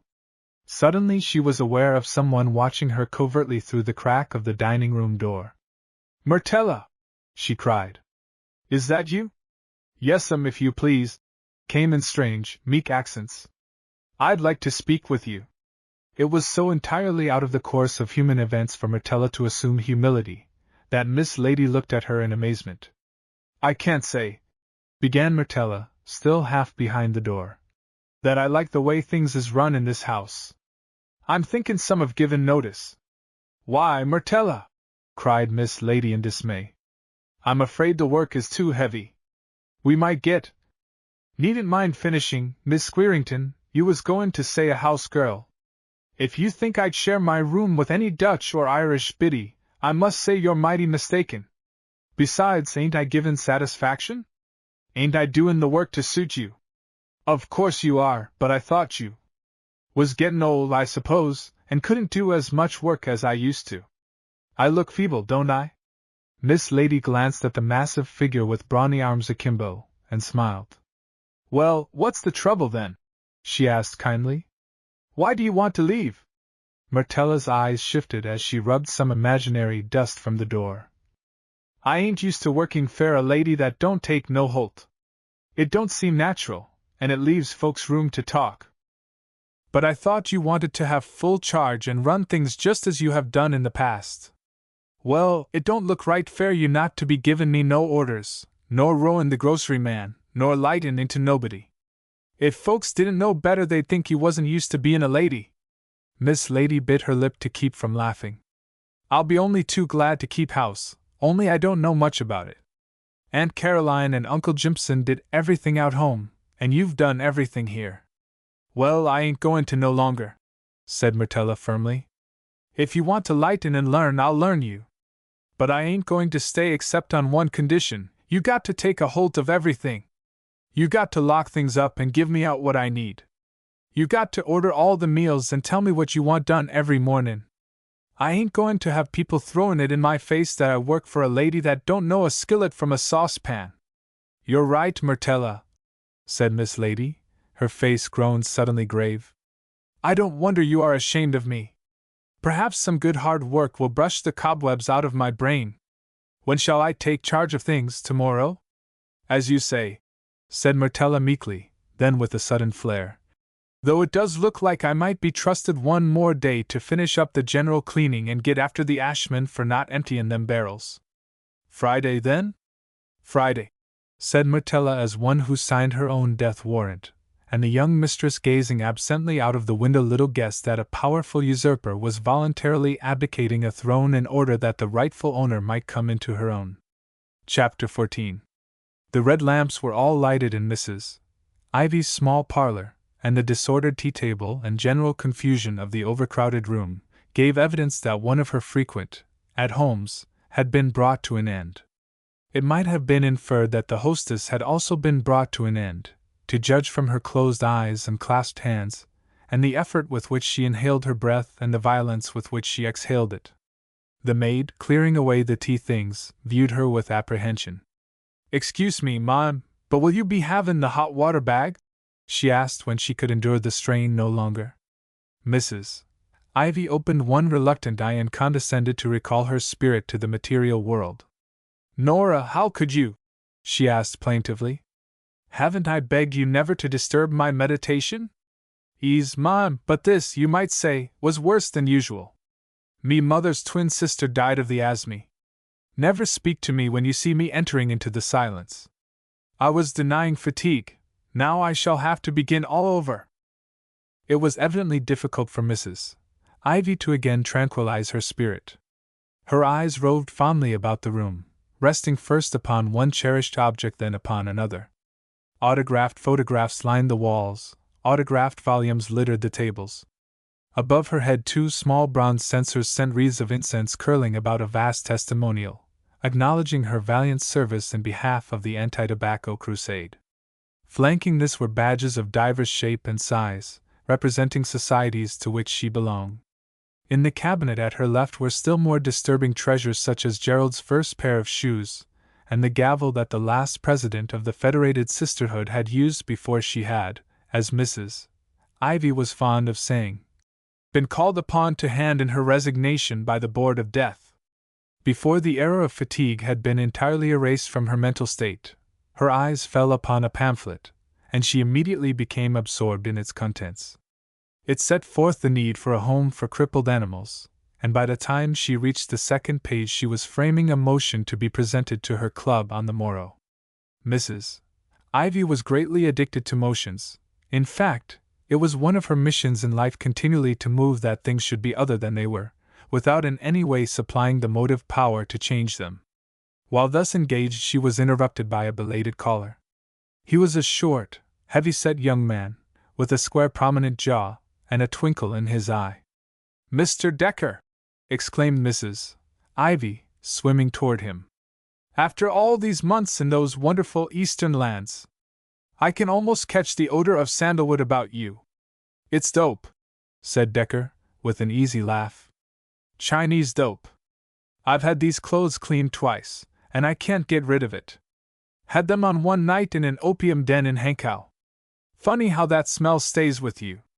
"An opium den?" repeated Mrs. Ivy, lifting a protesting hand. "And is no effort being made to stamp out such iniquities in China? Might not some concerted action on the part of the women's clubs in all the Christian countries create a public sentiment against them?" Decker bit his lip as he stooped to pick up the leaflet she had dropped. "Gerald's here, I suppose?" "Of course. How thoughtless of me not to explain that I always insist upon the dear lad resting between 4 and 5. He inherits delicate lungs from his father, and an emotional, artistic temperament from me. Then both of his maternal grandparents had heart trouble. Still hammers away at his music, I suppose?" Decker asked, minutely inspecting the photograph of a meek-looking female who appeared totally unable to live up to the bold, aggressive signature with which she had signed herself. "Dear Miss Snell," Mrs. Ivy explained, "corresponding secretary of the A.T.L.A. If you had only come sooner you could have met her." "What were you asking?" "Oh, yes. About Gerald's music. Why, you could no more imagine Gerald without music than you could think of a bird without wings. He would simply perish without a piano. When we are abroad we rent one if we are only going to be in a place 10 days. His papa can't understand this, but then Mr. Ivy is not musical, poor dear. He really doesn't know a fugue from a fantasy." "Neither do I," said Decker. "Do the Queringtons still live next door?" "Yes. You know our beloved doctor has married again." "What? Good old syllogism Querington. You don't mean it? I wonder if he knows her first name? He taught me 4 years up at the university and never could remember mine." "Oh, here's my boy. Are you feeling better, dear?" Mrs. Ivy turned expectant eyes to the door where a lean, loosely put-together young man was just entering. He had the slouching gait that indicates relaxed ambitions as well as relaxed muscles, and his hands were deep in his pockets as if they were at home there. "Hello, Decker, glad to see you," he drawled languidly. "Wish you'd stir the fire, mater dear, it's beastly cold in here." "I'll do it," said Decker shortly. Gerald Ivy dropped gracefully on the sofa, and became absorbed in examining his nails. He was rather a handsome if anemic youth, with the general air of one who has weighed the world and found it wanting. His eyes, large and brown and effective, swept the room restlessly. They were accomplished eyes, being capable of expressing more emotions in a moment than Gerald had felt in a lifetime. As he idly turned the leaves of a magazine, he asked Decker how long he had been back in America. "A couple of months, but I've only been in town 2 weeks. Sorry to hear you are under the weather." "Oh, I'm a ruin," said Gerald. "A dilapidated, romantic ruin. Something's gone wrong in the belfry today. Is my face swollen, mater?" Mrs. Ivy bent over him in instant solicitude. "I do believe it is swollen, darling, just here. Look, Mr. Decker, doesn't it seem a trifle fuller than the other side?" Cropsey Decker's eye, not being trained by years of maternal solicitude, failed to distinguish any difference. "No matter," said Gerald gloomily. "If it isn't, then it's something else. What's the news, Decker?" "The only news for me is this idiotic talk that has been allowed to go the rounds about Don Morley. That is what I came to see you about." "What does Dillingham have to say about it?" "Oh, you know Dill, he sidesteps. The whole thing has blown over here months ago. The subject is as extinct as the dodo." "Well, it won't be extinct long. I've cabled Don to come home, and I bet he'll stir things up. There's nothing to hold him now that Marjorie Sequin's broken her engagement." "So sad," murmured Mrs. Ivy. "I hope young Mr. Dillingham won't do anything desperate. To think of his cup of happiness being dashed from his lips." The two young men looked at each other and laughed. "Don't worry about Dill, mater. He has more than one cup to fall back on. It is old man Sequin that may do something desperate. I hear they have made no end of a row, but Marjorie holds her own. They say on the street," said Decker, "that Mr. Sequin has been counting on the Dillingham's money to reinforce the bank. He's been going it pretty heavy the last 2 years. 'One cannot live by bread alone,'" quoted Mrs. Ivy. "Our friends have been living the material life. They have forgotten that they are but stewards, and as stewards will be held accountable for the way they use their wealth. Mrs. Sequin makes absolutely no effort to advance the progress of the world. She has refused from the first to join the ATLA, and she is not even a member of the Woman's Club." "Well, I hope Mr. Sequin hasn't been playing with Don Morley's money," said Decker, resuming the subject from which Mrs. Ivy had flown off at a tangent. "Donald has always left everything to him, and doesn't know anything more about his investments than I do. All he is concerned with is spending his income, and that keeps him busy." At this moment Nora appeared with fresh tea and cakes, making her way with some difficulty through the labyrinth of red lamps, small tables, footstools, and marble-crowned pedestals that crowded the room. "Ah!" cried Mrs. Ivy. "Here are some of the little cakes, Gerald, that you love. You will try one, won't you? We have the greatest time tempting his appetite, Mr. Decker. He can only eat what he likes.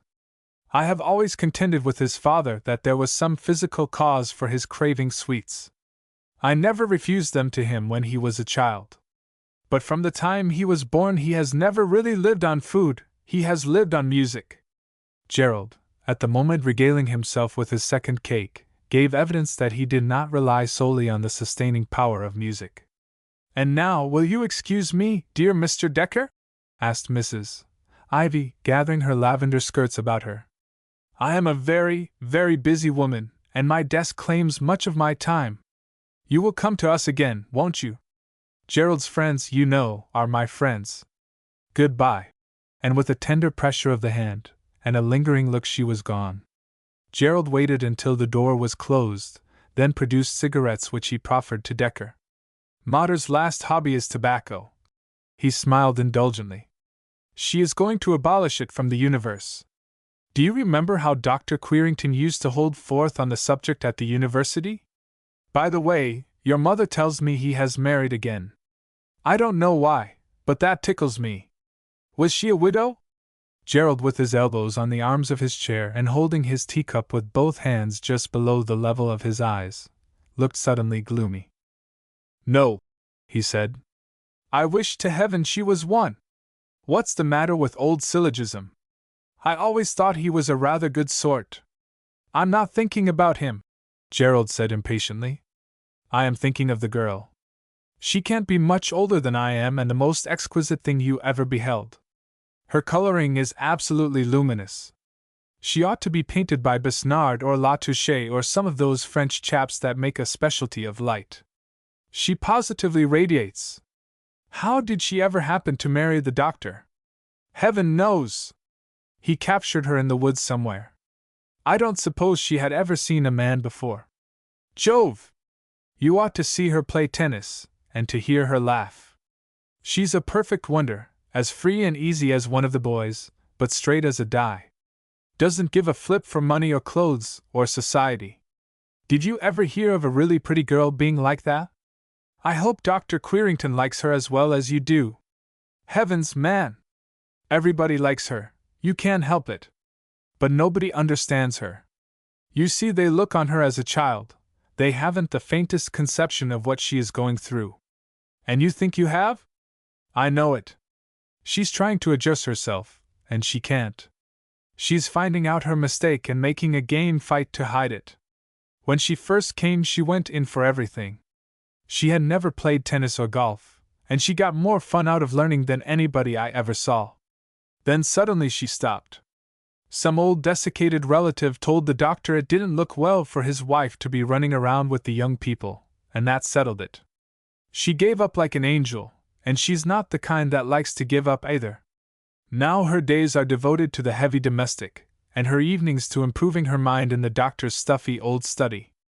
Talking to the doctor, confessed Decker, always affected me like looking at Niagara Falls, grand and imposing and awe-inspiring, but a little goes a long way. How is she standing it? Getting thinner and paler and prettier every day. She's a country girl, you know, used to horses and outdoor exercise. She must have been beastly homesick, but she's game through and through.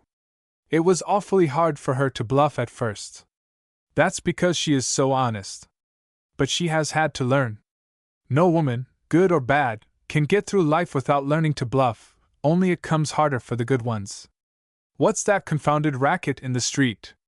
They rose and went to the window, Gerald looking over the shoulder of his shorter companion. A superannuated gray mule hitched to a heavy cart had come to a standstill in the middle of the street, and a group of excited Negroes were vainly trying to induce him to move on.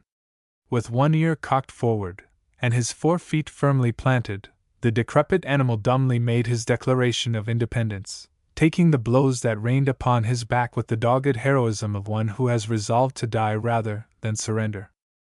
By Jupiter, if those coons aren't fixing to build a fire under him! Exclaimed Decker. They'd rather fool with a balking mule than eat watermelon. Let's go out to see the sport. When Decker reached the porch, having left Gerald at the hall mirror, inspecting his face with minute solicitude, a new figure had appeared on the scene. It was a girl dressed in white, standing in the Queringtons' yard, and as he looked he saw her suddenly dart out of the gate and into the street as if she had been shot from a cannon. "Stop pulling his head like that!" she demanded. "Don't you dare to strike him again! Take that fire away!"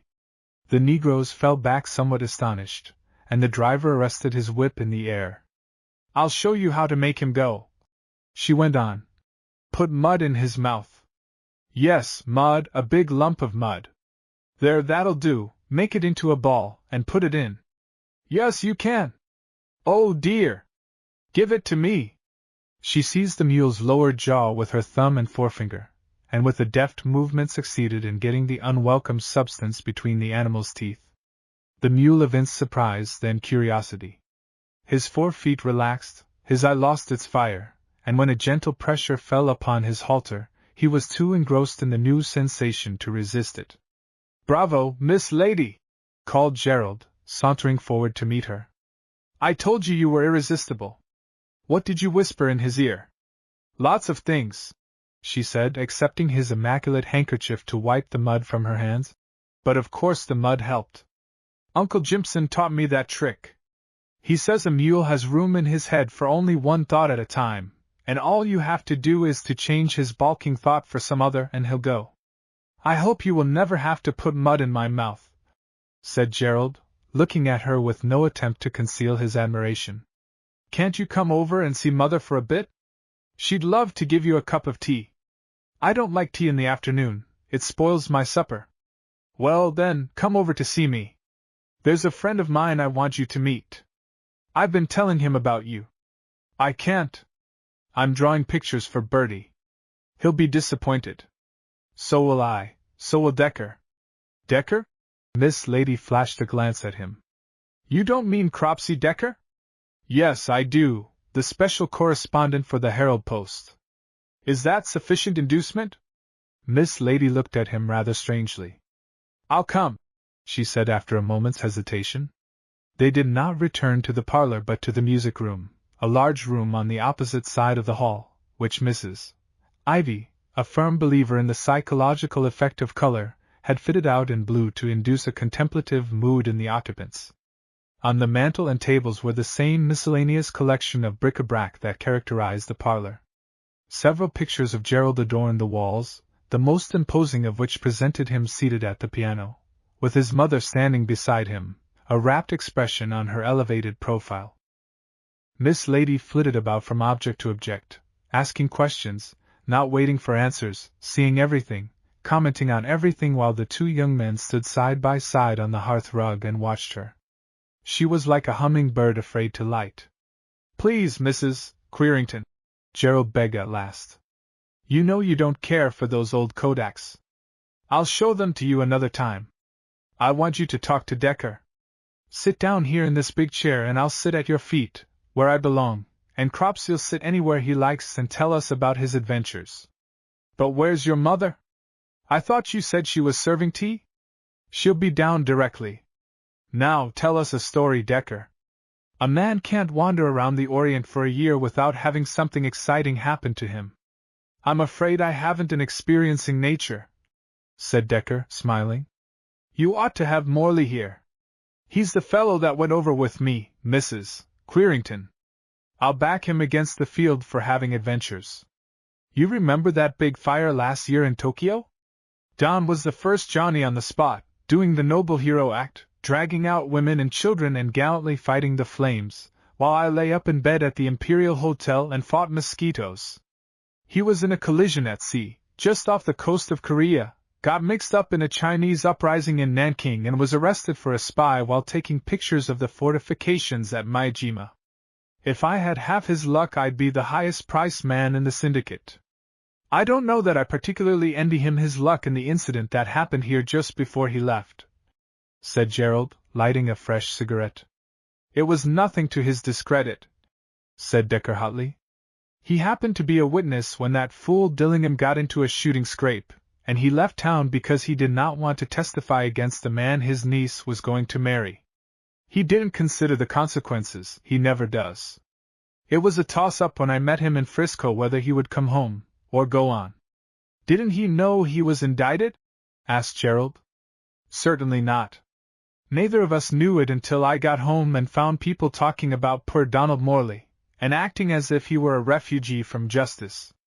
2 or 3 letters came from Mrs. Sequin, but she was so busy urging Don to stay away that she hadn't time to write anything else. We did get one old home paper, somewhere in Java, with an account of the trial. That was the first intimation Don had that Dillingham was throwing off on him. Even then he could scarcely believe it. There's nothing in him to understand a man like Lee Dillingham. But he was with him, that night at the saloon," ventured Miss Lady, sitting up very straight and listening very intently. Gerald smiled skeptically. "He went in out of the rain, my dear lady. That's what he wrote home, I understand, and he didn't indulge in a single drink. Rather a strain on the imagination in the light of subsequent events." "See here, Ivy," said Decker, rising and standing before the fire with his square jaw thrust out, and the twinkle gone from his eye. "I happen to know this story from beginning to end, and we both know Don Morley. He's as full of faults as a porcupine is of quills, but he's neither a liar nor a coward. If he says he was sober that night, I'd stake my life he was." There was an uncomfortable pause during which Gerald tenderly felt his afflicted face, and Decker glared at the chandelier. "He ought to have stayed to explain," said Miss Lady, not daring to look up. "A man's first duty is to himself, and to those who care for him." "That was the trouble," said Decker slowly. "It seems that the one person Don cared most about wouldn't listen to an explanation. He wrote her full particulars, and asked her to telegraph him if he should go or stay. When I met him in Frisco, he had been waiting for that wire for 3 days, and he was nearly off his head. I got him on the steamer almost by main force. We laid over 10 days in Honolulu, and he got the notion that a letter would be waiting for him in Yokohama, and that he would take the next steamer home. All the way across I heard about that girl from the time the Chino brought our coffee in the morning until we went below again for the night. He all but said his prayers to her, cut out everything to drink, even refused to play a friendly game of poker. Why, I've tramped so many decks to the tune of that girl's charms that I could write a book about her." What is her name? Asked Gerald, greatly interested. Heavens, I don't know. She was a wood nymth, a dryad, a jewel, a flower. I could keep it up indefinitely. He had a new one for her every day. When we reached Japan, he couldn't wait for the steamer to dock but went ashore in the pilot boat and made a beeline for Cook's. There was nothing there. It was like that at every port we touched. Each time he would get his hopes up to fever heat, and each time he'd be disappointed. I never saw such perseverance and belief. He made excuse after excuse for her. He was too proud to write again, and he got leaner and more homesick. You know that collision I spoke of? Well, he got in that by waiting over a steamer at Nagasaki in the hope of getting a letter before he left Japan. What happened next? Asked Gerald. Did another planet swim into his ken? Hardly. The smash came just before I left him, a couple of months ago. We were at Raffles Hotel in Singapore having tea with some French girls from the steamer. Our purser happened along and gave Don a letter which I recognized as being from Mrs. Sequin. He read the first sheet, then looked up in a wild sort of way, and asked if we'd mind excusing him as he had something he wanted to see to before the steamer sailed. At 5 o'clock he'd never shown up, and I had to hustle our bags ashore and start out to look for him. He'd been awfully seedy for a couple of months, and when he got left I knew something serious had happened. I found him late that night in the foreign hospital out of his head with a fever. It seems the letter had told him that his girl was going to be married, and half beside himself he had gotten into a rikisha, and ridden for hours in the tropical sun, trying to face the fact. Of course, in the rundown state he was in, it put him out of business, and by the time he got back to Raffles, he didn't know who he was, nor where he was. I stayed with him until the Herald Post sent for me to come home. Maybe you don't think I hated to leave the old chap, in that godforsaken country, lying flat on his back, staring at the ceiling, with all his illusions smashed. Did he want to come with you? Asked Gerald. He didn't want anything. He had wanted one thing so long there was no more want left in him. I tried to get him to let me engage passage for him on the next homebound steamer. But he said he doubted if he'd ever come back, that as soon as he was able to travel he would go on around the world, and that it didn't make much difference where he landed. Quite a tragic little romance, Gerald said. What a lot of mischief you women have to answer for, Mrs. Q. But Miss Lady did not hear him. She was still leaning forward, absorbed in Decker's narrative. If he comes home, in answer to your cable, when can he get here? She asked. Not before Christmas, I should say. If I were Lee Dillingham I should go south for the winter, Gerald said, going to the piano and striking a few random chords. After Cropsey Decker left, Miss Lady sat very quiet in the big chair, while Gerald played to her. It was well that only the kindly old bust of Liz looked down on her tense white face, and clasped hands. For over 2 months she had been fighting a spectre, never daring to lift her eyes to it, but fighting it blindly, passionately, unceasingly. She had denied its existence, refuted every memory, filled her life to the brim with other interests, other affections, and here suddenly she had met it face to face, and it was no longer horrible, but a beautiful, radiant vision, a thing to be buried in her innermost being, a sacred, solemn thing, not to be looked at, or dwelt upon, but no longer to be denied. The stormy, insistent strains of the Appassionata filled the room, surging through every fiber of her, lifting and abasing her by turns. How could she get hold of herself while Gerald played like that? She was sinking in a great sea of emotion, and the music swept about her like a mighty gale, shutting out everything in the world but Donald Morley. He had not failed her, it was she who had failed him. He was coming home, and it was too late. She would have to meet him face to face, to see all that he had suffered in his eyes and speak no word. Surely she might give him this 1 hour, just while the music lasted, give it to him and to herself for the lifetime together they had missed. She did not know when the music stopped, she did not know when Gerald came back to the hassock at her feet. He had evidently been there some time when she was aware of his elbow on the arm of her chair, and his head buried in it. "Gerald!" she said, starting up. "What's the matter?" "Everything." "Is that your trouble?" "What do you mean?" I mean that you are unhappy, he said, catching her hand. She sprang to her feet and snapped on the electric lights. Do I look as if I were unhappy? She demanded, flashing on him her old, bright smile. It was the music, and the twilight, and the way you played. That sonata ought never to be played except in a crowded room with all the lights on. It wasn't the music, Gerald persisted. You know it wasn't. Something's troubling you, and something is troubling me. May I tell you what is the matter with me, Miss Lady? He was looking at her very intently across the table, and Miss Lady for the first time recognized the danger signals in his eyes. Let me guess, she cried, her wits springing to her rescue. I think I know. I thought so when I first came in. It's mumps. Gerald's hand flew instinctively to his face, and his eyes sought the mirror. Miss Lady, in applying to Gerald Ivy, Uncle Jimson's remedy for a balking mule, had averted a disaster. Chapter 15. Time was an abstraction of which the inhabitants of Bean Alley took little notice. The arbitrary division of one's life into weeks and days and hours seemed, on the whole, useless. There was but one day for the men, and that was pay day, and one for the women, and that was rent day. As for the children, every day was theirs, just as it should be in every corner of the world. On this particular fall afternoon, just outside Finis Flather's cottage, a lively game was in progress. It was a game known in Bean Alley as Sockabout, and it had to do with caps or battered hats laid in a row, and with a small rubber ball that was thrown into them from a distance. Like many other apparently simple diversions, Sockabout had its complexities. In fact, the rules admitted of so many interpretations that an umpire was indispensable. Under ordinary circumstances Chick Flathers would have scorned so passive a role as umpire, but today he was handicapped.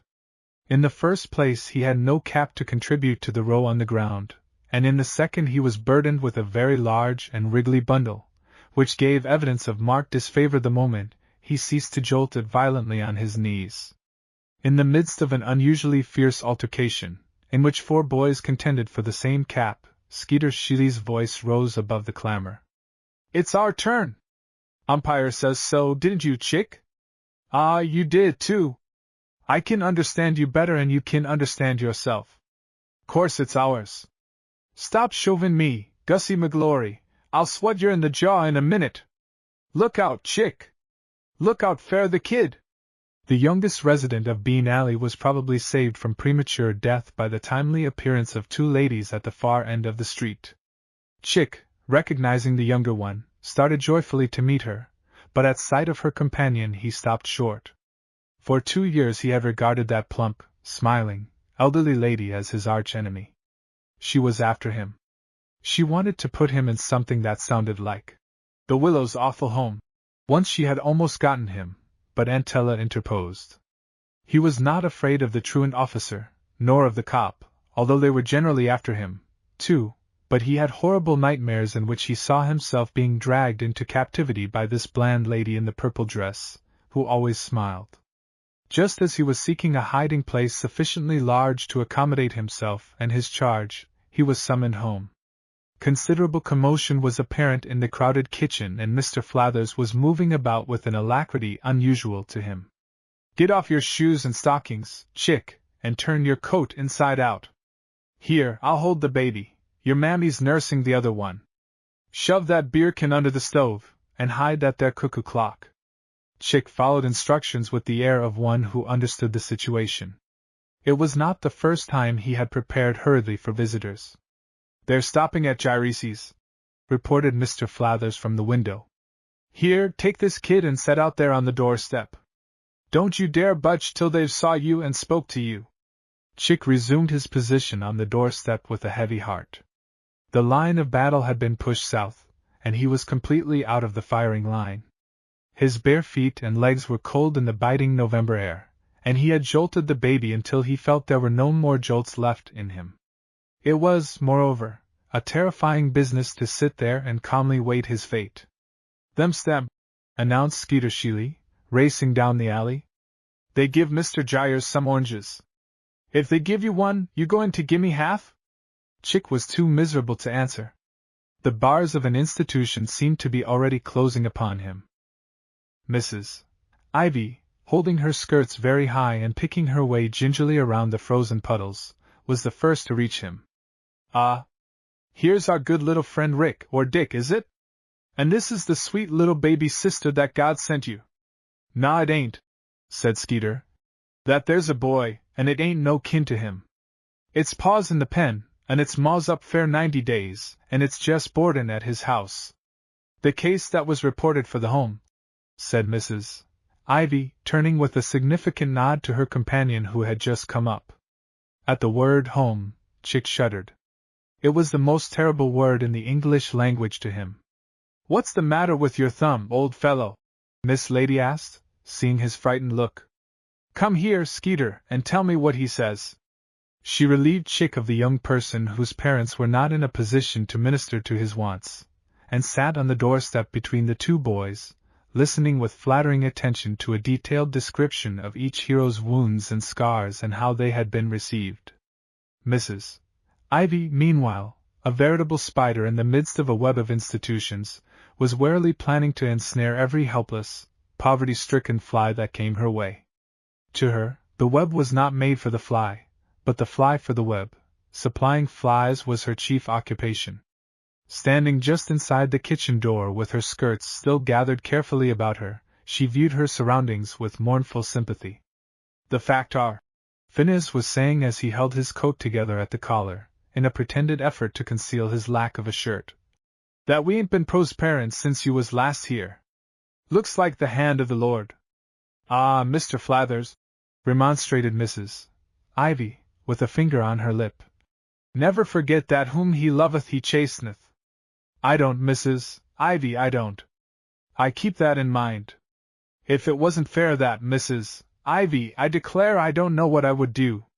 Now you comin' today was a answer to prayer. I just asked he that some way would be provided for the rent man come back at 6 o'clock. I didn't say in my prayer what way, I just said a way, that a way would be provided. And when I seen you and the young lady tinnin' in the alley, I says to Maria, never try to shake my faith no more, the clouds has been lifted." Mrs. Ivy, who was much more given to dispensing morals than money, shifted her position. "Mr. Flathers," she said, looking at him with what she conceived to be a searching glance, "do you ever drink?" Assuring himself that Chick had gotten the can quite out of sight, Phineas looked at her reproachfully. "Me? Why, Mrs. Ivy, I thought everybody knowed that since I joined the church. Of course I ain't denying that there was a time when I knowed the taste of liquor. There ain't no good denying that, and besides confession is good for me, it humbles my spirit, Mrs. Ivy, it keeps me from being a publican." "And tobacco?" queried Mrs. Ivy. "Liquor and tobacco go hand in hand, they are twin evils. Are you addicted to the use of tobacco?" "Not me," said Phineas, truthfully for once. "I ain't soiled my lips with a cigar for over 20 years, and you couldn't get me to chew if you chloroformed me. Yef, liquor is the drink, tobacco is the food of the devil, as I see it." Mrs. Ivy beamed upon him, as she opened the silver bag at her belt. "I shall report your case at our next meeting," she said with enthusiasm. "I shall quote your very words. And now I am going to pin this little badge on you, this little white badge that tells the world you belong to the Anti-Tobacco League. You have the honor of wearing what few of our greatest statesmen can wear. You have proven that a humble laborer can lead the way to reform." Miss Lady appeared at this point with the boarder, who, like most individuals of his class, complained continuously of the quantity and quality of his food. "You find us in a bad way, Miss Squeerington," Phineas said, offering her a bottomless chair with the air of a Christian martyr. "If my sister Myrtella knowed the half of what we was passin' through, she wouldn't continue to steel her heart against us." "Myrtella's heart's all right," said Miss Lady cheerfully. "She takes care of Chick, doesn't she?" "She does, ma'am, in a way. But there's heavy expenses on a poor man with a family. Mrs. Flathers now ain't been able to have a seance since before the baby come. She did give one transettin yesterday, but she says she don't know what's got into her, she feels so sort of weak-like." "How long has she been taking care of this other baby?" Miss Lady asked. most ever since ours come. The juvenile court was looking round for someone to nurse him till his ma got out of the jail hospital. I says to Maria, here's a chank to do a good Christian act and earn a honest penny. We'll take it and entreat it like our own, says I, and the Lord will not forget us, says I. The boarder, taking advantage of this assurance of hospitality, set up such a peremptory demand for food that Miss Lady was compelled to walk the floor with him. Where is Mrs. Flathers? She asked in despair. Can't we give him a bottle or something? Maria, more limp and inanimate than usual, came out of the dim interior of the adjoining room, carrying a yet more limp and inanimate bundle which she exchanged with Miss Lady for hers, and silently retired into the inner room where she was followed by Mrs. Ivy. And this here is ours! Exclaimed Phineas, bending with sudden enthusiasm over the child in Miss Lady's arms, and tenderly lifting the shawl from the weazened face and tiny claw-like hands. This here is Lorini. There ain't nary one of the rest of them lived over 2 weeks, and this here one is goin' on 4. Kinder looks like we're going to keep her with us, don't it? Miss Lady could find no answer. The white lips and the blue circles about the small, sunken eyes bespoke the same disinclination to risk life under such circumstances as had been shown by all the other little Flatherses. Course she ain't like that other baby, Phineas went on with genuine earnestness. But then he's a boy and eats more. She's going to get fat and pretty, ain't you, Lorini? He put his coarse brown thumb into the little hand which closed about it, and clung to it, and sat watching her, unmindful of his visitor. She don't look what you'd call strong, he went on anxiously. But you wouldn't say she was sick, would you? I am afraid I should, Miss Lady said gravely. She looks very sick to me. She does? Then I'd better get the doctor. Phineas rose hurriedly, then sat down again. But he never done the others no good. Maria always contended it was him that killed them. Ain't there something we can do? Don't you know something? Yes, I think I do, only you may not be willing to do it. You try me. I'll do anything you say, miss. If the Lord will only spare her. It's not the Lord that's taking her, Miss Lady cried impatiently. It's you that are sending her, Mr. Flathers. Can't you see that you are killing your baby? He looked at her in amazed horror. Yes, you are, went on Miss Lady fiercely. You are selling her food to another baby. You are letting her mother work so hard that she can scarcely nourish herself. Just look at Mrs. Flathers. Anybody can see that if she had better food and less to do she'd be a different person. Oh, Maria was real pretty, aunt, Phineas said somewhat resentfully. But when a man marries one of them slim little blondes he never knows what he's gettin'. They sort of shrink up on you and get faded and stringy. Yes, but think what she got, said Miss Lady, determined to press the matter home. Martella says you were a strong, handsome young man, who could have turned your hand to almost anything, and look at you now! A broken-down loafer, sitting around the saloons, talking religion while your baby starves. I don't wonder Martella is ashamed of you. I am ashamed of you, and if this poor little girl ever lives to grow up, she will be ashamed of you, too. No, no, cried Phineas brokenly, his head in his hands. She won't be that. If the Lord, I mean if she lives, I'll be a better man, Miss Squeerington, indeed I will. Nobody ever will know in the world how much I want children of my own. That's why I adopted Chick. That's one reason I took in this new one. Seemed like as if my baby went. We'll try to keep her, Miss Lady said with a rush of sympathy. I'll do everything I can, but you must help Mr. Flathers. You are willing to do your part, aren't you? His emotions, used to responding to false stimulants, being now appealed to by the one genuine feeling in him, threatened to become uncontrolled. There, there, Miss Lady said. If you really want to save her, I think there's a way. Not a orphan's home? Asked Phineas, lifting one eye from the baby's petticoat where his head had been buried. No, a clean home of her own. There's no reason why you shouldn't go to work, Mr. Flathers, and support your family decently. I'll take Chick home with me. Martella will be glad to have him for a little visit. Mrs. Ivy is going to send the other baby to the foundlings' home. Then you'll only have to look after Mrs. Flathers and the baby. You surely can do that, can't you? Yes, I can do that. Course any man can do that. But I'd been out of a regular job so long, you'd sorter help me find something to start on. I'll get you something to do, if you will only stick to it. Perhaps Mrs. Sequin can give you work at her new house. She gave our old colored man, Uncle Jimpson, a place. Just so it ain't garden work, nor gettin' up coal, nor nothin' that brings on rheumatism. Have you rheumatism? No, ma'am, praise God. I have escaped this far by being careful. You know what it means, Miss Squeerington, when a man with a family gets down with the rheumatism. There's Gyres now.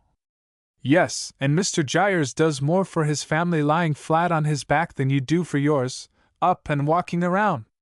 You're not fooling me one bit, Mr. Flathers, and there's no use trying to fool yourself. You either mean seriously to go to work, or you don't. Which is it?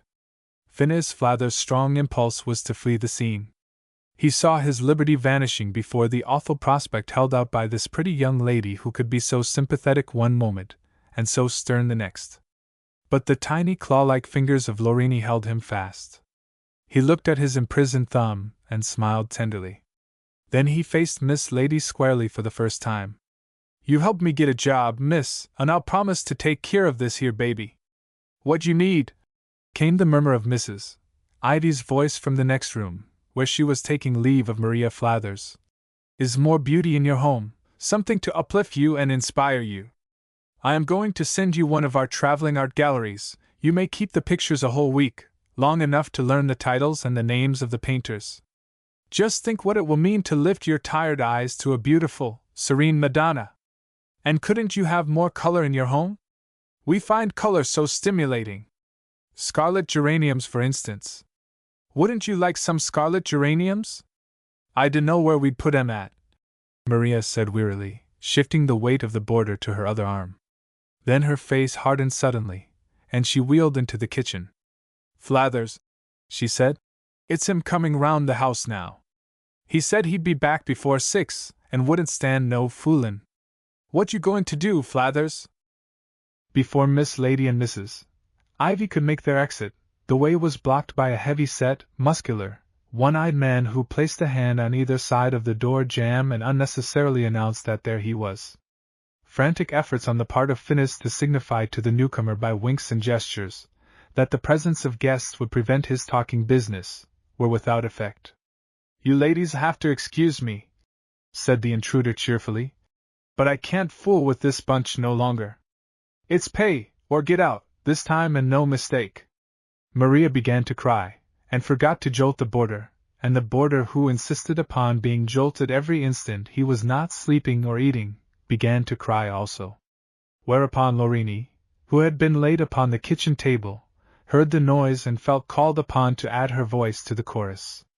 By this time Chick and his colleagues, scenting excitement from afar, had followed its trail and now presented themselves breathless and interested to await developments. Puttin' out was not a particular novelty in Bean Alley, but the presence of guests added a picturesque feature. If you can wait a week longer, said Phineas with some attempt at dignity, I'll be in a position to settle up to date. I'm expecting to get a job. At this the rent man threw back his head and laughed, and the youngsters back of him laughed, and even the boarder stopped crying a moment to see what had happened.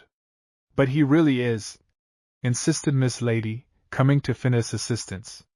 He's going to work the first of the week. Surely you can wait a week longer. I can, miss, said the man in the door, gallantly. I've been waiting a week longer on Flathers for more'n 2 months.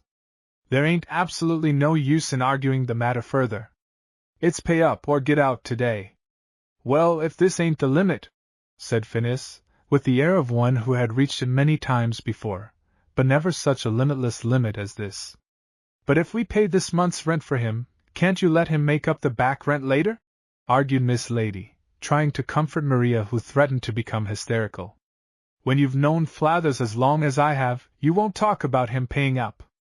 But you can't put them out like this, with that little baby and no place to go. There's the charity organization and the almshouse, suggested Mrs. Ivy, wiping her eyes through sympathy. I'd hate to drive 'em to that, said the man doggedly. But I got my own family to consider, and I ain't what I once was since I lost my eye." "Poor man," sighed Mrs. Ivy. "How fortunate it was the left one! How did it happen?" "Shot out," said the man, nothing loath to enter into particulars.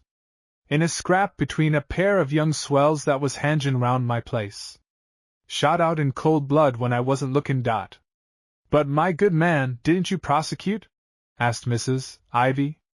"You know we have a legal aid society for just such cases as yours." Illustration: Maria began to cry, and forgot to jolt the boarder.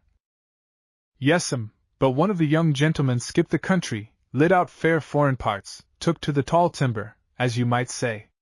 "But he was not the one who did the shooting, was he?" asked Miss Lady, a sudden bright spot on either cheek, and the steady determination in her eye that had been Flather's undoing. "I ain't never been able to say which one done it," said the man, faltering under her steady gaze. "Perhaps it was worth your while not to say." The man shot a quick glance of suspicion at her, then his eye came back to Finis. "Of course, I don't want to push him into the poorhouse, and if he expects to get work—" "I do, Dick," said Finis fervently. "Monday morning I put my shoulder blade to the wheel somewhere." "Well, if the lady's a stand for this month," said the man, evidently anxious to get away, "I'll wait a week longer on the back rent." Miss Lady was preoccupied and silent on the way home. The world sometimes seemed desperately sordid, and human nature a baffling proposition. At her gate Mrs. Ivy halted suddenly. "Do you know," she said, "it has just occurred to me. I shouldn't be one bit surprised if that horrid one-eyed man was the very one Mr. Morley shot." Chapter 16. Christmas night on Billygoat Hill, and twinkling lights, beginning with candles set in bottles in the humblest cottages in Bean Alley, dotted the hillside here and there, until they all seemed to converge at one brilliant spot on the summit, where a veritable halo of light hung above the hilltop. For Angora Heights was having a housewarming, and never since old Bob Carsey brought home his young bride from Alabama had such preparations been known for a social function. All the carriages in the neighborhood had been pressed into service, and a half-dozen motors had been sent out from town to convey the guests from the station to the house. Within the mansion everything was magnificently new. Period rooms, carried out with conscientious accuracy, opened into each other through arcaded doorways. Massive gilt mirrors accentuated the wide spaces of the hall, and repeated the lights of innumerable chandeliers. If a stray memory or an old association had by any chance crept into the Christmas ball, it would have found no familiar object on which to dwell. The atmosphere was as formal and impersonal as that of a museum. In the middle of the drawing-room, like a general issuing last orders before a battle, stood Mrs.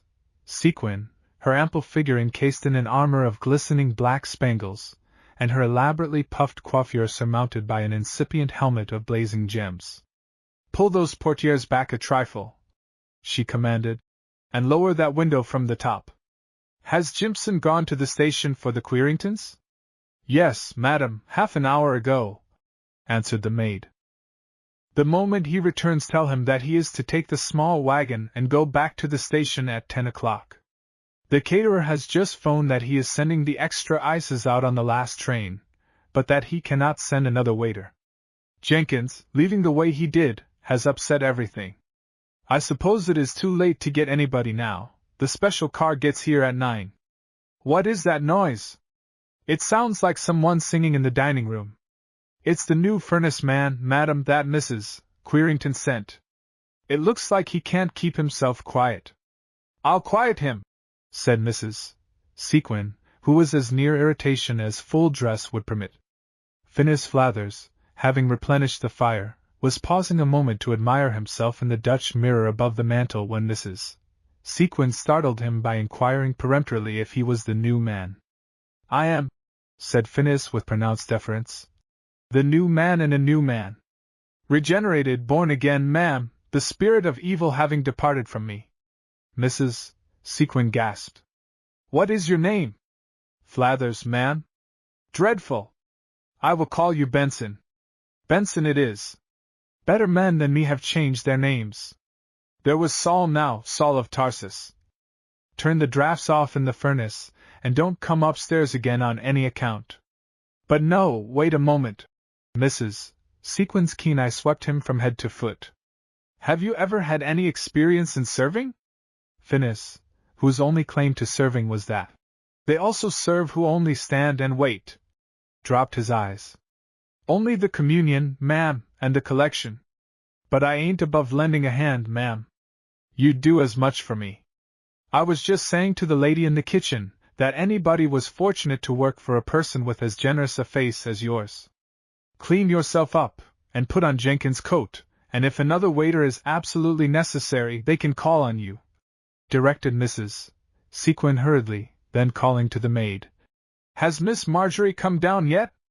She's in the library, ma'am. Marjorie, pale and listless, turned from the window as her mother entered.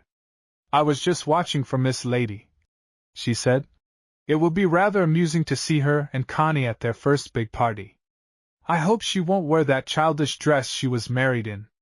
It is all right for Connie to affect white muslin and blue ribbons, but Cousin John's wife ought to wear something that makes her look older. Why, with that short gown, and the way she wears her hair, she looks like a schoolgirl. She looks very beautiful.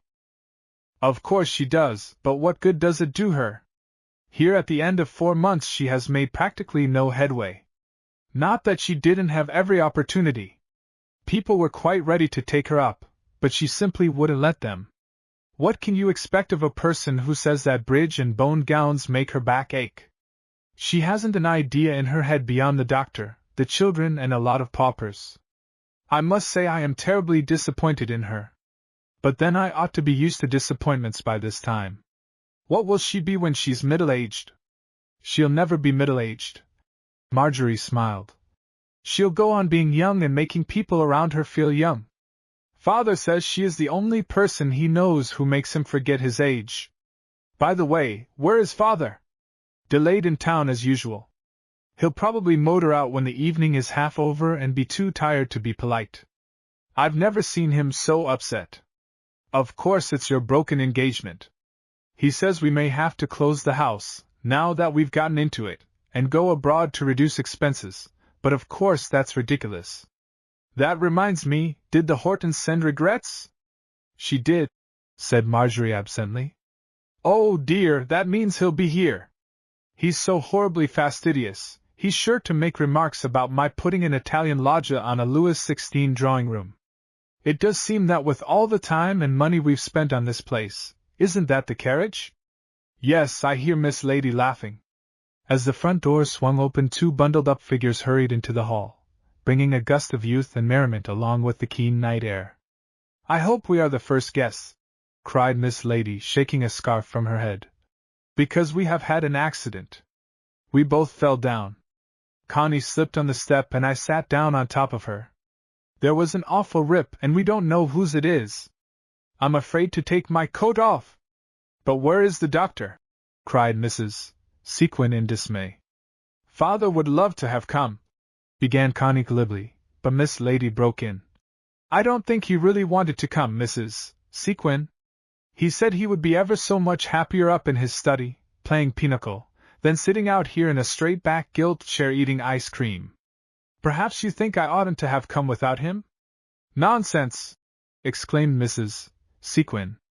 I get perfectly exasperated when Cousin John does this way. There were at least a half-dozen people I'd promised to introduce to him. If he had no consideration for me, he ought to have for you. He has been keeping you at home entirely too much. He forgets that you are 20 years his junior. He expects you to act as if you were 40. No, he doesn't, protested Miss Lady loyally. The doctor never expects anything of anybody that isn't right. He urged me to come, didn't he, Connie? But Connie was absorbed in a trailing flounce that hung limply about her feet. Look, she cried tragically. It's torn clear across the front. What shall I do? Marjorie's gowns would all be too long for you, said Mrs. Sequin, viewing the rent through her lorgnette. Perhaps Marie can do something with this. I won't wear it all tacked up, cried Connie on the verge of tears. I'll go home first. No, you won't, said Miss Lady. This is your first grown-up party and you've been counting on it for weeks. You are going to change dresses with me. I don't mind a bit being hiked up a little, and besides, nobody's going to notice me. That's perfectly absurd, exclaimed Mrs. Sequin indignantly. You must remember who you are, and that everybody is noticing you. Why can't you wear one of Marjorie's dresses, and let Connie have yours? All right, I'll wear anything you say. Don't you dare cry, Connie! I'll never forgive you if you make your nose red. Listen! The musicians are tuning up. May I have the first waltz, madam? And seizing Mrs. Sequin by her plump gloved hands, she danced that august person down the long hall. Let me go, you ridiculous child! Laughed Mrs. Sequin, hurrying her up the steps. The motors are coming up the hill now. Make her look as pretty as you can, Marie, and hurry! At a distance the brilliant, moving lights of automobiles and the dimmer ones of carriages could be seen approaching, and very soon under the blaze of the porch lights, hurrying figures in furs, rustling satin, and soft velvets were being ushered formally into the big reception hall. Mrs. Sequin, mounted on her highest social stilts, stood with Marjorie in the alcove, so carefully planned for another occasion. A ball, to be sure, was a poor substitute for a wedding, but Mrs. Sequin was not one to waste her energies on vain regret. The ball was going to be a success. Already the rooms were filling rapidly with the people Mrs. Sequin most desired to see. Old Mrs. Marchmont had risen from a sick bed to drive out from town and bare her ancient bones in honor of the occasion. Mrs. Bartram had taken possession of the most becoming corner in the library and was holding gay court there. The young people were thronging from one room to another. Everybody was laughing and chatting and exclaiming over the charms of the new house. In fact, the complacency of the hostess over her achievement was only surpassed by the curiosity of the guests, who were confirming with their own eyes the wild rumors which had been current of the Sequins' extravagance. Mr. Horton, the local architect who had not been considered of sufficient renown to make the plans for the house, wandered from room to room on a quiet tour of inspection. Mrs. Sequin's fears of his judgment were not without cause, for Mr. Horton was one of those critics whose advice one always ignores but whose approval one ardently desires. He was a trim, immaculate person with short, pointed beard, and narrow, critical eyes that always seemed to be taking measurements. Passing from the Dutch dining room, with its blue tile, and old pewter, he paused in the doorway of the drawing room where the dancing had already begun. His glance, taking in everything from the gilded fluting of the panels to the bronze heads on the upright lions of the marble mantels, rested at last upon an object which evidently gave his critical taste complete satisfaction. A young girl had paused near him and was eagerly watching the dancers. She presented a harmony in green and gold, from her shining hair caught in a loose coil low on her neck, to her small gold slippers that tapped time to the music. The clinging gown of pale green that fell in loose lines from her shoulders was veiled in deep-toned lace, revealing her round white throat and long shapely arms, bare from shoulder to fingertips. Horton smiled unconsciously as he watched her eager, responsive face, and felt the suppressed vitality in every movement of her slender body. "Who is she?" he asked of Cropsey Decker, who stood near. "Who's who?" "That radiant young thing in green. She doesn't belong in a ballroom. She belongs in a forest with ivy leaves in her hair. By Jove, look at the lines of her, and the freedom of her movements. I haven't seen such arms in years." Cropsey followed his glance. "Oh, that's the new Mrs. Queerington, the wife of John Jay, you know. But I mean the young girl going through the door there, with the wonderful hair, and the profile. That's Mrs. Queerington. Isn't she a stunner? Everybody's talking about her tonight. I'll introduce you if you like." Horton followed him around the outer edge of the dancers, still confident that Cropsey had made a mistake. But when he was duly presented there was no longer room for doubt. "I hope I'm not too late to claim a dance," he said. "I always make it a point to dance but once during an evening, and that with the most beautiful woman on the floor. I hope you aren't going to let these young sharks cut me out of my dance?" Miss Lady lifted a pair of sparkling, excited eyes to his. From the moment when she had appeared, half timidly in her borrowed feathers and taken refuge under Mrs. Sequin's experienced wing, she had been the sensation of the evening. Adroitly conveyed from one group to another, she had left enthusiasm in her wake. She was evidently enjoying to the utmost the novelty of receiving homage from one black-coated courtier after another, and of hearing delightful things about herself. The only apparent drawback to her pleasure was when she was compelled to say, as she did now, "Thank you ever so much, but I'm not dancing." "Not dancing?" repeated Mr. Horton, not unmindful of the whiteness of her shoulders against the dark marble of a neighboring pedestal. "Why not? The doctor and I have given up dancing." "Oh, so he doesn't allow you to dance?" "Allow me?" She lifted her level brows, smiling. "He simply doesn't care for it." "And you don't care for it either?" "Oh, yes, I do. I care for it too much. That's why I'm not dancing." "But you are dancing. You've been dancing ever since you came in. I've watched you. Mightn't you just as well be dancing with me, as dancing by yourself?" She laughed and shook her head, but her foot continued to pat the time, and her eyes followed the swaying couples that swung past. "What's the doctor's objection?" Mr. Horton urged. "He thinks it's undignified for married women to dance, and I guess I do too, only," Miss Lady sighed, "you see, I keep forgetting that I am a married woman. Hasn't it ever occurred to you that the doctor might have something to learn?" "No," she said brightly. "He knows everything. I sometimes wish he didn't. I'd be proud if I could teach him even that much," and she measured off the amount on the tip of her little finger. "Perhaps he isn't as good a pupil as you are. You should take him to see Harnessing a Husband, at the Ardmore this week." "A play? I'd love to go to the theater just once." "You've never been? How extraordinary! Come with Mrs. Horton and me on Friday night and let us share your first thrill." "May I?" Miss Lady began eagerly, then checking herself. "I'm afraid the doctor doesn't care much about the modern stage. He used to enjoy seeing the great actors, but he says the plays they put on now bore him fearfully." "Mayn't we come to call sometime instead?" "As you like," said Mr. Horton, shrugging. "But I hope you realize that you are spoiling that learned husband of yours. Instead of adapting yourself to him, make him adapt himself to you. Come now, isn't it about time for you to reform? Why not begin by finishing this dance with me?"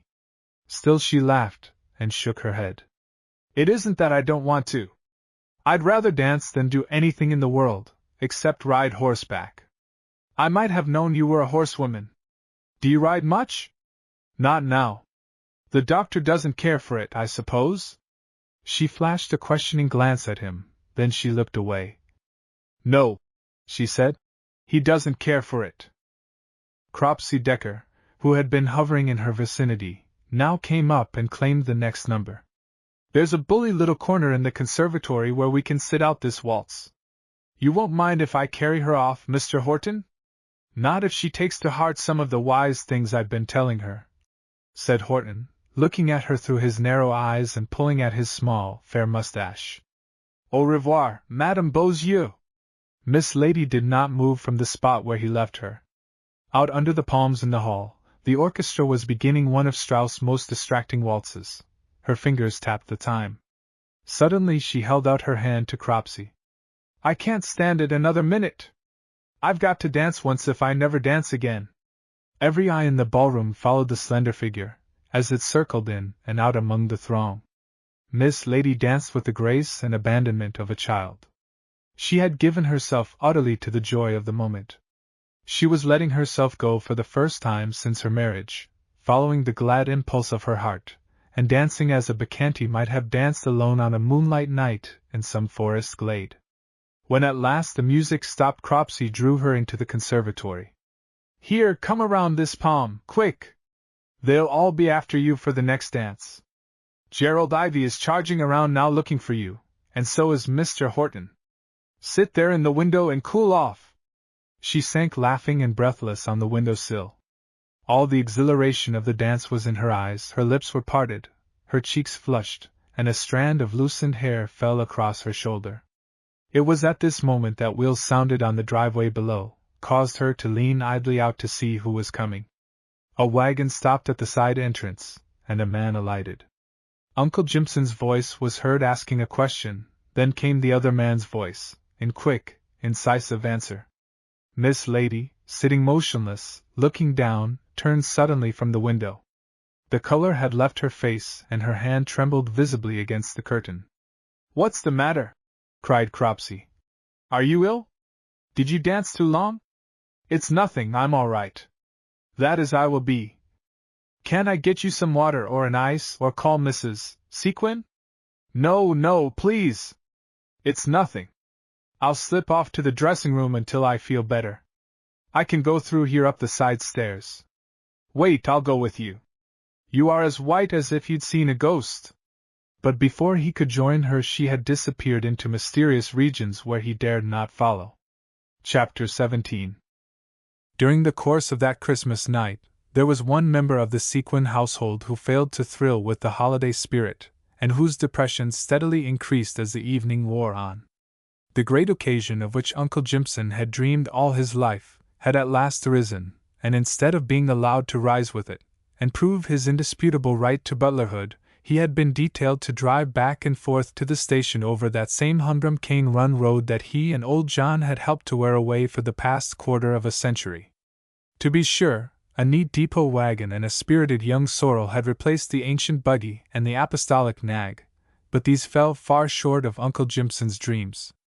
A coach and four at that moment would not have compensated him for the fact that a complacent, red-headed furnace man, a white trash, arrived but yesterday, was being allowed to pass the tray that by all rights of precedence belonged to him. Waiting impatiently at the station for the train that was to bring the elusive ices which he had been pursuing all evening, he at last had the satisfaction of seeing the small engine crawl out of the darkness, and come to a wheezing halt. So engrossed were the conductor and brakeman and Uncle Jimson in safely depositing the freezers on the platform, that no one noticed a passenger who had alighted. In fact, it was not until Uncle Jimson heard Mrs. Sequin's name that he paused from his labor and looked up. The stranger was a young, well-built man, wearing a long, shaggy overcoat, and a cap of a foreign cut that excited the immediate envy of the brakeman. The bag and the suit-case which he carried were covered with foreign labels, and he had the air of a person who is suddenly dropped down in a strange place, and doesn't quite know what to do with himself. "You say you want to get up to Mrs. Sequin's tonight?" Uncle Jimson eyed the bag suspiciously. "'Scuse me, sir, but you ain't sellin' nothin', is you?" The laugh that greeted this was so spontaneous that Uncle Jimson hastened to apologize. "I never thought you was, only we wasn't lookin' fair no railroad company, and I 'lowed you didn't look like you was comin' to de party." "What party?" asked the man, his look of amusement giving place to one of dismay. "Our all's party. We's havin' a ball and a house warmin'. You must be comin' from a long ways off not to be hearin' 'bout hit." "You mean the Sequins are having a party tonight? But aren't they expecting me? Didn't they get my telegram?" "I dunno, sir. They never said nothin' to me." The stranger stood with feet apart, watch in hand, and a grim expression on the only part of his face visible between his cap and his upturned collar. "What time is the next train back to town?" "Dey ain't none, 'cept in de special, what's hired to take de party back to town. Dat goes 'bout 2 o'clock." "I'll wait for it," said the stranger, flinging his bag against the waiting-room door and beginning to pace restlessly up and down the snow-covered platform.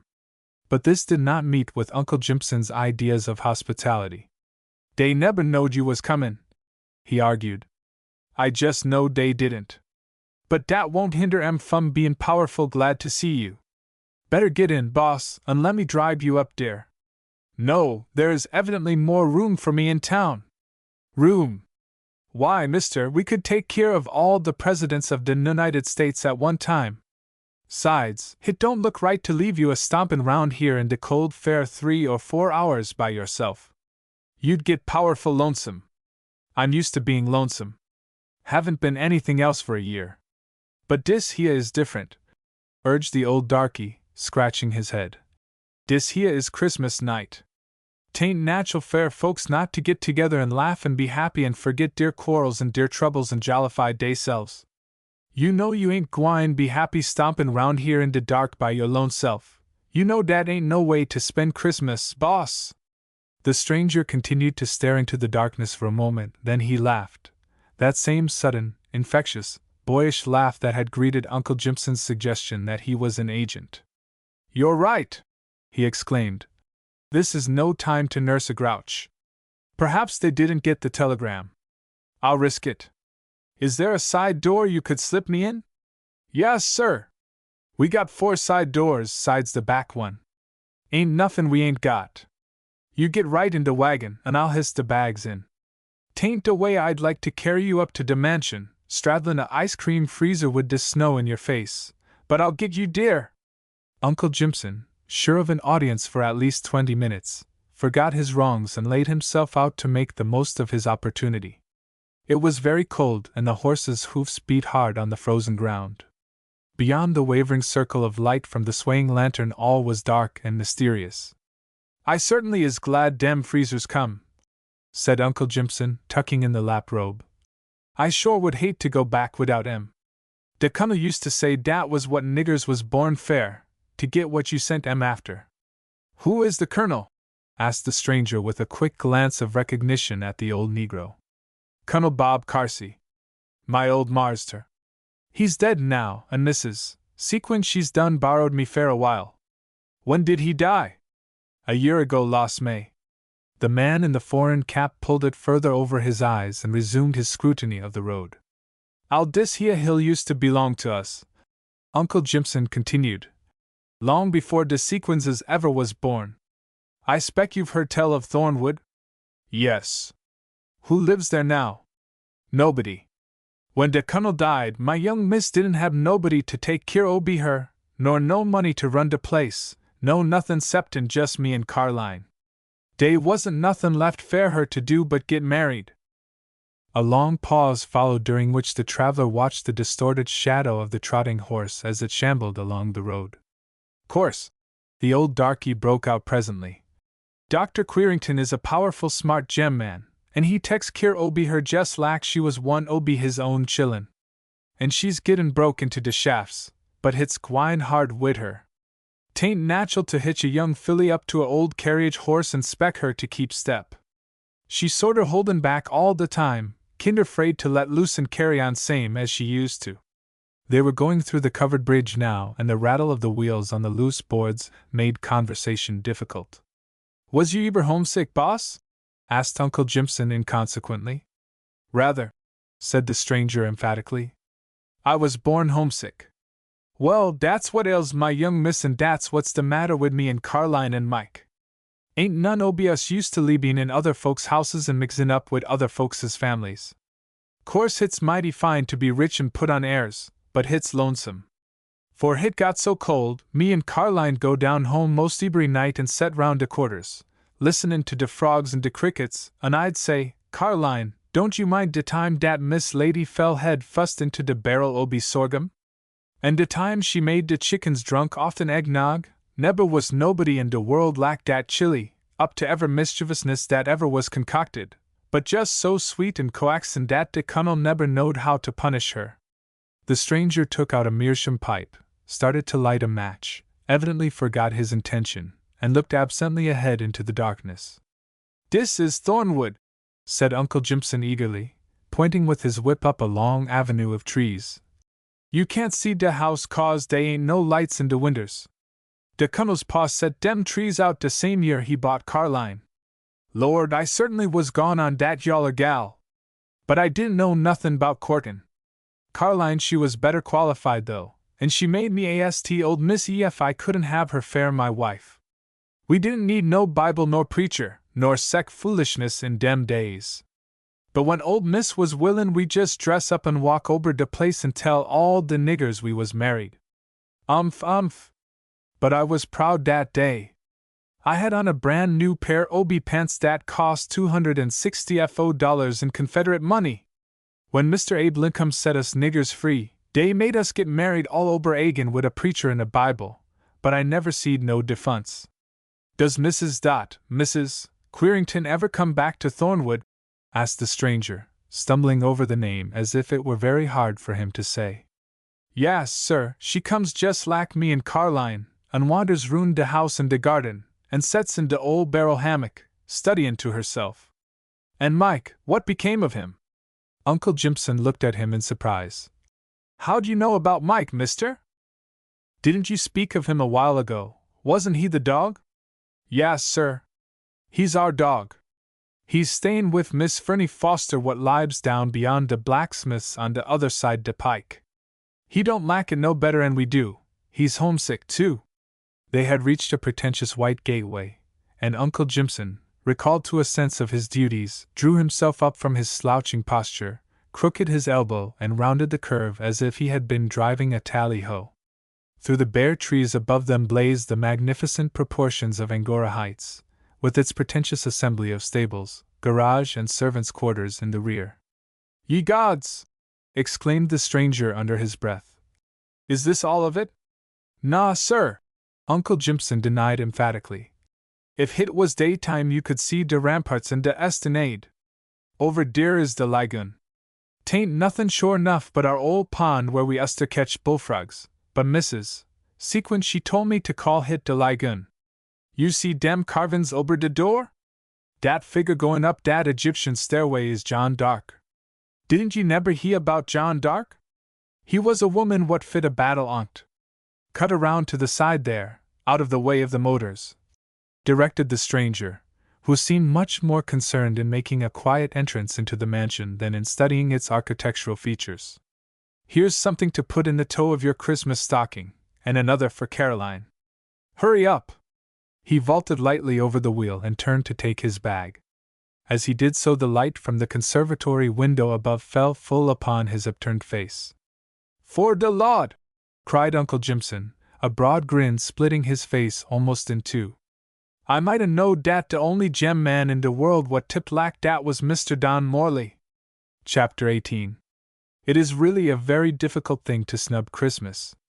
You may relegate it to the class of nuisances, and turn your back on Santa Claus, and vote the whole institution a gigantic bore, but before the day is over it usually gets the better of you, as it did of Donald Morley, arriving unannounced and unwelcomed at the side door of the Sequin mansion.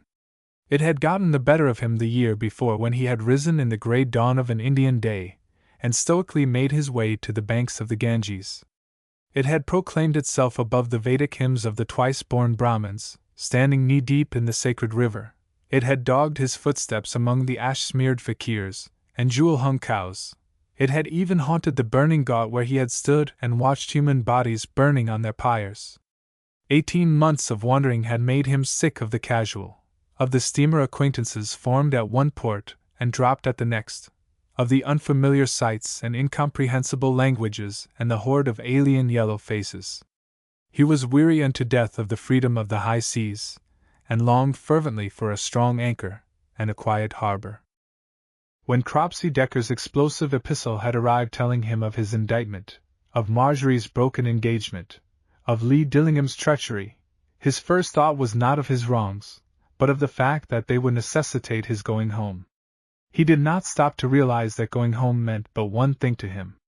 He even tried to persuade himself that seeing Miss Lady in the role of a happy, complacent wife would cure him of his insatiable longing for her.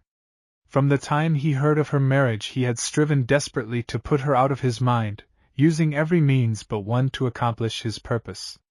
Through all his resentment and bitterness of heart, he had never returned to his old life. Those promises made to her in the full ardor of his boyish passion, he had kept with the hopeless loyalty that one keeps the garments of the dead. Now that he had been indicted for a crime of which he was wholly innocent, his first desire was to know if she still believed in him.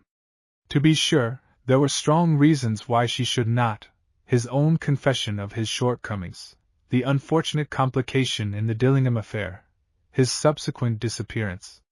It was but natural that she should have been brought to see the folly of pinning her faith to such an unstable proposition as himself. His first agonized protest against her marriage had given place to a stoical acceptance of the fact. He was paying the price many a man has paid for the follies of his youth, and he was ready to pay without a protest, if only she could be made to understand the truth. All that was best in him demanded justice from her, the justice he had pleaded for in that long letter sent from San Francisco. Going home for him meant not only a trial by jury and a verdict of guilty or innocent. It meant far more. He would know from her own lips whether she had ever received his letter, and whether or not she believed in him. On her decision rested his faith in human nature and in God. The sudden decision to return to America had been reached one night in Port Said, where he had just joined an exploring expedition bound for the Valley of the Kings. He cancelled his engagement, took passage on a little Russian steamer that was bound for Alexandria, and too impatient to wait for a liner from that port shipped on a freight boat for Naples. The passage across the Atlantic had been a tempestuous one, and he had landed in New York 2 days overdue, with no time to notify the family of his arrival. And now, after 18 months of exile in foreign lands, he was actually home again. That is, if this resplendent, unfamiliar abode, full of music and lights and strange servants, could be called home.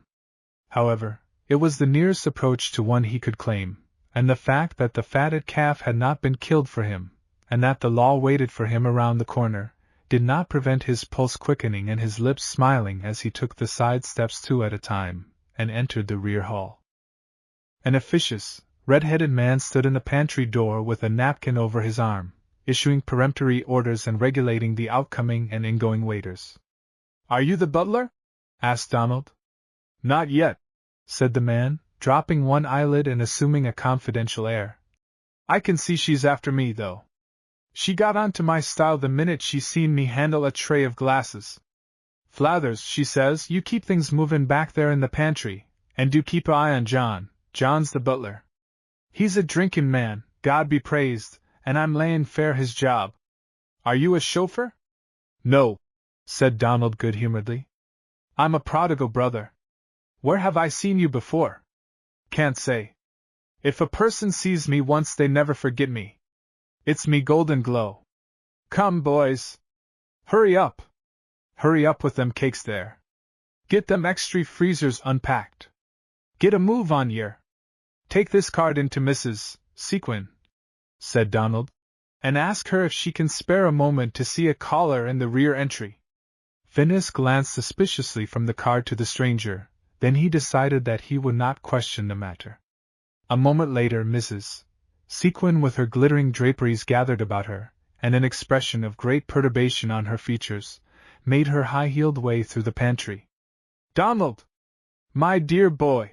she exclaimed effusively, presenting her cheek with the caution of one who hopes the kiss will be light. "What on earth are you doing here? We had no idea you were in America. How thin you are! I've been in a perfect agony about you. Not those champagne glasses, John, the larger ones. That tiresome butler. He has been tipsy all day.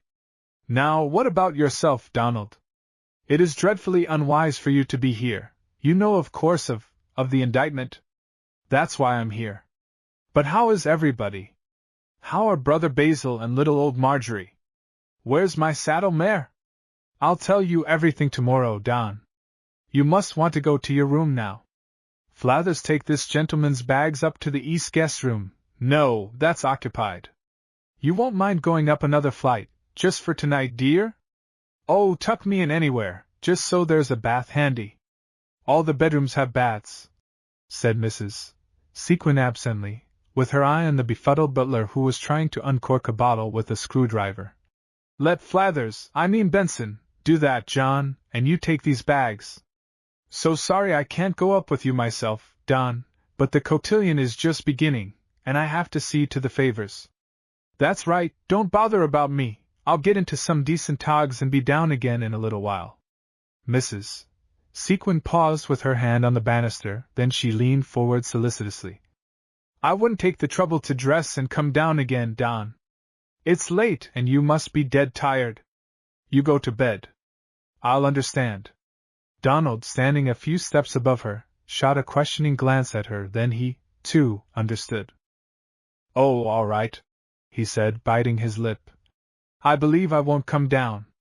You might send Marge up, after the people leave, just to say hello. Of course, we'll both be up. Nothing could hold her if she knew you were here. But it is better that nobody should know. I was careful not to mention your name before the servants. You can have a nice little visit with us, and get away again without anyone being the wiser. It is so lovely you got here in time for Christmas. Good night." She came up 2 steps and presented her other cheek for a kiss. Illustration: Mrs.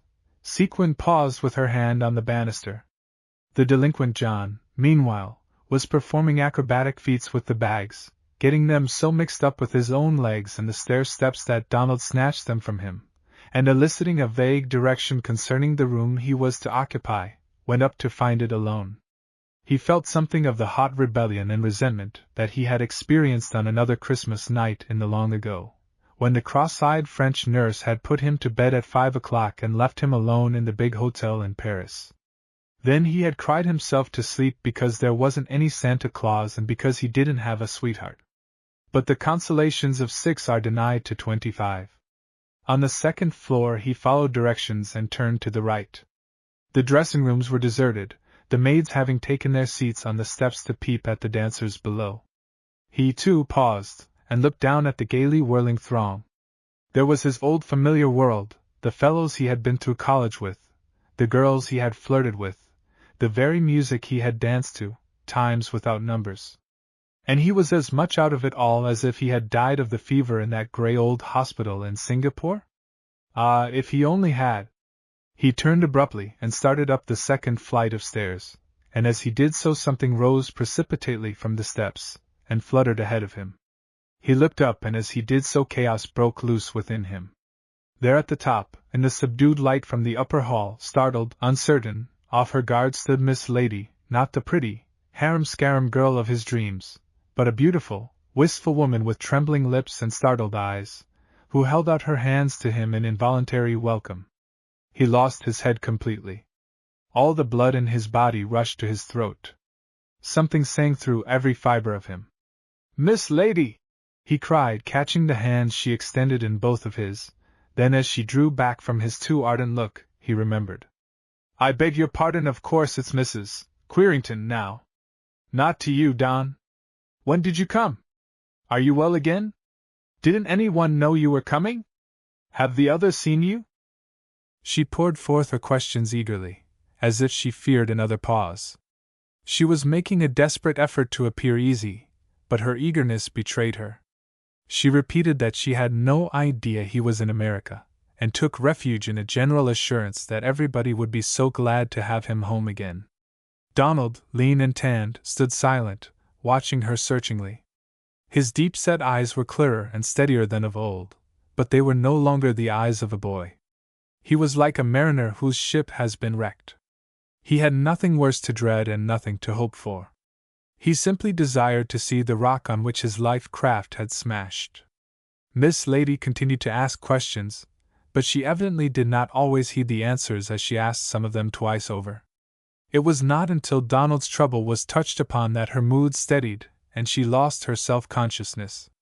"Of course you must stand the trial," she said, and her voice rang with the old assurance. "You must fight the whole matter out once for all, and prove your innocence." "Oh, the court will prove that all right, but what does it matter? If people were willing to damn me without hearing, to believe that I had shot a man's eye out, then run away to escape the punishment, bah! It's sickening. But everybody doesn't believe it. The doctor doesn't, nor Marjorie, nor Cropsey Decker, nor I. Hundreds of your friends are ready to stand by you. Don't listen to what anybody else says, but stay and fight it out." He looked up suddenly. "Did you ever get that letter I wrote you before I sailed from Frisco?" He hadn't meant to blurt it out like that, the question that had tortured him so long, but her sympathy and friendliness had unnerved him. Leaning forward with all his soul in his eyes, he watched the color mount steadily from her throat to her cheeks, then to her brow. He heard her draw a sharp, quivering breath as one who walks on a precipice, then she faced him steadily.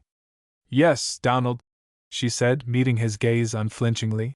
"I got it." He dropped his head on his hand where it rested on the banister, and they stood for a moment in silence save for the strains of music that came up from below. Then he straightened his shoulders. "That's all. I had to make sure, you know. And you didn't believe in me?" Across her face quivered the desire for speech, and the necessity for silence. "I do believe in you, Don," she said earnestly. "I believe in you with all my heart and soul. And we are going to be your friends. You'll let us, the doctor and me?" He took the hand she offered, but he said nothing, and after she was gone he went into his room, and flinging himself across the bed, buried his face in the pillows. Chapter 19. The new year began inauspiciously at the Queringtons. In the first place, Bertie woke up with the chicken pox and was banished to the nursery. Then the doctor followed his annual custom of going over his business affairs, with the usual result that he found his accounts greatly overdrawn. This fact was solemnly communicated to each member of the family in turn, together with admonitions in regard to the future. By lunchtime Hattie had been sent to her room for impertinently suggesting that her father spent more on his books than she did on her clothes, and Connie was sulking over a reduced allowance. Of course, the doctor explained to Miss Lady as he sank exhausted into his invalid chair, which had been pressed into service again during the past few weeks. I have no doubt but that Basil Sequin can arrange things for me. He always has in the past, but he seems very pressed of late, very harassed. I hardly like to approach him so soon again for a loan. Couldn't we rent a smaller house, and have less company? Suggested Miss Lady. The doctor shook his head. It would be very difficult for me to adjust myself to new surroundings. The conditions here for my work are fairly satisfactory. The Ivy's piano, to be sure, is a constant annoyance, but by using cotton in my ears I obviate that nuisance. It is particularly unfortunate that this complication about money should come just at the most critical point of my work. Unless Basil Sequin can make some arrangement, I shall be seriously embarrassed. I'll tell you what we can do, cried Miss Lady brightly, just as if she had not been trying to get herself up to the point of making the offer for a week. We can sell off another bit of Thornwood. Since the Sequins built out there, ever so many people have asked about ground. No, said the doctor, the lines of care deepening in his fine, grave face. There is little left now but the house and farm. Your sentiment regarding the place is such that I cannot permit the sacrifice. The matter will doubtless adjust itself. I shall take some private pupils at the university and perhaps arrange an extra course of lectures. The exigencies of the past 2 years have been exceptional. But you are already working yourself to death, protested Miss Lady. Dr. Wyeth said last week that you could not stand the strain. The rest of us ought to do something. We must do something. You are doing something, my dear. You are relieving me of innumerable burdens in regard to the house and the children. You are proving of great assistance to me in my work, not only by your reading aloud, but by the unfailing sympathy and understanding you give me. Whatever success shall crown my life work will be in a measure due to you. She was sitting on a hassock at his feet, and she looked up at him with strange, dumb eyes. His frail body and towering ambition, his loveless life that knew not what it missed, roused in her a pity almost maternal. A fierce resentment rose within her against herself, for not loving him as she knew a husband should be loved. If he had only won her with his heart instead of his head. The door bell rang and Miss Lady glanced up apprehensively. It was the pickle woman, announced Myrtella, coming in a moment later from the hall. I sent her about her business. Not Miss Fernie, cried Miss Lady, springing up and rushing out to call her. Miss Fernie Foster with much difficulty was persuaded to return and sit on the edge of a hall chair. On New Year's in the past she had always made a formal call at Thornwood, and presented the Colonel with a sample of her best wares. The Colonel in turn had invariably sent down cellar for one of the cobwebbiest bottles on the swinging shelf and bestowed it upon her with great gallantry.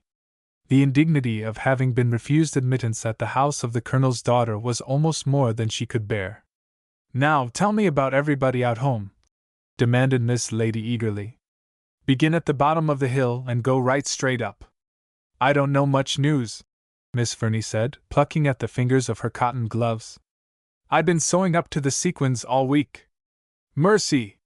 How grand we are getting! Just hemming tablecloths and napkins. I can't say I think much of their new place. It's kind of skimpy. Why, Miss Fernie! It is the biggest house I was even in. I ain't talking about the size. I'm talking about the fixings. There ain't a single carpet that fits the floor by 2 feet, and the wallpaper's patched in every room but one. As for the dining room, well, I wouldn't have believed it if I hadn't seen it with my own eyes. They haven't got a picture or a tidy, or a curtain, or a lambrequin, of any kind. S'pose I oughtn't to tell it on 'em, but the day I was there they didn't even have a tablecloth. Miss Lady laughed in spite of herself, and Bertie heard her, and got out of bed to call over the banisters that if they were telling jokes to please come up there. You know that young man that used to be out to the Wickers? Asked Miss Fernie on the way up. Well, he's Mrs. Sequin's brother. He's giving 'em considerable trouble. How do you mean? They want him to go away somewheres, and he won't do it. The servant girl told me that him and his sister had been having it up and down, and that Miss Marjorie took his side. Is he going to stay?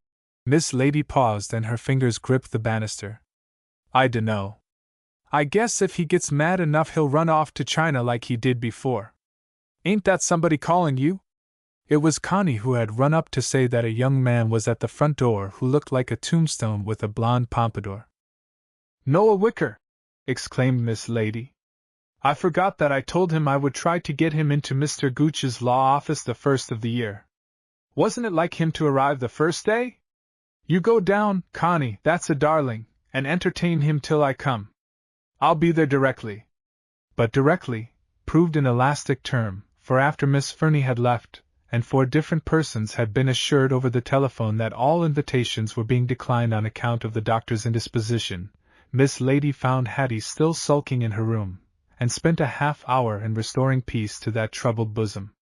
Meanwhile Martella came up to announce with elation that a water-pipe had burst in the cellar. Few things roused such joy in Martella as the bursting of a water-pipe. It was an act of insubordination on the part of the pipe, with which she deeply sympathized. And it's Mr. Gooch's night for supper, and if that man in the parlor stays too, the ice cream won't go round, she declared, with evident satisfaction in the cumulative tragedy. By the time the knots were untied, Miss Lady had forgotten all about Noah Wicker, and it was only when Connie came in declaring indignantly that she wouldn't talk to the stupid fellow another minute, that she remembered. You poor dear child! She cried, giving her a repentant squeeze. I am sorry. Hattie, would you mind going down and entertaining him a second, till I change my dress? I would, said Hattie firmly. Of course Noah stayed to dinner, and Miss Lady regarded it as an act of providence that he and Mr. Gooch should have thus immediately been thrown together. But when Mr. Gooch arrived he was concerned with much more important affairs. He brought the astounding news that Donald Morley had returned home and, against the advice of his family and his lawyers, decided to stand his trial for the shooting of Dick Sheely. It is perfectly preposterous, Mr. Gooch exploded, to voluntarily put himself in the clutches of the law in a complicated case like this. He could have lived elsewhere for a few years. Even if he is innocent, the evidence is all against him. I have argued with him for 2 days. His sister tells me that she has worked on him for a week. He will listen to nobody. Quite right, said the doctor emphatically. The establishment of his good name should be his primary consideration. The purest treasure moral times afford is spotless reputation. I am more gratified than I can say that Donald is taking this course.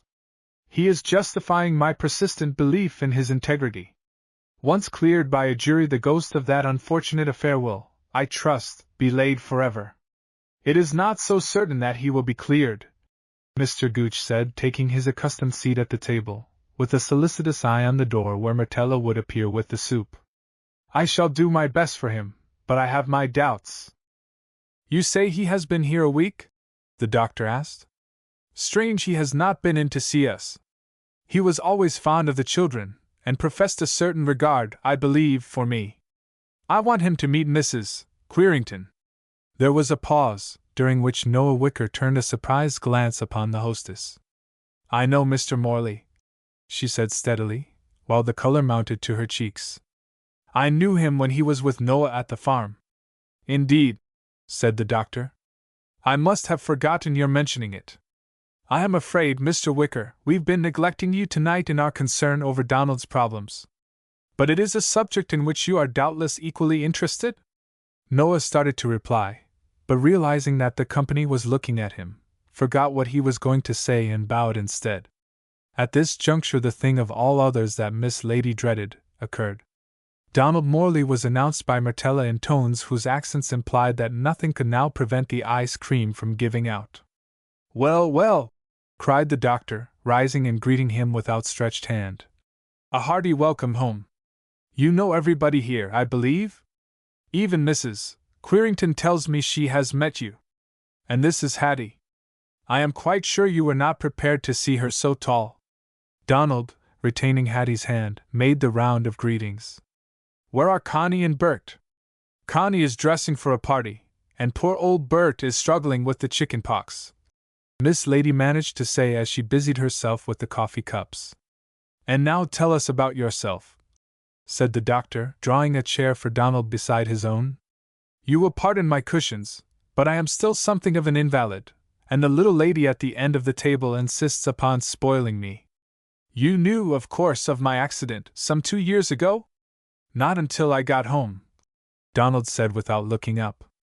I hope you've gotten well again. Oh no, I shall never be well. The physicians assured me of that from the first, but they also said that with care and proper conservation of my energies I would probably live to a ripe old age. I do not suppose you have ever had to resist the temptation to overwork, Donald? Donald smiled and puckered his brow. He has plenty of work cut out for him now, growled Mr. Gooch, whose mind having been temporarily diverted by the salad now rushed back to the trial. Work for an admirable cause, said the doctor. Mr. Gooch has just been telling us of your decision, Donald, and I cannot express my gratification at your course of action. Thank you, doctor. That's the first encouragement I've had. My family seem to think I am a lunatic, and even my lawyer, here, is taking the case under protest. The value of a good name, began the doctor, then remembering that he had delivered himself at length on that subject earlier in the evening, he broke off by inquiring if Donald had been doing any writing during his absence. Oh, yes, I am always scribbling. It doesn't amount to anything, though. Yes, it does, too, declared Hattie, to whom Cousin Don had always been a hero. Mr. Decker told Gerald Ivy that you did all the best things in the articles he sent home for the syndicate. I suspected it, said the doctor. I thought I recognized your humorous viewpoint in that first article on China. I remarked to my wife at the time that you had visualized the scene, for the reader, exactly as you had seen it.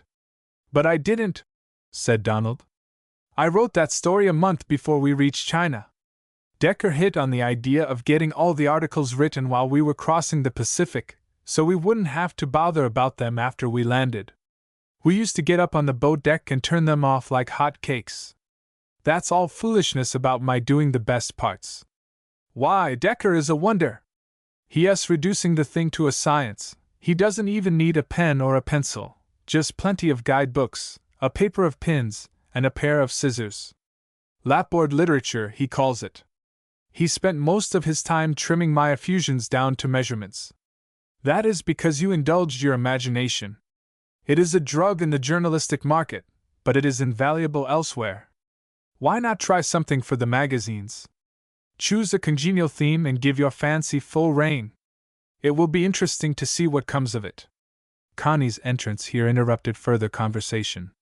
She had neglected no detail of her toilet, and the result was a pink and white confection ready for conquest.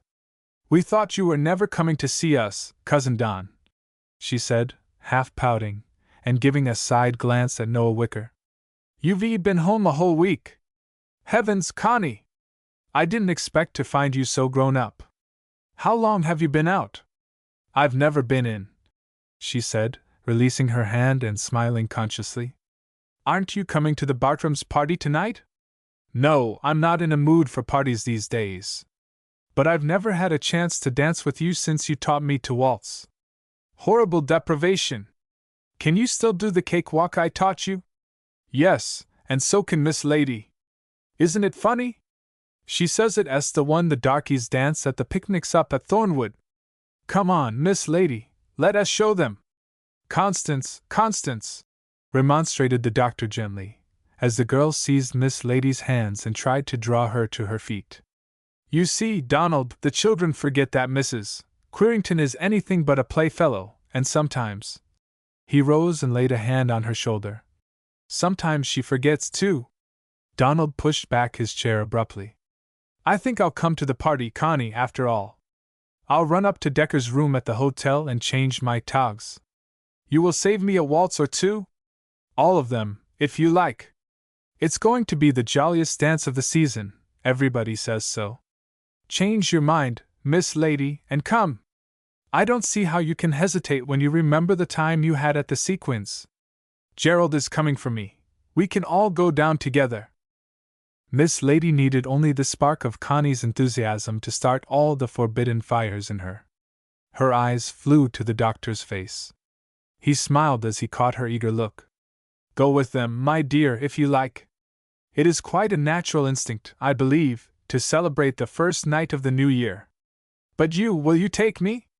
Just this once, Doctor? No, my party days are over. Donald here will take my place, will you not, Donald? But Miss Lady gave him no chance to answer. That mad, insistent clamor within her for joy, for life, for love, could not be trusted for a moment. She was afraid of herself. I'll stay home, she said, with a brave attempt at gaiety, conscious of Donald's critical eyes upon her. We will have a pinochle tournament, and Noah and I will beat the home team on its own ground. Won't we, Noah? But Noah did not hear her. He was absorbed in watching Connie, who stood on tiptoe, pinning a flower in Don Morley's buttonhole. Chapter 20. For the next month little else was talked about but Donald Morley's trial. The truth of the matter sustained a compound fracture every time the subject was discussed. In some quarters it was confidently asserted that the fugitive from justice had been captured the moment he landed in America, and was allowed his liberty only under a heavy bond. Others contended that a guilty conscience had driven him to confession. Meanwhile his friends were either exasperated at his folly in reviving the old scandal, or quixotically enthusiastic over his demand for justice. Mrs. Sequin bitterly opposed his action until she found that the Bartrams, Dr. Querington, and other influential friends upheld him. Then she decided to suspend her judgment until the trial was over. Of course, if he was going to be a hero, she wanted to be his loving sister, but if he was going to be convicted, she would have nothing more to do with him. He had gone directly against her advice in coming home, and she observed with ominous certainty that he would see. Donald threw himself into the work before him with grim determination. He spent hours daily in Mr. Gooch's stuffy office going over transcript of testimony in the Dillingham trial. He made a number of visits to Billygoat Hill, recalling every detail of the shooting. On the first visit he had sought out Sheely, confident of being able to jog his memory concerning his part in the affray, but to his dismay he found that Sheely had already been summoned to the office of the prosecuting attorney. In every direction he turned he encountered the octopus of the law. Mr. Gooch gave him little encouragement. He wheezed, and whined, and contested every suggestion. His client appeared to him a foolhardy boy who had gotten well out of an ugly scrape, and did not have sense enough to stay out. So strongly did he feel this that he felt called upon to express it at great length, on every possible occasion. Donald would sit before him with arms folded, and jaws set, waiting impatiently for these harangues to cease. He had employed him because he was the family lawyer, and because he was a friend of Dr. Querington's. At the end of the first week he realized that he had made a mistake, and confided the fact to Noah Wicker. Noah, having successfully worked through the law course at the university, was now, by the persistent efforts of Miss Lady, occupying a dark corner of Mr. Gooch's outer office. Here, with feet hooked under a rung of a stool, and fingers grasping his pompadour, he doggedly wrestled with the cases he heard in court, laboriously puzzling out obscure points by the aid of the statute and the code. Donald soon fell into the habit of discussing his approaching trial with him, at such times as Mr. Gooch was absent. He found Noah's calm, impersonal point of view a relief after the skeptical, disapproving attitude of the older attorney. During these days Donald spent as little time as possible at Angora Heights. The family skeletons that had always lurked in the sequin closets seemed to revel in their commodious new quarters. It is a melancholy fact that the more closets one acquires, the more skeletons there are to occupy them. Mrs. Sequin's existence, if restless in town, was trebly so in the country. Between catching trains and receiving and speeding guests, engaging and dismissing servants, and agonizing over the non-essentials, she dwelt in the vortex of a whirlwind that disturbed everything in its wake. Between her and Marjorie the gulf was widening. Having declared her independence, the girl went further, and entered a training class in the kindergarten, an act which caused a rupture that threatened to be serious, until the head of the family for once asserted his authority, and unexpectedly sided with his daughter. Basil Sequin during these days had little time to bestow upon family matters. He rose at 6 o'clock, drank 3 cups of black coffee, devoured the newspapers, and was on the way to the office before his gardener was out of bed. Before and after banking hours he had committee meetings, and special appointments, snatching a few minutes for luncheon at the nearest restaurant. Donald had had but one chance to talk with him since his return, and that was one evening when he was summoned to his den. He found him pacing restlessly up and down the room, his hands thrust deep in his pockets. "You've decided to stand the trial, I hear?" Mr. Sequin asked abruptly. "Yes, I had to get the matter cleared up. It is all so idiotic, my being indicted. I don't anticipate any trouble." "You can't tell," said Mr. Sequin. "But I didn't send for you to discuss the trial. It's business I want to talk about. Do you know how much stock you own in the People's Bank?" "No, I can't say that I do exactly." "Well, it's time you were finding out. How would you like to take charge of your own affairs from now on?" Donald looked at him in undisguised surprise. Heretofore the only time that money matters had been discussed between them was when he had been guilty of some extra extravagance. This sudden change of tactics on the part of his brother-in-law was disconcerting. "Why, I shouldn't like it at all, unless it would relieve you," he said. "It isn't that. One bother more or less doesn't matter. The point is, I want you to act for yourself. The result of this trial is by no means certain. You may need considerable ready money before you get through with it.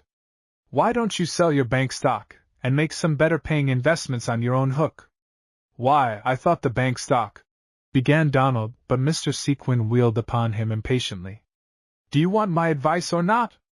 "Of course I want it." "Very well. Listen to me. Almost every dollar you have is tied up in the People's Bank. Go down tomorrow morning to a broker, Gilson's the best man, tell him that you must have a big sum of money at once. In order to get it you are willing to sacrifice every share of your People's stock. Tell him not to put it on the market, but to sell it in small blocks to different people, and not to stick at the price. Make him understand that it has to do with your trial, and caution him particularly not to let me know of the transaction." "But I don't understand," said Donald, watching with troubled eyes the stooped figure that continued to pace up and down the room like an animal in a cage. "I didn't offer to explain. I offered to advise," Mr. Sequin snarled. "There are complications that couldn't be made clear to you in a month. I'll ask you not to refer to this matter again to me or to anyone else. I have a lot of papers to look over now, so I'll say good night." Donald rose from where he had been sitting at the table. "Of course you know what is best," he said irresolutely. "And I know I've got no business shifting my responsibilities on you. By the way, can I help you with some of this stuff? You look about done for tonight." "Done for?" Mr. Sequin smiled ironically, and ran his fingers through his scant gray hair. "Why, Don, I'd change places with any old corpse tonight, just for a chance to lie down in a quiet corner and stop thinking. No, there's nothing you can do. There's nothing anybody can do. Good night. Close the door as you go out, and leave word downstairs if I am called over the phone to say I am not here." All things considered, it is small wonder that Donald passed as little time as possible at Angora Heights. The time he was not occupied with his trial hung heavy on his hands. Distrustful of his friends, sensitive to criticism, and dreading the humiliating ordeal to come, he spent one of the most wretched months of his life. He tried to write, but fancy fled before the glare of the actual. The only place where he found temporary peace was under the roof of the grim-looking house in College Street. From the first Dr. Querington had championed his cause, and urged upon him his hospitality. To be sure, the doctor's hospitality usually began and ended with his welcome, after which he would take himself off to the study, and leave his guest to the care of the family. At such times Miss Lady invariably went with him.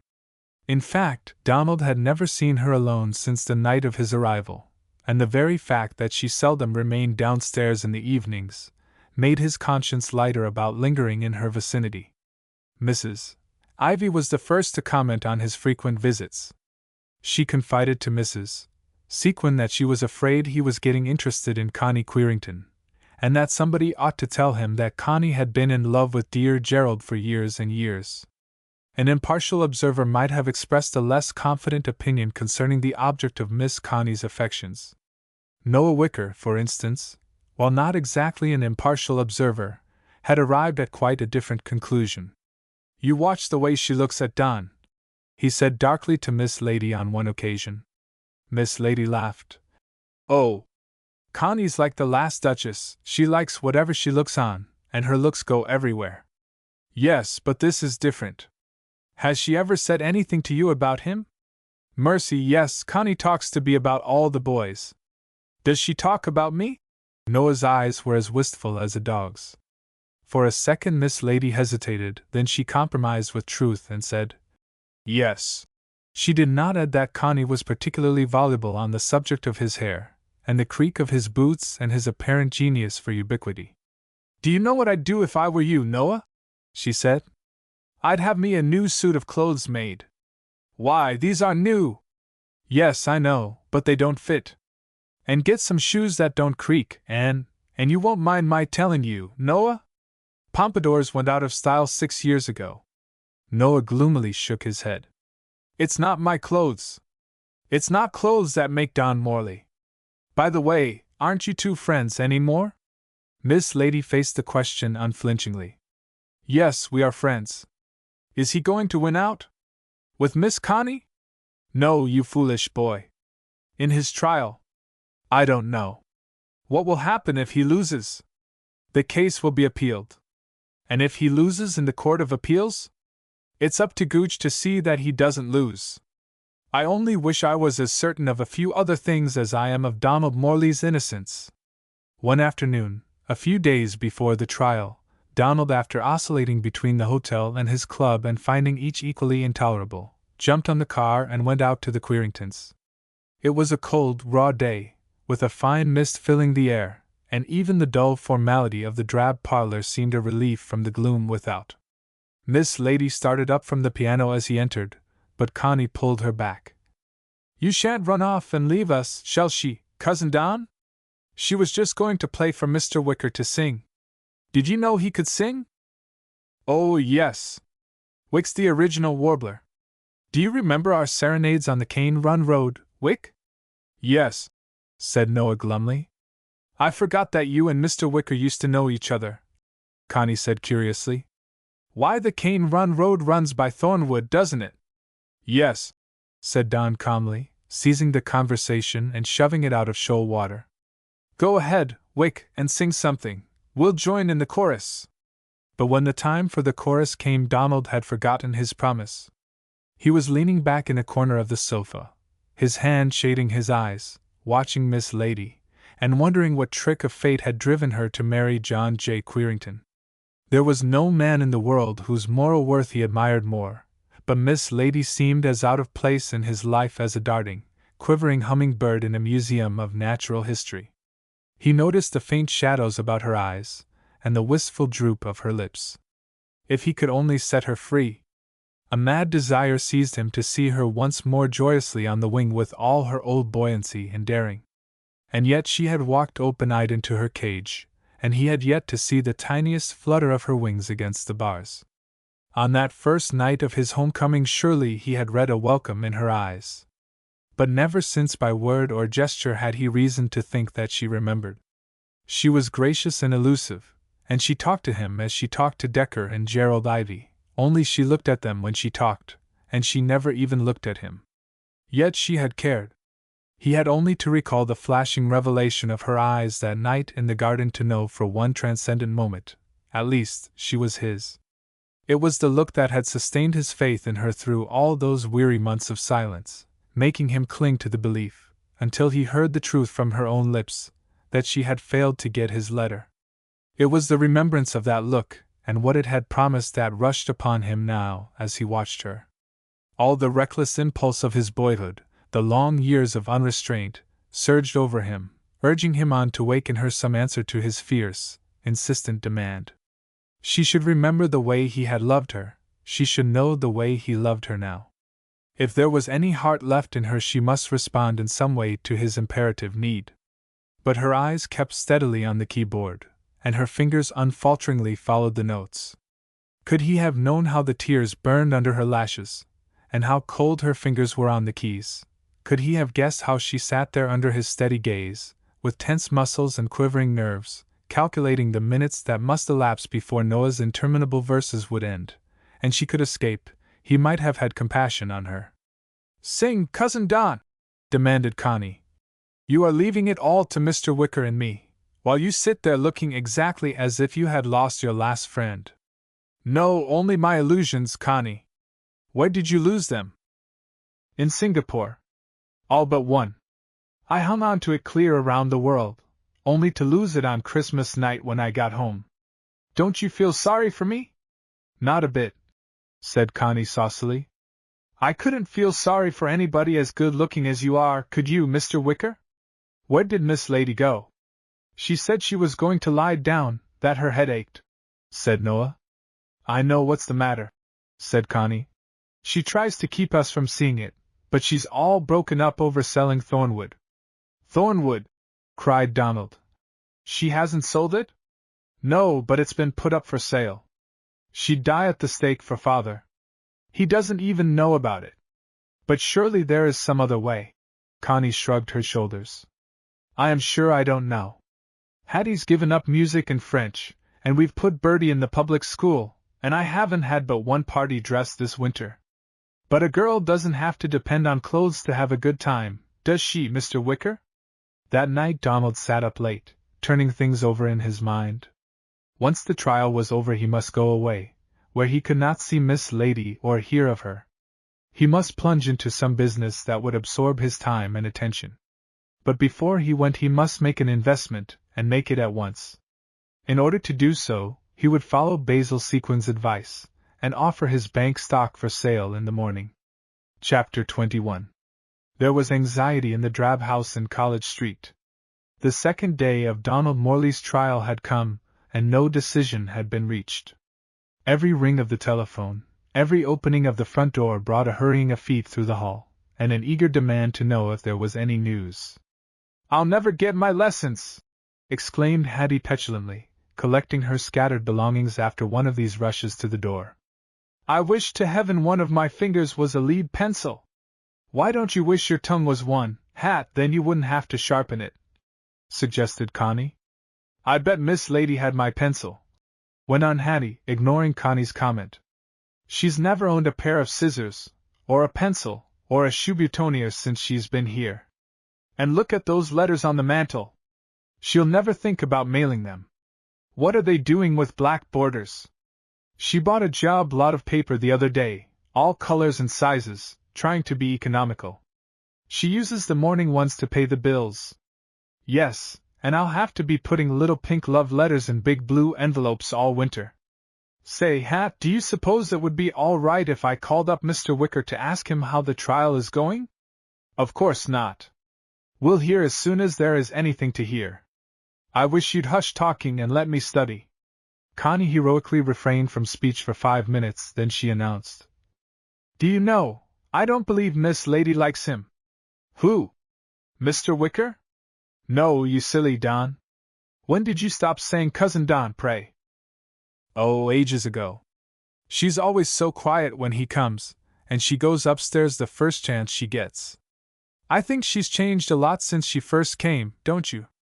"Well, I guess you'd change, too, if you had married a sick man with 3 children, as poor as poverty, and a cook as cross as Myrtella. But she has Myrtella eating out of her hand. Imagine my marrying a man as old as Father! If I had to marry, I'd rather marry Father than anybody else. But I've never seen the man yet that I'd be willing to marry." "Oh, I have. I know 10 right now that I'd marry in a minute. Connie Querington. Who are the others beside Gerald and Cousin Don?" "Guess." "Noah Wicker?" Connie laughed. "Mr. Wicker is not as bad as he was. He must have taken chloroform and had his pompadour cut. Don says he is awfully clever." Anybody could be clever who took a whole day to compose each speech. I'll tell you what's the matter with Miss Lady. She is worrying herself sick over Father. Did she tell you what Dr. Wyeth told her? That Father would have to give up his classes and get away somewhere? But of course he can't do it.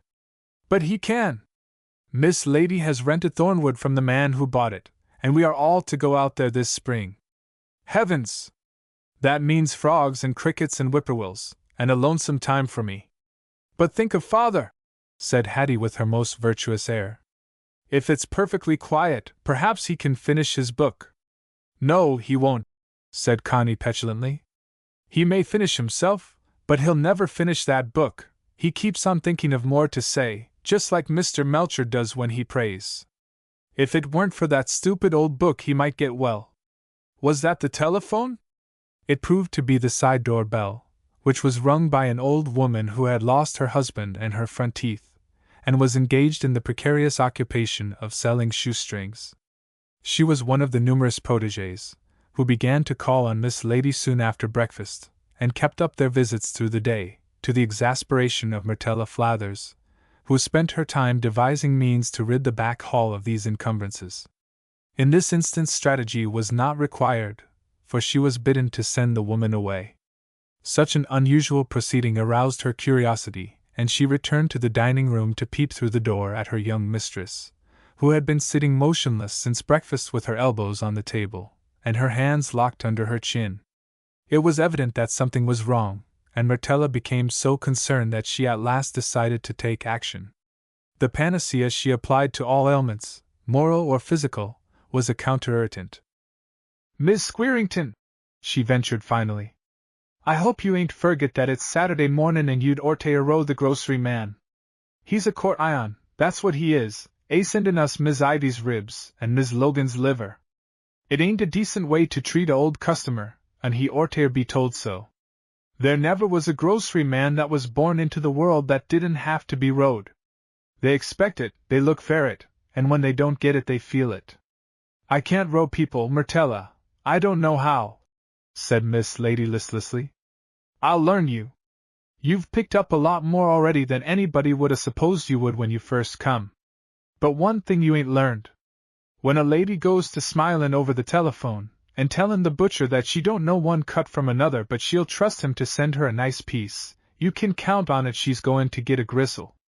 Compliments and smiles may get some things, but it takes rowin' and back-talk to get a good beefsteak. I think I'll send you to the grocery today, Myrtella. It may rain." "It ain't going to rain before noon," Myrtella said authoritatively, in a tone that indicated her intention of stopping it immediately if it showed any intention of doing so. "It'll do you good to get out and walk a spell." Miss Lady shook her head. "Well, then you better let me send Bertie down here. He's making a awful racket in the nursery and his pa'll be after him soon." Bertie was induced to abandon a life of adventure on the footboard of his bed, by the suggestion that Miss Lady had something to tell him in the dining room. He came tearing through the hall shouting, "Extras!" at the top of his voice. "Bertie, darling! Please don't!" cried Miss Lady, roused from her apathy. "Remember it's Saturday and Father's home." "I wish he wasn't," said Bertie. "I hate a tiptoe house. When can I call extras?" "When we get up to Thornwood. You and I will play all over the hills, and I'll teach you to be a real country boy." "And can Chick be there, too?" "Yes, and perhaps by that time Chick will have been to the hospital and can talk like other boys." Bertie was standing on the back of her chair by this time, apparently trying to strangle her. "And can we slide down the ice house like you used to do? And will Uncle Jimson call up the doodlebugs out of the ground like he did when you was a little girl?" "Listen!" cried Miss Lady, suddenly starting up. "What is that?" From the far end of the street came the sound. "Wuxtree! Here's your Wuxtree! All about. It's just the newsboy I was being like," said Bertie. "What's the matter? What makes you shake so, Miss Lady?" Myrtella thrust her head in the door. "Here comes that there Mrs. Ivy running cross the yard. She's good fair hour." But Mrs. Ivy did not seem to be good for anything by the time Miss Lady reached her. She was half reclining on a haircloth sofa in the front hall with a bottle of smelling salts to her nose and a newspaper in her hand. "Oh, my dear!" she managed to gasp. "Such a frightful shock! So utterly unexpected! Do you mean Don?" Miss Lady's lips scarcely moved as she asked the question. "No, the bank. I was all alone in the house when I heard the boys calling the extras. Ah! My poor weak heart!" "Brandy?" suggested Miss Lady anxiously. Mrs. Ivy raised feeble but protesting eyes. "Never! The angel of death shall never find me with the odor of liquor on my lips. Could you send for some nitroglycerin?" By the time Mrs. Ivy was revived, Connie and Hattie had joined the group in the hall, and the latter was reading aloud in awestruck tones the account of the People's Bank failure. The age and reputation of the institution and the prominence of Basil Sequin as a local financier gave the subject grave significance. "And to think that I should be involved," wailed Mrs. Ivy. "I've only been treasurer of the W.A. board for 6 weeks, and this was my first investment.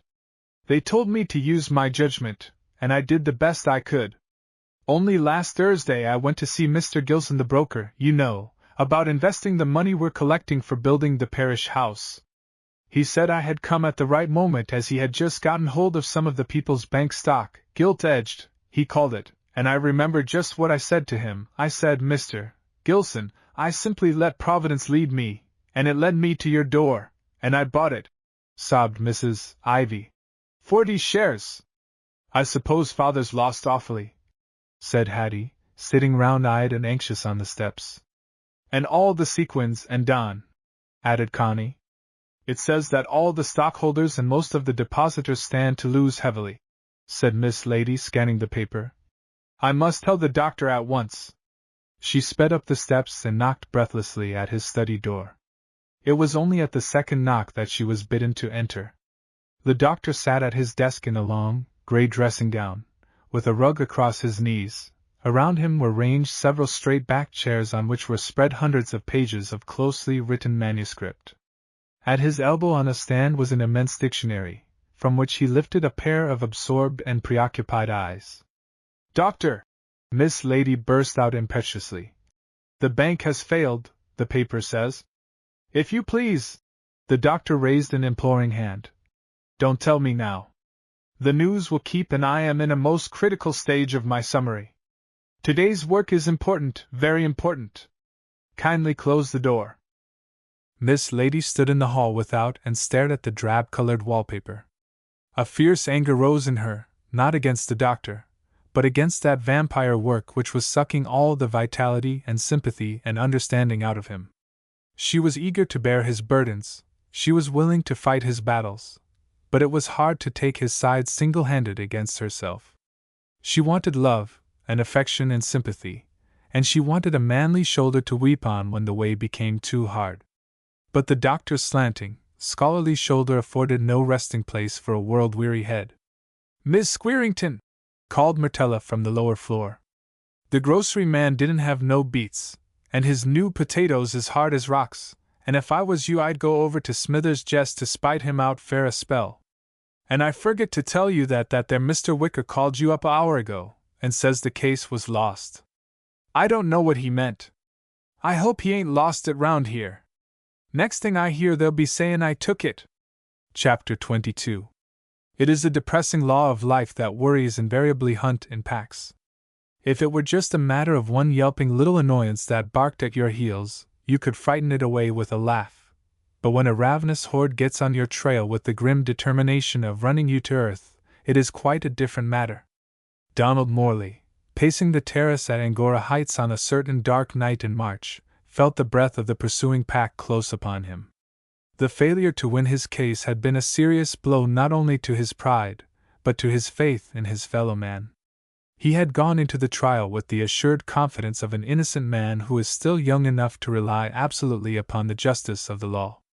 In spite of the array of damaging evidence presented by the prosecuting attorney, and the opinionated egotism of Mr. Gooch which rendered him unpopular with judge and jury, Donald's victory was almost assured, when the rumor of the People's Bank failure swept the courtroom.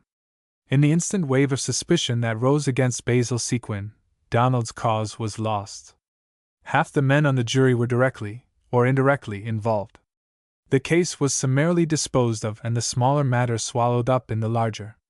Humiliated and chagrined as Donald was over his own position, he was equally concerned about the bank.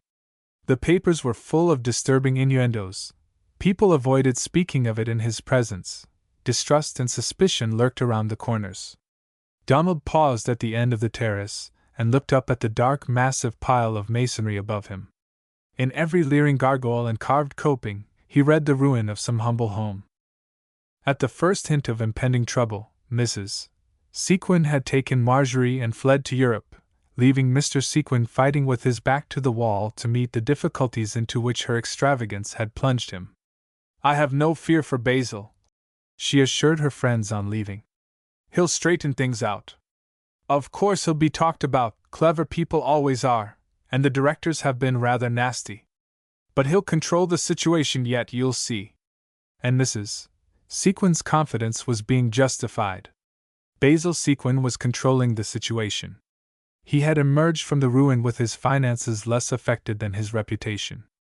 Each time that Donald turned at the end of the long terrace, his eyes involuntarily sought a light that gleamed far below through the bare trunks of the trees. It was the light from Thornwood that once more threw its familiar beams across the Cane Run Road and up the gentle slope of Billygoat Hill. He rested his arms on the balustrade and stood looking out into the night. There was a softness in the air, a smell of upturned earth, a faint whispering among the newly budded treetops that hinted of things about to be revealed. Suddenly there was a strange fluttering in the air above him, a tremulous, expectant thrill. Looking up, he saw a flock of birds, wheeling and circling above him, making ready to light. Night after night they had traveled, over forests and across dark rivers, valiantly beating their frail wings against the gale, one purpose urging them on, straight as an arrow through the silent air, the longing to find their old haunts under the friendly shelter of the hill, and there to keep their love trysts in the place called home. Donald's throat contracted sharply. Never in those tumultuous days in Japan, nor in those desperate ones in Singapore, had he wanted Miss Lady as he wanted her now. It was not her youth or her beauty that he was thinking of. It was the firm, confident clasp of her hand, the unfaltering courage of her eyes, her words. "I do believe in you, Don, with all my heart and soul." He was like a starving man who must have bread even if it belongs to another. Before he knew it, he was plunging down the footpath to the road. Connie would be his excuse, although he had been rather conscience-stricken about Connie of late. She had developed a taste for exploring that beguiling land of flirtation where the boundary lines have never been defined, and dangers are known to lurk beyond the borders. As an old and experienced adventurer, he felt that he had already accompanied her too far. As he reached Thornwood's big colonial gateway, he found someone alighting from a buggy. "Hello, Wick," he said. "Wait, I'll open it for you. I thought you were staying in town." Noah removed a pair of unmistakably new tan gloves and opened the gate for himself. "I am staying in town," he said distantly. "Are you coming in here?" "Yes, I think I will drop in for a little while, unless you have an engagement." Noah's pause was even longer than usual. "No," he drawled presently. "I can't say I have. Will you get in?" Donald could not suppress a smile as he got in beside him, and noticed the grandeur of his toilet. "You are getting awfully dressy these days, old chap. Who's the girl?" "You know who it is. You surely don't mean Connie Querington. Now, Wick, you want to go slow and not trifle with that girl. The first thing you know, she will be falling in love with you." Noah's lips stiffened. "If you would leave her alone, perhaps she might." "What am I doing?" "The same thing you've always done. Going with a girl just long enough to spoil her for every other fellow, then going off and forgetting all about her." Donald looked in amazement at the angry face beside him. "What in thunder do you mean by that, Wick?" "What I say. I guess it hasn't been so long ago that we've both forgotten another instance." "See here, Wick," said Donald, his anger rising. "You'd better drop this. You don't know what you are talking about. I know you spoiled my chances once, and you are not going to spoil them again. You've got to leave Miss Connie alone. You've got to promise me." "I promise you nothing." They had reached the hitching block and Donald got out of the buggy and, not waiting for his companion, went up the walk to the house. The peace of the old place wrapped him round like the folds of a warm garment. He forgot Noah, and the pursuing troubles. He forgot everything except that Thornwood, with all its memories and traditions, was for the present his, held in sacred trust until that time when he could give it back to the one who loved it best. "Why, it's Cousin Don!" cried Connie, who had heard the wheels and come to investigate. "I never was so glad to see anybody in my life. I thought it was Mr. Wicker." "Cheer up. He's hitching his horse at the block now." "How tiresome! I thought we left him in town yesterday. I don't believe you are a bit glad to have us for a neighbor. Why didn't you come over last night? I haven't seen you for 4 days. You haven't missed anything, Connie. I've been down and out. Everybody has. It's too stupid for words. Since the trial and the bank failure, I haven't been able to get a smile out of anybody. I hope the turtle won't be grumpy." "Who is the turtle?" "Mr. Wicker. Hat calls him that, because he never lets go till it thunders." "Aren't you coming in the parlor?" "No, I'll give Wick the field tonight. I want to see your father on business." "That sounds interesting," said Connie audaciously. "You might have spoken to me first." The doctor was preparing to go up to bed when Donald entered the sitting room, but he put down his candle and greeted him warmly. "A phoenix rising from his ashes," he said. "I am glad to see that you have survived the trials of the past 10 days. It is very kind of you to come over in the midst of your trouble to welcome us to our new quarters. You are not going to leave us, my dear?" This to Miss Lady, who had risen at Donald's entrance. "I was going to get your beef tea." "Oh, to be sure. I can't begin to tell you, Donald, how much I regret the decision in your case." "How did it happen?" Donald, whose hungry eyes were devouring every familiar detail of the homely firelit room, shrugged his shoulders. 11 jurymen were for acquittal, I am told, and the 12th, a fellow named Jock Hibben, talked them over." "Jock Hibben? I know the man. A radical socialist who has been giving us some trouble at the university. Quite an orator, I believe, but a fanatic. You have made a motion for a new trial?" "It has been refused." "Indeed? And you appeal it, of course?" "Yes. The decision is bound to be reversed," the doctor assured him. "And the second trial will go in your favor. I have never doubted the ultimate outcome. What is that scratching noise?" Miss Lady, who was just entering, paused to listen, then she suddenly set the cup she carried on the table, and flung open the door. A long, shaggy, disheveled dog, with small, sad eyes, and a stub of a tail, hurled himself upon her, and began rapturously to lick her hands. "It's Mike!" she cried joyously, sitting on the floor and gathering her muddy visitor into her arms. "I knew he'd find out we were home. Oh! You blessed dog!" Mike, unable to restrain his transports, made a mad tour of the room, upsetting the stack of manuscript that the doctor had neatly arranged on a stand beside him. On his second round he discovered the visitor, whom he sniffed with increasing excitement. Donald raised a forefinger and tapped his knee. In an instant Mike remembered. Lifting his forepaws and dropping his head upon them, he answered the call to prayer. 2 pairs of eyes met involuntarily, and the owners smiled. "Do put him out, my dear," urged the doctor, who had stooped to pick up the scattered sheets of his manuscript. "This is the last volume of my series, Donald. You remember I was collecting data for it when you were at the university. I had expected to publish it this spring, but it will have to be postponed now." Donald winced. "On account of the bank failure, I suppose?" "Well, yes. Basil advises a curtailment of all expenditure for the present. However, it may be just as well to publish in the fall. That will give me 3 more months on the revision." "I hope you were not seriously involved, Doctor?" No, I imagine not," said the doctor vaguely as he made a marginal correction on one of the sheets. "Basil and I have been so much occupied that we have scarcely had a chance to discuss the matter. He said I might possibly lose something, but that he would protect my interests. I trust you are not one of the losers?" "No," Donald said shortly. "I lost nothing. Then after a pause during which he stared at the floor, he looked up. Doctor, I want to consult you about something. Your standards of right and wrong seem to me a bit surer than most people's. I'm in trouble and I want your advice. He was looking at the doctor as he spoke, but he was acutely conscious of the slender figure that stood with her back to them before the open fire. You see, he said, plunging into his subject. A week before the bank failed I found that I might need a lot of ready money before I got through with the trial. So I sold all my people's bank stock. That was fortunate. But, doctor, don't you see? At the time I sold the shares they weren't worth the paper they were printed on. But you were ignorant of this.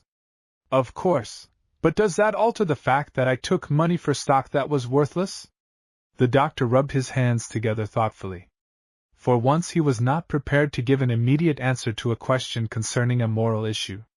On the spur of the moment I should advise you to refund the money, but I do not know if such advice is wise. The fact is, neither you nor I are sufficiently versed in financial matters to know what is customary in such cases. What does your brother-in-law advise? I have had no conversation with him since the bank failed.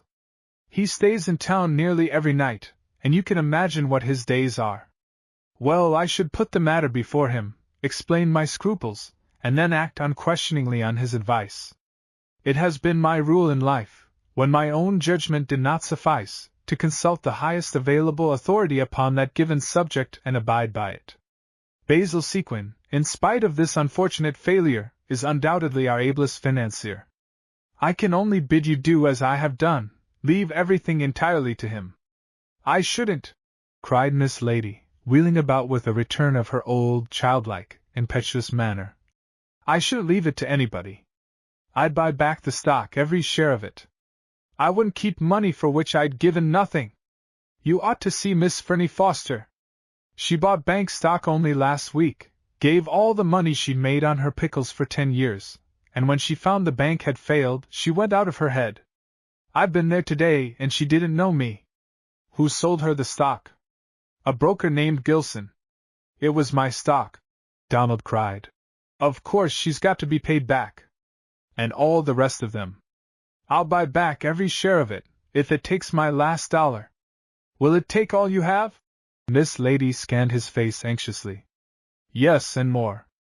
I made an investment with some of the money before I knew the bank was in trouble. Then there's the double liability law. It wouldn't matter so much if it weren't for the trial. Your sister, of course, will be ready to help you. Or has she, too, lost? No, said Donald, his lips tightening. She hasn't lost. She's had no stock in the bank for a year. But I shan't call upon her. Because she opposed your course so violently? Oh, I see. A point of honor on which I quite agree with you. But you are not going under, Donald.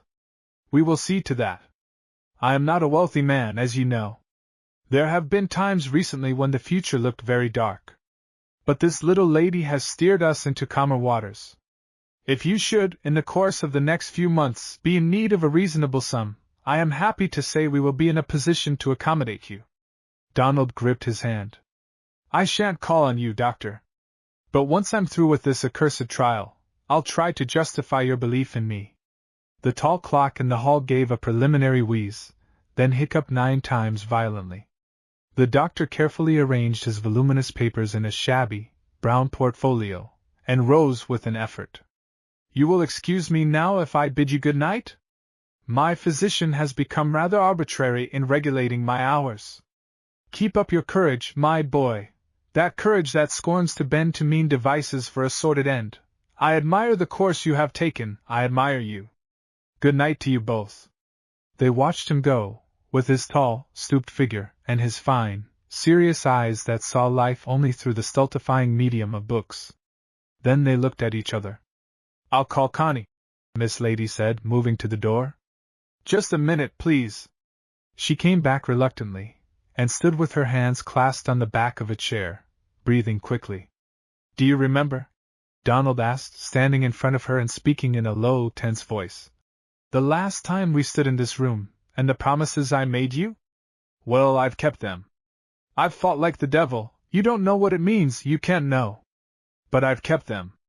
Now I want to tell you that I've got to break over. You are right about the bank stock money. It's not mine. I'll pay it back tomorrow. But more money has to come from somewhere to carry on the trial. There's only one chance I can think of. I've got to enter lickety-split for the Derby. No, you haven't. There are other ways. You must go to work. Work? He broke out fiercely. Haven't I been trying to get a position ever since I came home? Who wants to tie up to me until this cursed case is decided? I have been trying to write, but my things come back faster than I can send them out.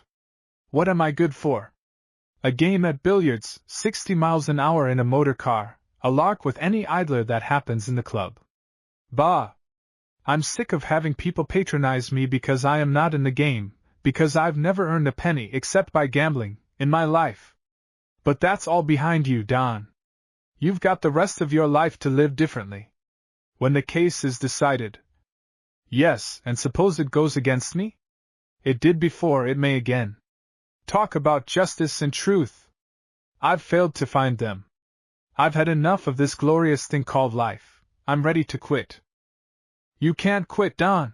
She said it softly, with the firelight flushing her eager, solicitous face. Don't you suppose we all want to quit sometimes? We've just got to take a fresh grip on our courage and fight it out. I'm in trouble myself, tonight, Don. Will you help me? His eyes flew to hers as he half knelt on the chair before her. I've sold Thornwood, she went on, her lips trembling. I can hardly speak of it, even yet.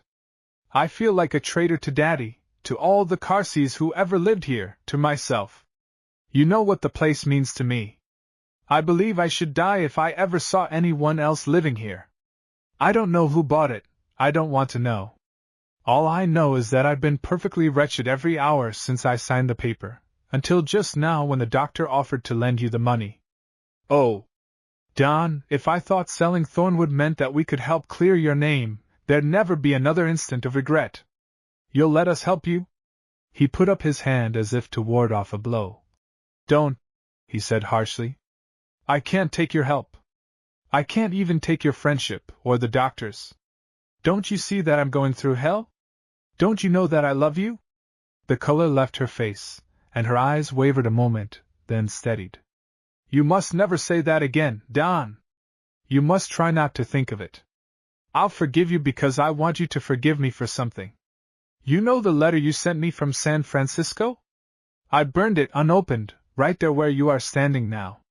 It was a cowardly thing to do, even though I thought you were in the wrong. If I had known the truth, I never would have kept silent all those months. It was a great wrong I did you, Don. Can you forgive me? He studied her face, as if he would by sheer intensity probe those luminous eyes that said everything and nothing. At last his head dropped. I was a fool ever to think you cared, he said brokenly. I knew I wasn't good enough for you. I knew it from the first, but I tried. Shall I keep on trying for your sake? No, Don, not for mine. For your own, and for the sake of the girl you'll some day make your wife. But I want you to remember that I shall feel responsible for whatever happens to you.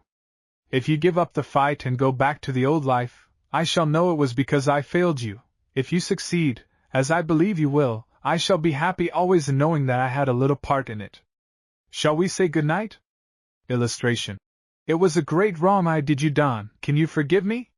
He took the hand she offered him, and one of those silences followed which, once having passed between a man and woman, is remembered above all spoken words, a silence in which all barriers fall away, and soul speaks to soul. It was like a great harmony quivering with beautiful things unsaid. He left her standing in the firelight, her eyes shining strangely in her otherwise passive face. He closed the door resolutely on the light and warmth of the homelike, cheery room, and passing out to the road, miserably turned his steps toward the empty grandeur of the big house whose turreted and gabled roof broke the skyline at the top of the hill. Chapter 23. In two of the gloomiest and dirtiest little rooms in the dirtiest and gloomiest of little streets that dangle at loose ends from the courthouse yard, Mr. Gooch had his office. It was a small dark place that suggested nothing so much as an overflowing scrap basket. Papers littered the table, and spilled out of every pigeonhole of the old secretary. Papers lay in stacks along the bookshelves, and bulged from fat envelopes on the mantel-shelf. Over and above and under all lay the undisturbed dust of months. In the corner, which was reduced to perpetual twilight by the proximity of the jail wall adjoining, Noah Wicker sat on his high stool, and by the assistance of a solitary swinging light, excavated lumps of legal lore from the mines of wisdom about him.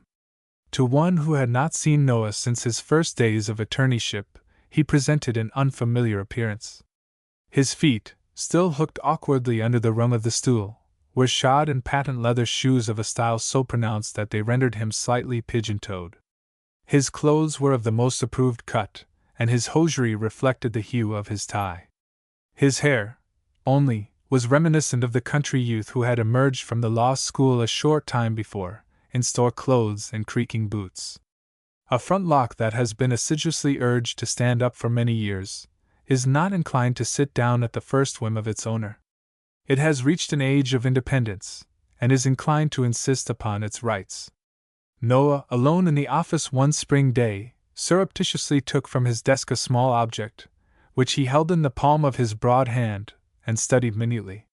When the rays from the swinging electric happened to strike it, it sent spots of light dancing on the grimy ceiling. For Noah was becoming anxious about his pompadour, and could not refrain from examining it at frequent intervals. Every expedient had been resorted to from surgery to soap, but the stubbly blonde lock defied him. It seemed the last barrier that rose between him and cosmopolitan life. A light step on the stairs sent the mirror into the desk, and brought a look of absorbed concentration to his expansive brow. "Is Mr. Gooch here?" asked Connie Querington, thrusting a plumed hat into his range of vision. Noah disengaged himself from the stool and came forward eagerly, but paused when he found that she was not alone. "Come on in, Gerald," she said hospitably. "You know Mr. Wicker, don't you? At any rate, he knows you. I've told him reams about you, haven't I, Mr. Wicker?" Noah bowed gravely, and after bringing forward chairs, retired to his desk, in a state of outward calm and inward wrath. Gerald Ivy daintily dusted the chair with his handkerchief, and sat down, nursing one silk-clad ankle across his knee, in order not to expose more of his garments than was necessary to the grime of Mr. Gooch's abode. "What a nuisance he isn't here," said Connie. "I could leave Father's message, but I left word for Hat to meet me here. What time do you have to go, Gerald?" "4:00, said Gerald, then glancing at the clock. "It's only 3:30 now." "The clock is slow," announced Noah unexpectedly from his corner. Gerald leisurely removed his gloves. "What does half an hour matter when I can spend it with you? I was just going to meet Mater at the jail where she has been pinning rosebuds on repentant bosoms. Come, tell me all about yourself." He leaned forward with elbows on his knees, and hands clasped, dropping his voice to a confidential tone, and bringing the whole battery of his glances to play upon her. "Why should I?" asked Connie archly. "You haven't been near me since I went to the country. What was the use? You couldn't expect me to compete with a hero, who is making such a grandstand play as Morley. Giving himself up for an act he says he didn't commit, refunding money when he doesn't have to, going to work as a scrub reporter when he has lived like a lord all his life. I don't see how the theatrical managers have overlooked him. He is the stuff matinee idols are made of. He's turned the heads of half the girls in town. He's turned mine all right," said Connie complacently. "I'm crazy about him. And he isn't doing all those things for effect either. He is not that kind. Is he, Mr. Wicker?"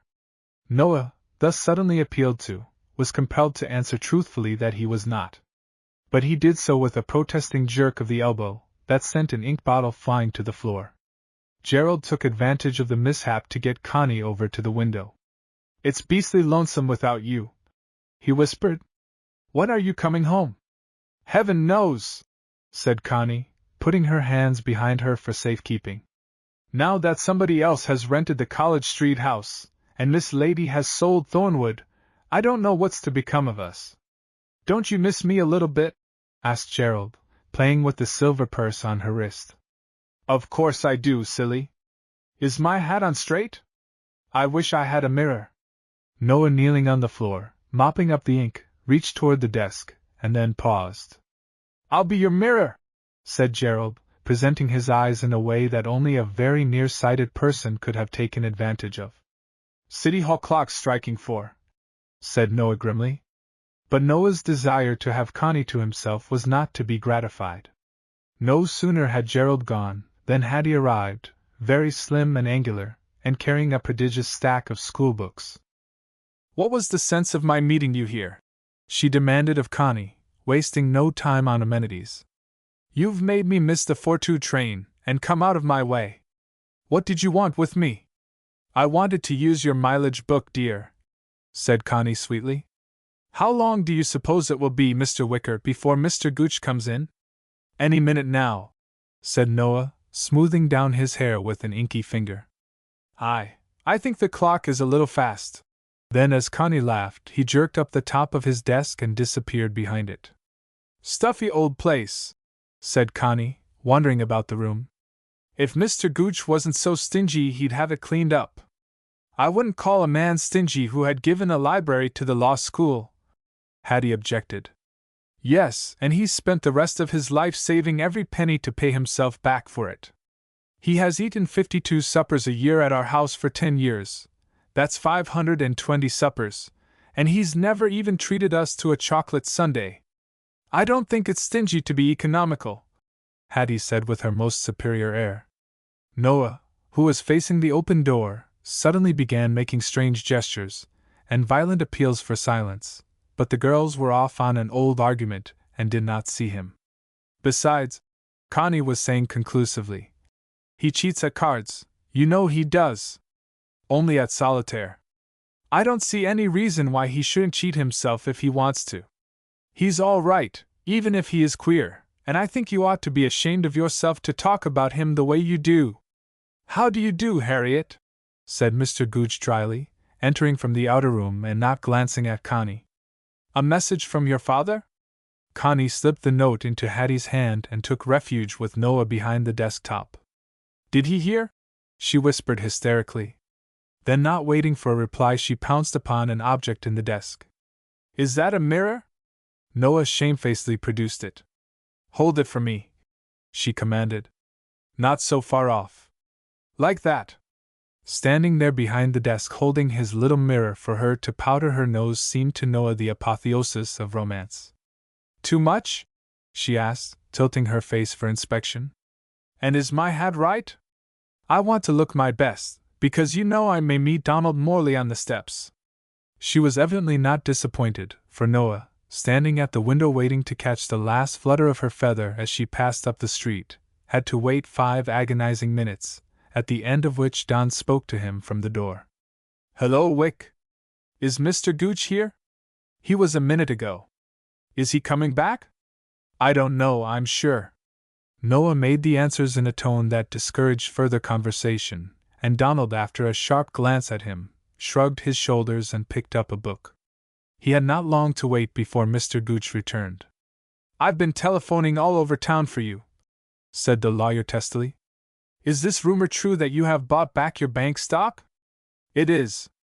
It was the only honest thing I could do. Not at all, complained Mr. Gooch, who became passionately attached to the contrary opinion the moment he ascertained yours. It was a most quixotic, a most reckless course to take. I suppose you know of the double liability? Yes, I know, Donald flung out impatiently. You are singularly fortunate, Mr. Morley, to be able to indulge these magnanimous whims. Your resources, I presume. My resources consist in a piece of real estate and a couple of race horses. That's about all that's left. The real estate? Mr. Gooch looked encouraged. City property?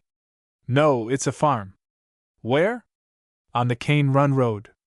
Noah's head appeared above the desk for the first time during the conversation, and he looked surprised, as if he had made a discovery. Adjoining your sister's property, I judge? Continued Mr. Gooch. That's good, very good. It ought to bring about. It's not for sale, said Donald shortly. Mr. Gooch, who had emerged to the rim of his shell, promptly went in again. You see, Mr. Gooch, said Donald, leaning forward and speaking earnestly, When you took this case, I had no need to think of the financial end of it. I wanted to get the affair straight, and I didn't care a hang what it would cost. Since then, things have changed. I think it's only fair to tell you that after I sell my horses and settle things up, there won't be more than $1,000 left. Will that cover your fee?" Mr. Gooch was visibly offended. "It is not my custom, sir, to name a sum in advance. There's a great deal of work on this case, of a very annoying nature. We might try to come under the amount stipulated, and in a pinch of course you could sell the real estate." "No," said Donald. "I shall not sell it. And I've got to know today what your terms will be. I've got work with the Herald Post as temporary correspondent at the Capitol. I'm going up there tomorrow, and will probably stay on until my case is called. I'd like to have your definite answer at once." "Well, I didn't want the case in the beginning," said Mr. Gooch. "It's the sort of thing I don't care for. I might be able to finish it for $1,000, but I don't know that I'd care to commit myself." "Very well," said Donald, rising with spirit. "That means that I'll have to get another lawyer." "You'll be making a mistake," said Mr. Gooch, twisting his small features into a hard knot, and watching Donald closely. "It's a great risk to change lawyers in the middle of a case. There's a great deal at stake. You oughtn't to stand back on a question of money at a critical time like this." "Good Lord, man! I'm not standing back on a question of money. I'd put up all I had if it was $1 million. Do you suppose I would have taken a job in Frankfurt for $10 a week if I had any money? But you still hold property." "I do, Mr. Gooch, and for reasons you could never understand I shall continue to hold it. Good day." "Stop a minute!" Noah Wicker unfolded himself in sections, and got to his feet. "Suppose you let me take your case." Donald and Mr. Gooch looked at him with equal amazement. "I haven't had much experience," Noah went on slowly and grimly. "I didn't even know a reputable lawyer could throw a case over in the middle when a client lost his money. I've got a lot to learn. But I do know this case from end to end, and I know you, Don Morley. If I can't clear you with or without money, I'd better give up the practice of law right here and now. Do you think you'd be willing to trust me?" Donald hesitated for a moment, glancing from Noah's honest, homely face to Mr. Gooch's sneering one, then he jumped to a decision. "It's a go, Wick." "And the fee?" Noah extended a hand, the breadth of whose palm has already been commented upon. "The fee be damned," he drawled. Chapter 24. Donald Morley packed his few belongings and went on his small mission for the Herald Post with a determination worthy of a larger cause. The remuneration was less than he had been in the habit of paying his stable boy, but failure to secure a position, together with a depleted bank account, had chastened his spirit, and he was ready to grasp at anything that would give him a chance to justify the belief of his friends. When he first arrived at the sleepy little town where the state transacted its business, he took 2 rooms at the hotel. Later he moved to a boarding house, and by the end of the 3rd week he was in a small, bare room in an office building, eating his breakfasts at the depot, his luncheons at a restaurant, and his dinners at the hotel. For in his determination to square himself with the world he had managed to dispose of nearly all he had, excepting $1,000 which he had secretly deposited to Noah's account. At first poverty was a somewhat diverting novelty. It served to keep his mind off those pursuing terrors that had filled his horizon. For the first time in life he was economizing for a purpose. But to make the usual expenditure of a day extend over a week requires forethought and judgment, either of which qualities Donald possessed. He had counted on augmenting the small sum received from the Herald Post by writing feature articles for other papers, but his efforts had met with small success. In vain he arranged his article after the exact plan laid down by Cropsey Decker. He clipped, pasted and pinned, looked up statistics, verified statements and ruthlessly weeded out every little vagrant fancy that dared intrude on the solemn company of facts. But his efforts when finished bore the same relation to Cropsey's that a pile of bricks does to a house. Only once had he set Cropsey and his lapboard literature aside, and followed his own impulse. It was after his first call at the Queringtons, when the doctor had advised him to choose a congenial theme and let his fancy have full rein. A word of encouragement was all he needed to begin a series of tales that had burned for utterance ever since he left India.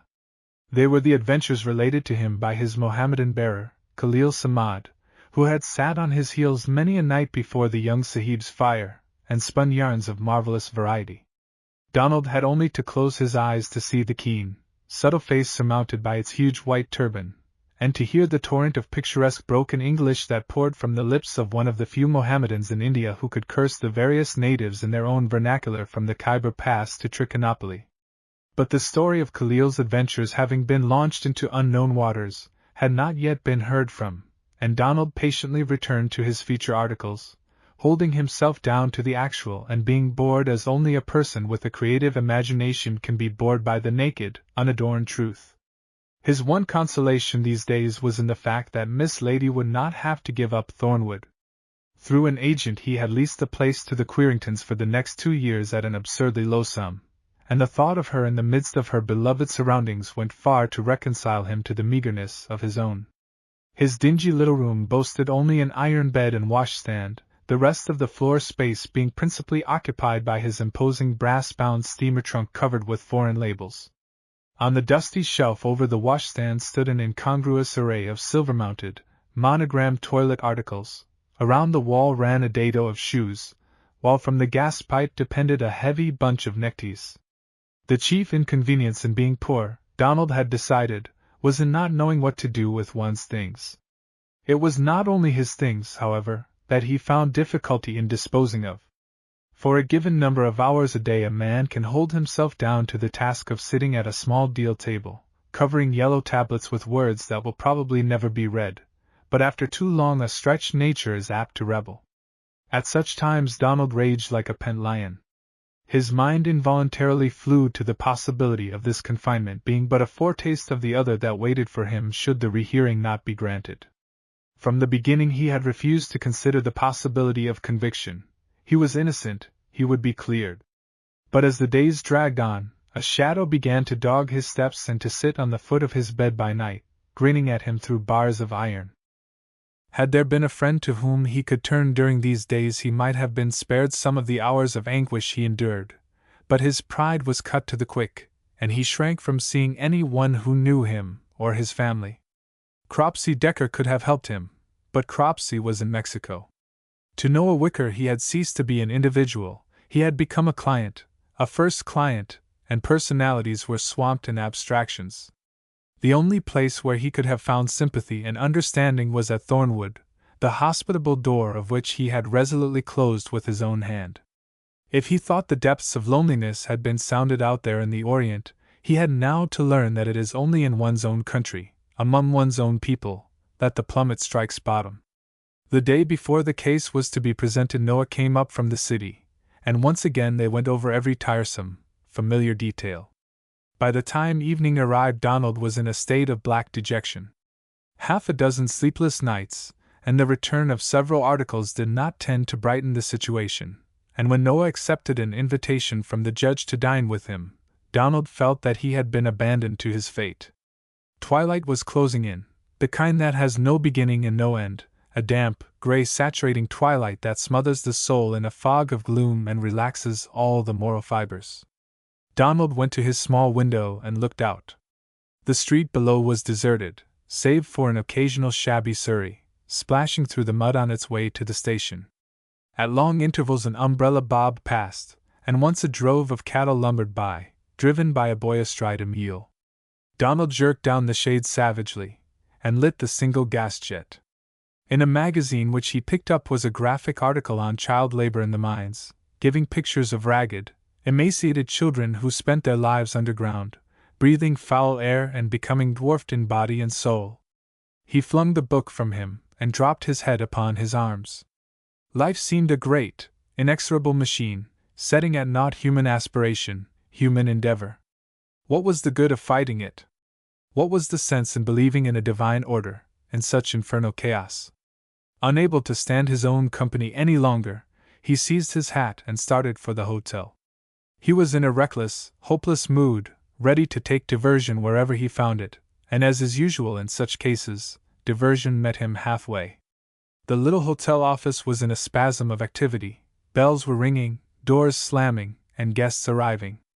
The group of loiterers who usually sat facing the fire, criticizing the daily proceedings of the legislature, now stood in a semicircle with their backs to it, watching the new arrivals.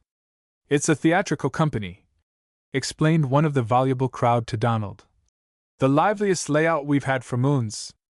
That's the star talking to the fellow in the checked suit. Some winner, isn't she?" The object of this remark, having just told a story that elicited a round of laughter, turned carelessly and swept the room with a brilliant, experienced glance. The searchlight passed the porter and bell boys, the obsequious clerk at the desk, the semicircle of admirers at the fire, and came to an audacious pause when it reached Donald Morley. He was lighting a cigarette at the moment, and presented an appearance of colossal indifference to all stars, terrestrial and celestial. But when he had tossed the match into the open grate, he nonchalantly sauntered to the desk and glanced at the register. There was the dashing signature, the ink still wet on the flourish. La Florine.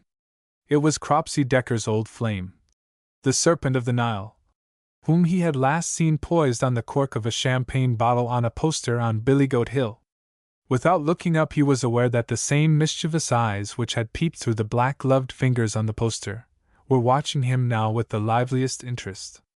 They followed him across the room, they laughed at him over the shoulder of the man in the checked suit, they flung a challenge at his feet, and dared him pick it up. Donald watched her with increasing fascination. It was good just to be near anything so careless, and gay, and irresponsible. He, too, had once poised tiptoe on the perilous edge of things, and laughed defiance in the face of fate. Why shouldn't he do it again? A man about to be hanged is given a last good dinner. Why shouldn't he humor himself to one more good time before the die was cast on the morrow? It would only be necessary to present his card and mention Cropsey Decker, and the rest would be easy. He had just about enough money to pay for a theater ticket, and a cozy little supper afterward. But what about flowers? He thrust his hand eagerly into his pocket on an investigating tour. As he did so, his ringers encountered a small, hard object which he drew forth and looked at curiously.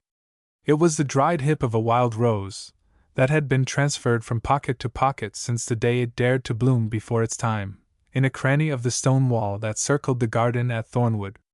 The touch of it brought back an old barrel hammock under the lilacs, and the glowing eyes of a girl, lifted to his with a look of trusting innocence. Without another glance at the Serpent of the Nile, he turned up his coat collar, pulled his hat over his eyes, and plunged out into the wet, dismal street. For hours he tramped, either knowing nor caring where he went. He was fighting the hardest fight a man is called on to fight, the fight against himself with no reward in view. When he got back to his room, spent and disheveled at 9 o'clock, he found 2 letters under his door.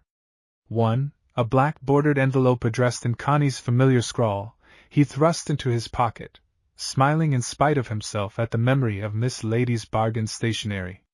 The other, a long, bulky envelope, bearing the device of a well-known magazine, caused him to sit limply down on his steamer trunk and gaze at it miserably. His cherished story had come back at last. The possibility of its being accepted had been the one hope he had clung to during many a desperate hour. In it he had, for the first time, dared to say the things he felt, to venture boldly into the land of romance which hitherto he had cautiously skirted. Dozens of other similar tales were teeming in his brain, only waiting to know the fate of this one. And it had come back. It was the best he had to offer, and his best was not good enough. He looked at the shabby, dog-eared sheet, and the folded enclosure that doubtless set forth the editor's smug regrets. Then with an impatient gesture he flung the envelope and its contents into the scrap basket, cursing himself and his conceit in thinking he could write, and editors and their conceit in thinking they could judge. The folded enclosure, meanwhile, that had been in the manuscript elected to disprove the total depravity of inanimate things, and instead of falling face downward, fell face upward on the very top of the heap. Thus it was that Donald Morley, charging desperately about his limited quarters, suddenly spied a word that made him snatch up the sheet of paper and rush to the light. The editor, it appeared, had read the story with genuine pleasure. Khalil Samad was an entirely new creation, presented with an originality and humor altogether delightful. The one fault of the story was its brevity. Of course, the magazine would accept it as it was, but the opinion of the office was to the effect that if the author had material for other stories of a similar nature, it was a pity for him not to elaborate it into a book. A novel with Khalil Samad for a hero, if written with the same charm as this first story, would be an undoubted success. This was merely a suggestion, of course, and might not fall in with Mr. Morley's other literary plans. In any case, the editor congratulated him upon the originality of his story and would look forward to publishing it in one form or the other. Donald read the note through twice before he mastered its contents, then he drew a prodigious breath. Other stories of a similar nature? Why, he knew dozens of them. Khalil Samad had been his sole companion for 2 months, and Khalil's chief occupation had been talking about himself and his escapades. Donald knew the main incidents of his dramatic career from the time he had been stolen by a Bengali bandit and sold into matrimony at the age of 10, to the day he had salaamed a tearful farewell from the dock at Bombay. Yes, most certainly, the writing of the novel did fall in with Mr. Morley's literary plans. But what about his other plans? He caught himself up suddenly. How did he know what 24 hours might bring forth? What if, through some terrible error, he was not granted a new hearing? But Noah Wicker was confident. He had discovered a point in the former trial which was technically inadmissible. A witness had been permitted to make a statement over Mr. Gooch's objection, and Noah had succeeded in finding a previous decision that made him believe a reversal was practically certain. Somehow, since his story was accepted, Donald found it much easier to share Noah's confidence. Waves of returning courage swept over him. Perhaps, after all, he was going to be able to do something worthwhile in the world. He would work like a Trojan. He would begin tonight. He seized pen and paper, but the desire to share his good news prompted him to write letters rather than fiction. He wanted to tell Miss Lady, he wanted to tell the doctor. He wanted to paralyze Cropsey Decker. Then he thought of Noah, and ramming the editor's note in his pocket, he went plunging down the steps and across to the hotel. Noah had gone to bed, but he was unceremoniously routed out. "Read that!" shouted Don, thrusting his hand in his pocket and pulling out an envelope. "It isn't opened," said Noah, yawning, then recognizing Connie Querington's handwriting he suddenly woke up. "Hang it! That's the wrong one," said Donald, diving for the other note. "Here it is. Behold the budding author, Wick. I've written some stuff they say is worthwhile. They want more." Noah read the note, then returned it calmly.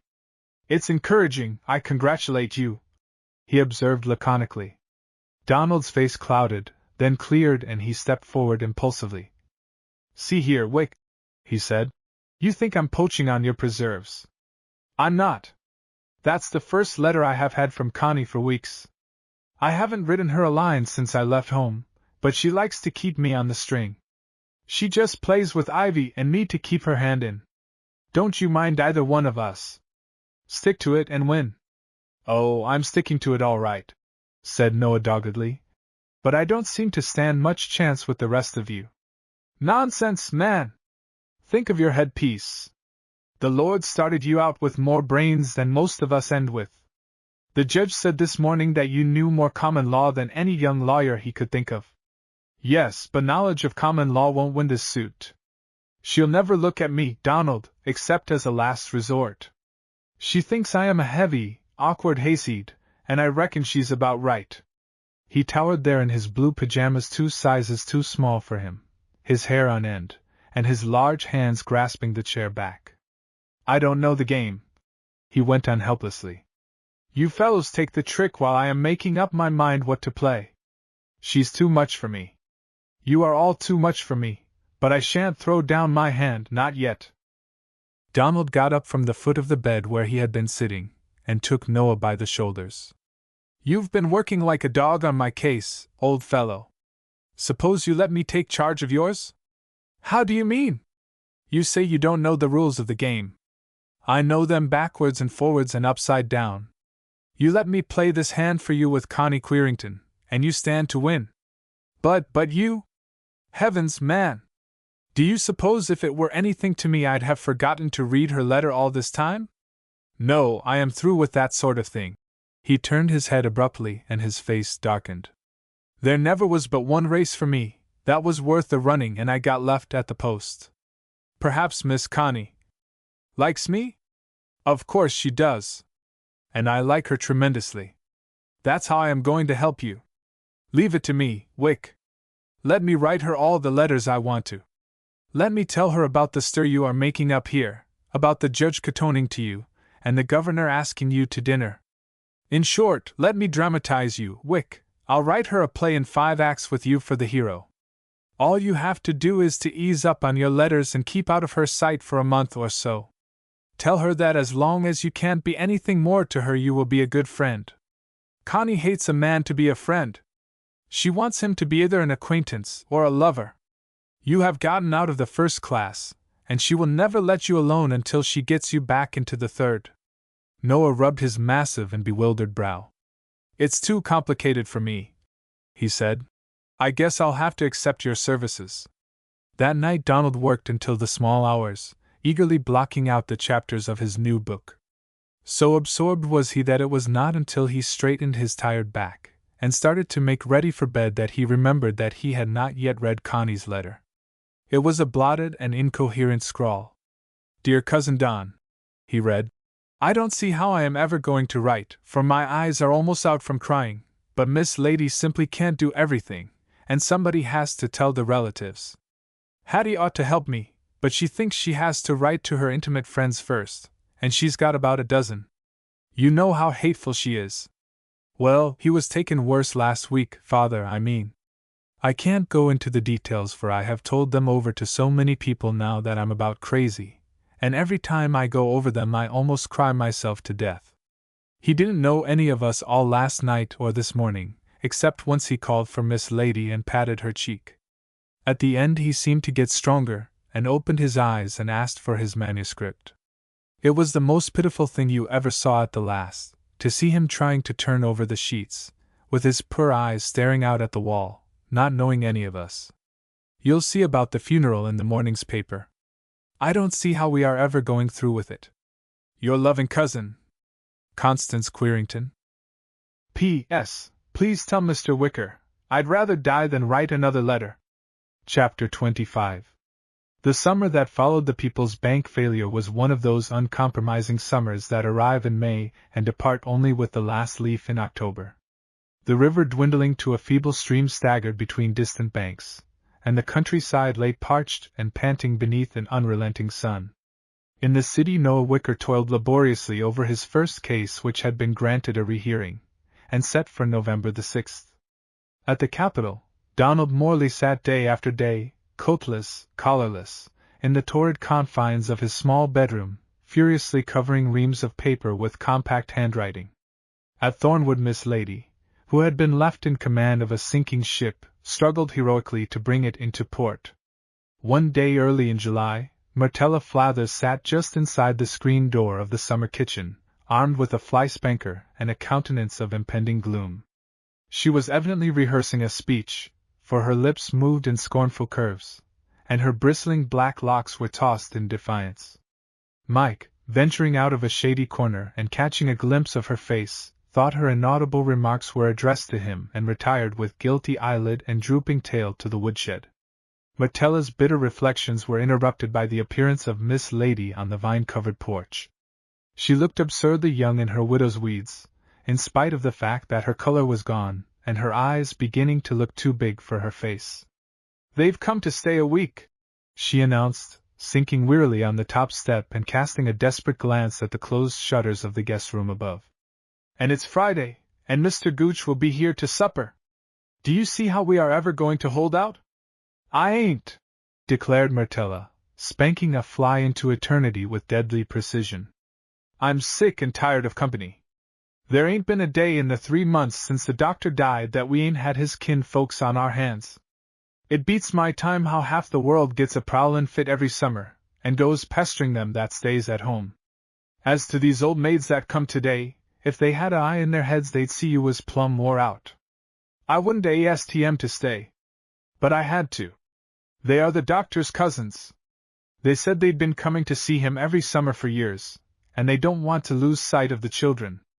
The children wouldn't mind losing sight of them. Miss Hattie got sent to bed for sassing the thin one that wants special dishes and all her water boiled. I bet she'll ask you to change her mattress. She has already. That's what I came out to tell you, and she wants her supper an hour earlier than ours.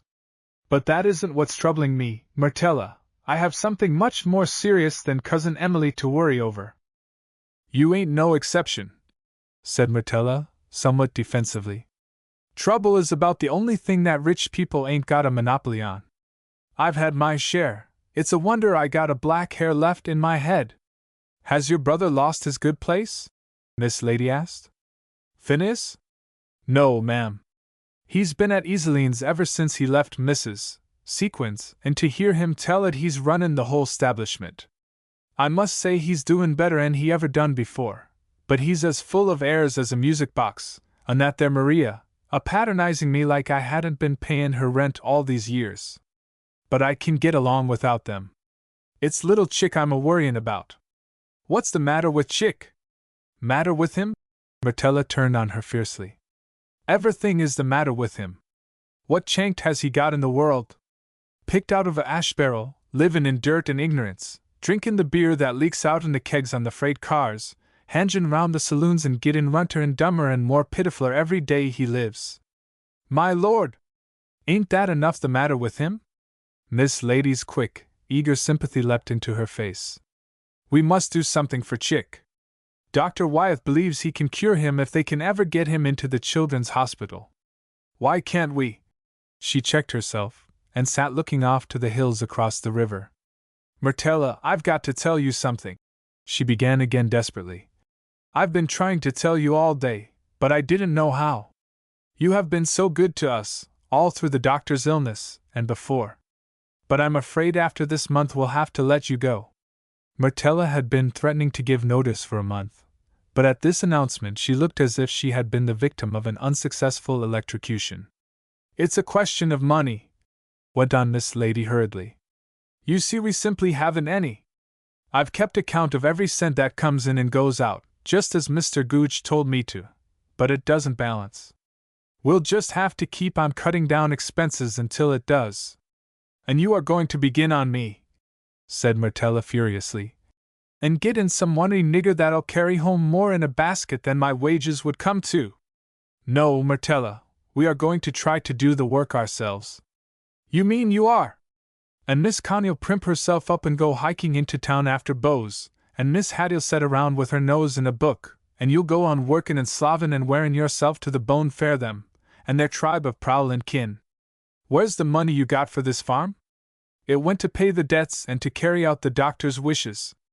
'Bout printin' all them books he wrote over again, and bringin' 'em out in the same kind of covers? Yes. How many was there, in all? 20. Myrtella compressed her lips, and with difficulty refrained from comment. However freely the doctor's will had been discussed in public, no criticism of it was brooked in the presence of Miss Lady. As to your leaving, she said, changing the subject, while Myrtella vented her wrath on the flies, you know you have wanted to go for months. It was only your goodness that made you come out here with us after you had saved money enough to start your boarding house. We haven't been paying you enough, I know that, and we haven't enough to go on even as we are. Myrtella wheeled in the doorway, her face purple with anger. If you think I'm a-goin' and leave you children in this big house, messin' up your own food, and lettin' everybody run over you, you are mighty mistaken. Miss Hattie D be having indigestion inside a week, and Bertie D get the croup, and you'd have every female Queerington that could buy a railroad ticket comin' and settin' down on you. But what can we do, Myrtella? I tell you the money is giving out. Do? I'll tell you what we can do. We can board the company. We can fill up the rooms with folks that pay for what they eat, and there won't be any room for the free prowlers. You get the boarders and I'll manage 'em. Why, Mrs. Ivy and Gerald wanted to come that way, but I laughed at them. Besides, I don't know about Gerald. On account of Miss Connie? Asked Myrtella, who had been too much in charge of the family not to know its secrets. You let him come. He's one of them men that's like vanilla extract. You get too much of him on't, you never want no more. And perhaps Mr. Gooch would come. Well, it would go kinder hard with him to pay fare anything he's always got free. But get Miss Hattie to AST him. He'd do it fare her quicker'n anybody. The project, under Myrtella's able generalship, developed immediately. Mr. Gooch and the Ives gladly availed themselves of the opportunity of fleeing from the stifling city to the cool shade of Thornwood. 2 former pupils of the doctor's, who were taking a summer course at the university, also asked if they might have a room, and at the end of a week paying guests were in possession and the family relegated to any nook or corner that was large enough to accommodate a bed. One problem was unexpectedly solved by the appearance of Uncle Jimson, who announced that he had done come back home to stay. The distinction of driving forth daily in solitary grandeur to exercise the sequin's horses had palled upon him, and the prospect of conducting the Querington boarders back and forth to the station, and renewing his intimacy with old John and Mike, had proven irresistible. Aunt Caroline had died in the early spring, and Uncle Jimson found even the society of Myrtella a relief after his enforced loneliness. He listened with bulging eyes and sagging jaw to her accounts of the latest murders and obeyed her slightest command with a briskness that would have amazed the old colonel. "We's helpin' Miss Lady get a start," he would say proudly again and again. "And then maybe she'd get married some more." "Married?"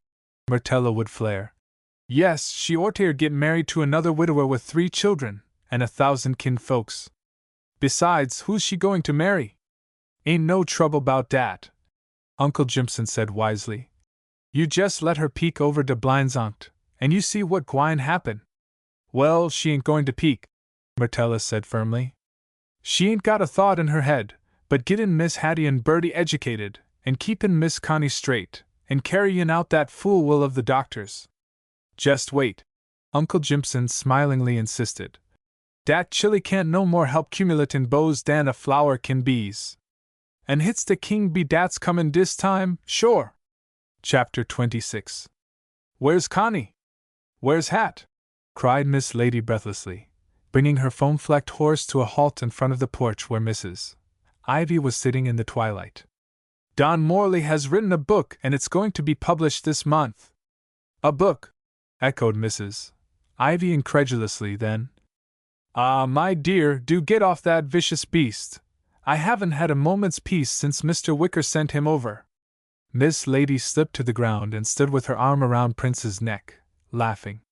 The thrill of her long ride, the first one in nearly 2 years, still surged through her, and the news just received made her heart dance for joy.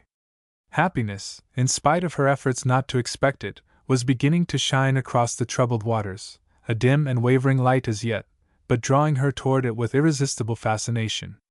It was something to steer by in times of stress and storm, something to turn to tremulously, in the lonely hours of the night, when overtaxed muscles refused to relax and her tired brain ached with the pity and sorrow of the world. During her long ride this afternoon she had dared for the first time to give rein to thoughts that had hitherto been held in check. Surely life was more than the dreary, monotonous, loveless business of the past summer. With all its problems and perplexities, it was nevertheless a mysterious, fascinating thing. She did not approve of it, nor did she altogether trust it, but she was incorrigibly in love with it, and would be to the end. "I suppose you know that supper is over," said Mrs. Ivy with veiled reproach. "Were there no letters for me? Oh dear, how stupid of me! I forgot to look through the rest of the mail. Here it is." Mrs. Ivy sorted out her own official-looking budget, then peered closely at the 2 remaining envelopes. "As I suspected," she said with a significant lifting of her eyebrows. "2 for Constance, in the same handwriting and both postmarked from the capital. But what of it, Mrs. Ivy?" "My dear," Mrs. Ivy breathed. "Don't you see they are from Mr. Morley?" "Yes, but I have one from him, too. He's telling us about his book." Mrs. Ivy smiled with sad superiority. "Ah, my dear, you are not a very sophisticated little chaperone. I have hesitated to speak to you before, but I really think this young man's attention to Constance should be stopped. It isn't fair to poor Gerald.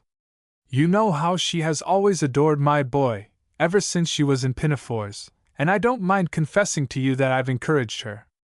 Of course, Gerald's artistic temperament has made him susceptible to many forms of beauty, but he has really been quite devoted of late. I simply cannot endure the thought of that Mr. Morley interfering with the blossoming of their childhood love. But Mrs. Ivy, he is her cousin. He looks upon her as a child.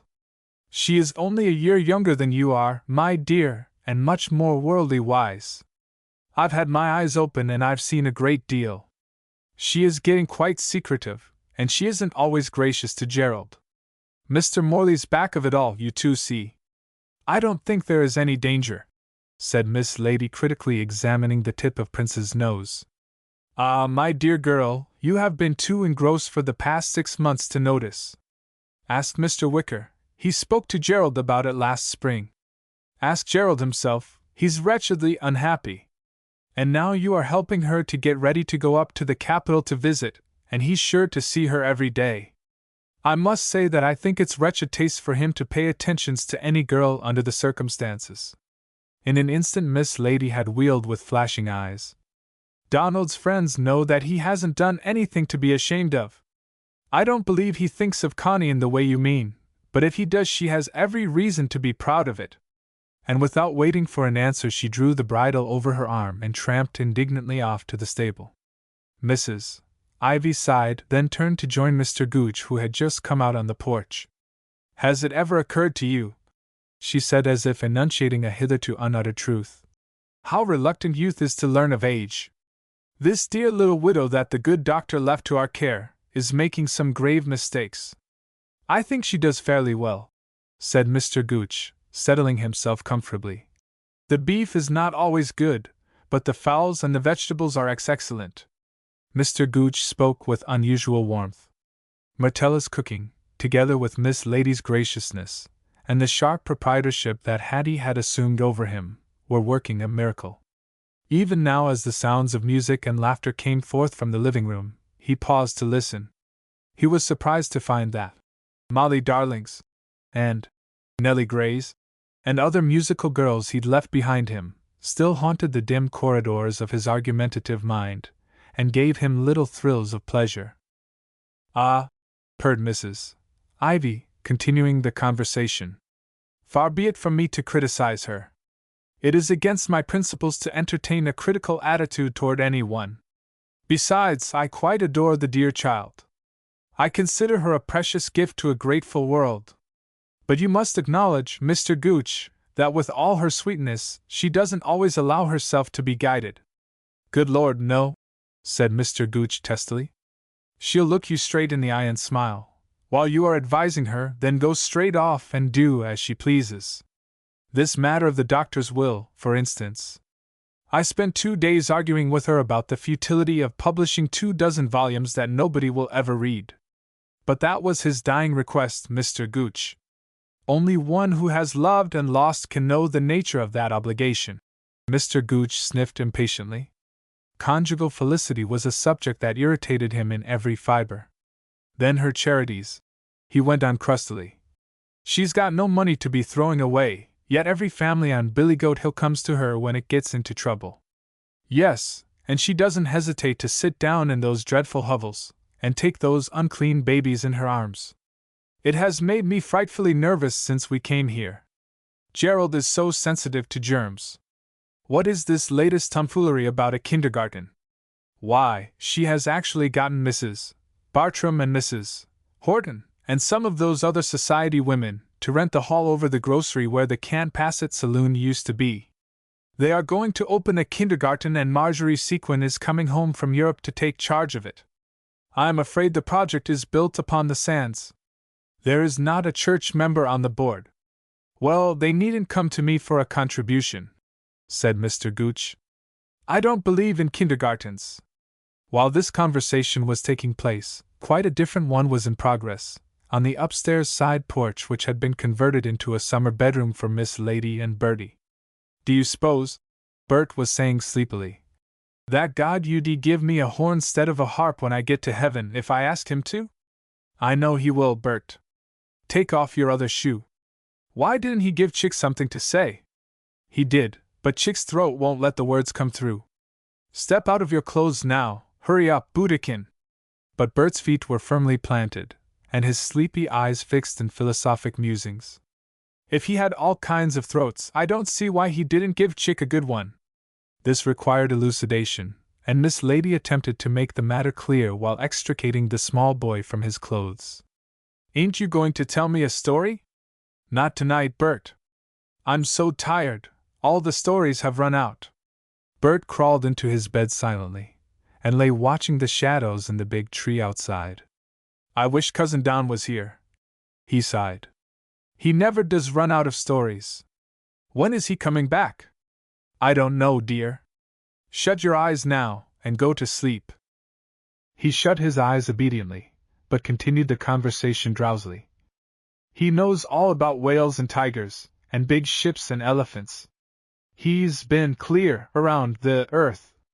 But the Sandman had conquered, and Miss Lady, having slipped on a dressing gown and loosened her hair, tiptoed to the far end of the porch and sitting on the railing gazed fixedly out into the gathering darkness. For half an hour the dim enchantments of twilight had been abroad, transforming hill and valley, and merging heaven and earth in a tender, elusive atmosphere of dreams. But her absorbed, white face, and tense hands locked about her knees showed that she was not concerned with the beauty of the evening. Mrs. Ivy's words had kindled a bonfire, by the light of which recent events leapt into view. Connie had been secretive, not only about her letters but about her engagements as well. She was growing daily more indifferent to Gerald Ivy, and developing a taste for reading that had been the cause of much surmising and teasing on the part of the household. Twice during the summer Donald had come to Thornwood, and on both occasions Miss Lady had been seized with an unreasoning fear, not only of him, but of herself. She had received him under the depressing chaperonage of Mr. Gooch and Mrs.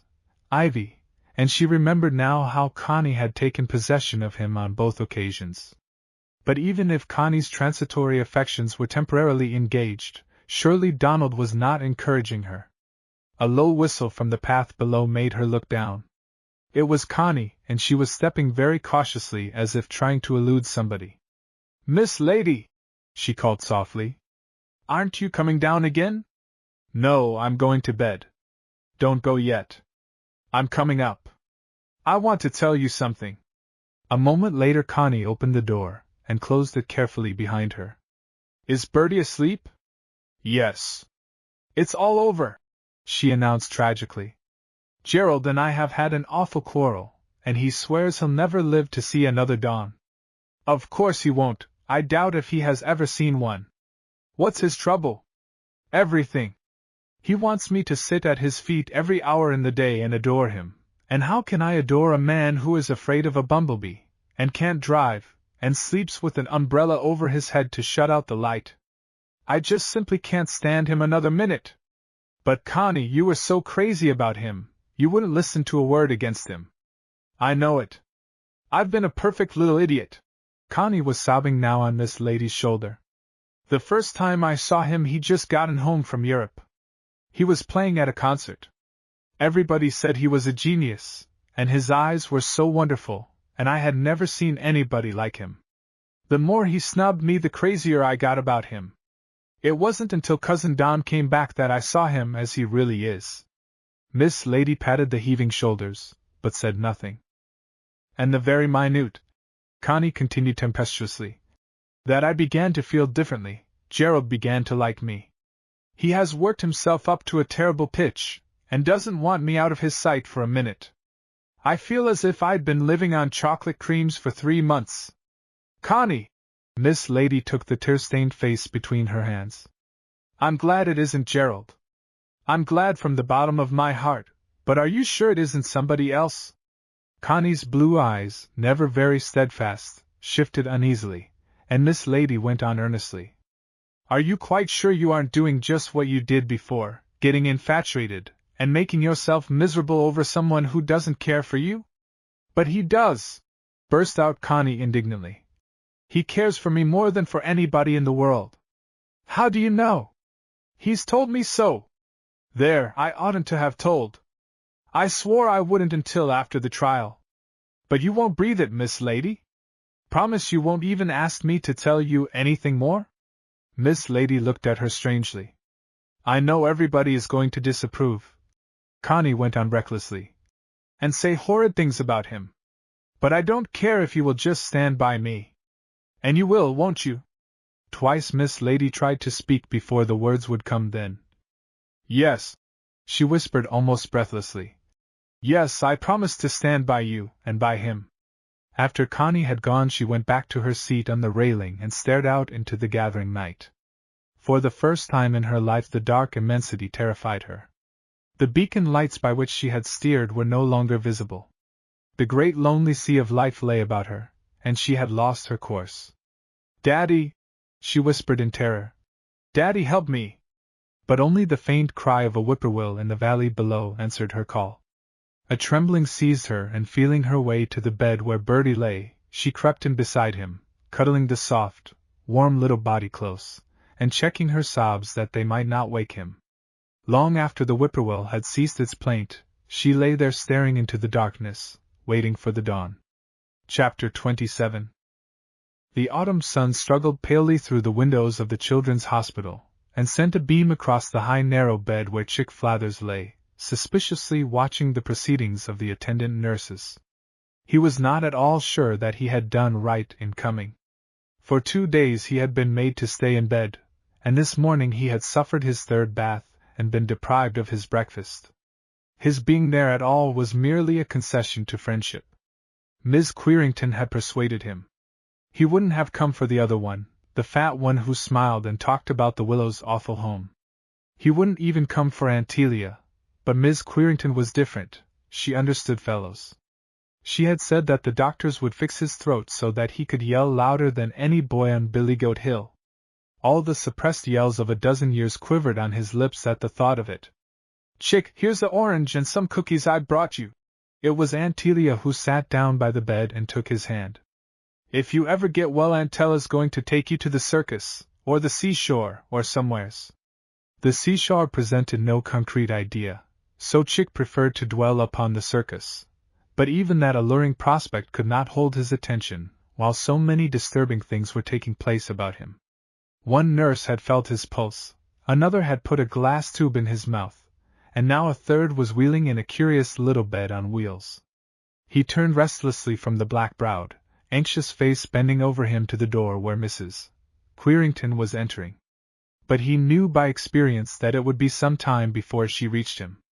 All those other sick duffers would want her to talk to them, and the nurses would stop her, and the young house doctor would claim a flower for his buttonhole. Chick hated them all indiscriminately. It seemed an hour before her bright, reassuring face bent over him, and he heard her say, "It won't be long now, Chickie boy. Dr. Wyeth will be here soon, and they will give you a ride on this funny little wagon. I wonder what Skeeter Shilly is doing about this time? Going to school, I expect." This diverted Chick marvelously.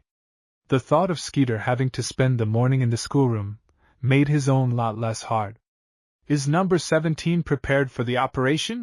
he heard someone ask, and at the same moment Aunt Tella's fingers closed on his like a vice. Then the big doctor, who had brought him there, appeared at the foot of his bed. "Ah, Mrs. Queerington," he was saying, "the very sight of you ought to hearten up these youngsters. But you are still paler than I like to see you. Been overdoing again?" She shook her head. "I'm all right, but what about your patient?" The doctor stroked his chin and appeared to be interested in the ceiling. "Some rather grave complications. Very anemic. Very little to work on. Possibly an even chance. However," he shrugged his broad shoulders. "Has he any people?" "No, except this foster aunt who supports him. Myrtella." But Myrtella had turned her back at sight of the doctor, and refused to look up.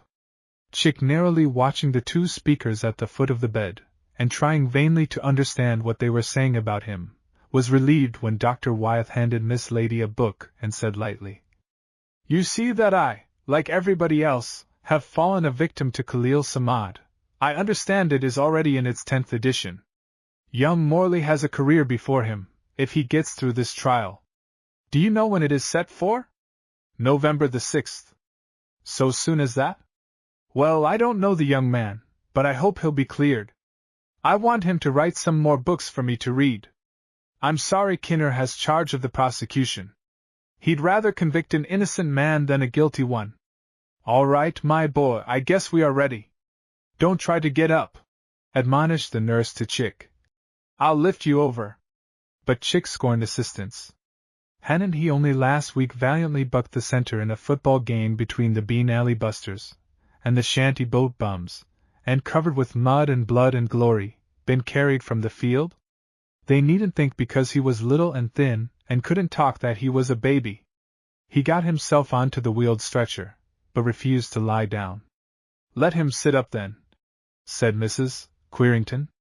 He likes to see where he is going, don't you, Chick? Here goes our automobile. Honk! Honk! The nurse wheeled him through the tall, gloomy halls, while Myrtella shambled at one side, clinging to his hand, and wiping her eyes. Miss Lady flitted along on the other, telling him about the new football that was going to be on his bed when he woke up. Then they halted, and Myrtella bent over him wildly. Chick! She cried, her face suddenly contorted. Look at me just once more! Tell me you forgive me, Chickie! Oh, if they kill you! The stretcher was shoved hastily into the elevator, and the door closed on everybody but Chick and the nurse and the orderly. It was about that time that Chick decided to lie down. Where were they taking him? What were they going to do with him? What did Aunt Ella mean by those strange words? Where had Miss Querington gone? With sudden quaking terror he looked at the nurse and broke into hoarse interrogatory sounds. Here we are! She cried soothingly, as the elevator came to a halt. And here's Dr. Wyeth waiting for us. Well, my little man, said the large figure in white, taking a small cold hand in his large strong one. We are going to put you to sleep, and when you wake up, it will be all over. You are pretty game, aren't you? Chick, trying very hard to keep his knees from shaking the sheet, nodded emphatically. I thought so, lied the doctor cheerfully, looking into the terror-stricken eyes. I can almost always tell when a fellow's made out of the right sort of stuff. You don't wear false teeth, do you? Chick's sudden, toothless smile revealed the futility of this question. That's good. No danger of your swallowing them. Now suppose you put this funnel over your mouth and take a big breath. That's right. Another one. That's right, once more. Chick felt a hot, sweet air rush into his throat, and began to choke. But the doctor's voice kept saying insistently, Once more! Once more, my boy! And the doctor thought he was game. He shut his eyes and tried not to be afraid, but fearful things were happening. His skin was leaving his body, and he was going up in the air. Lights danced before his eyes, and he was suddenly in a terrible hurry about something. He had never been in such a hurry before. He was leaving doctors and nurses far below. He could hear their voices growing fainter every moment. Then suddenly the lights began to dance again, and the hurry came back, and all the breath was being squeezed out of him. No, he couldn't be game any longer. He must fight. Savagely, blindly, dumbly he struggled against this awful unknown thing that was mastering him. Then, after a last agonizing effort, he sank helplessly into the abyss of sleep. Meanwhile, on the floor below, sitting on the cold bare steps beside the door of the elevator, two white-faced women waited anxiously. All was silent in the high, narrow corridor except for the footsteps of passing nurses, and the occasional sharp cry of pain, or groan of weariness from some suffering patient. That's him! Cried Myrtella hysterically as one of these cries reached her. No, no, he is sound asleep by this time. He won't know anything until it is all over. Then as another cry brought Myrtella to her feet, Miss Lady added, Please, Myrtella, don't be so frightened. Those cries come from the floor below. Myrtella shook off her hand impatiently. How long have they been gone? Why didn't you tell me they was going to keep him hours and hours? It's only been 20 minutes. I know how anxious you are, but you must try to be calm. If you aren't, they won't let you go in the room when they bring him down. Won't let me in the room? Myrtella's face blazed with anger. I'd like to see him stop me. Who's got a better right? The doctor? The nurse? You. There ain't none of you got the right to him I have. Ain't I his mother? Miss Lady looked at her with amazement, and shrank instinctively from the desperate, defiant woman. "That's right!" cried Myrtella, almost beside herself. "Snatch your hand off my arm, shrink away from me like I was a leper! Tell everybody, tell the police that I throwed my baby in the ash barrel and abandoned it. It don't make no difference now, nothing makes no difference but Chick. Oh my God! How long have they been? They will be down very soon now, Myrtella. Don't tear your handkerchief like that. Here, take mine." But Myrtella's eyes were too full of terror for tears. She sat with her hands locked about her knees, swaying to and fro. "I've never told nobody," she went on wildly. "All these years I've kept it bottled up in my soul till it's eat it plumb out. I never done it to Chick. He wasn't Chick then. He was just something that belonged to a devil. Then he growed to be Chick, and all my hate turned to love, and now God's gettin' even. I knowed he would. He wouldn't let him live now, just to spite me. Myrtella!" Miss Lady's voice commanded indignantly. "Don't you dare say such things! Who knows but this very minute God's giving Chick back to you? Perhaps he is taking this way of showing you he forgives you. Pray to him, Myrtella! Ask him to do what's best for Chick, whatever it may be." Myrtella's head had sunken on her knees, and her coarse, work-hardened hands were clinging to Miss Lady's slender ones. Suddenly they both started. The elevator descended creakingly and halted beside them. There was a shuffling of feet, and the stretcher was wheeled past with a small, white-sheeted form lying motionless upon it. "It's all over," said Dr. Wyeth, following briskly. "He put up a pretty stiff fight while taking the anesthetic, but we downed him at last. The conditions were less serious than I anticipated. With care and good nursing he ought to get well right away now. Hello? Here's another patient." For Myrtella, glaring at him through her steel-rimmed spectacles, had dropped like a log straight across the corridor, and lay unconscious with her flyaway hat crushed under one ear. "Loosen her collar," directed Dr. Wyeth, "and bring me some ice water. There! She'll come around in a minute." He knelt beside her with his hand on her pulse, looking at her curiously. Then he turned to Miss Lady. "Queer how faces come back to you. I attended this woman 12 years ago, when I was intern in the maternity ward at the city hospital." Chapter 28.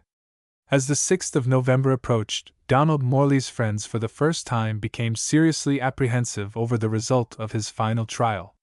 The fact that he had engaged an unknown, inexperienced lawyer to cope with the redoubtable Kinner was looked upon as his crowning folly.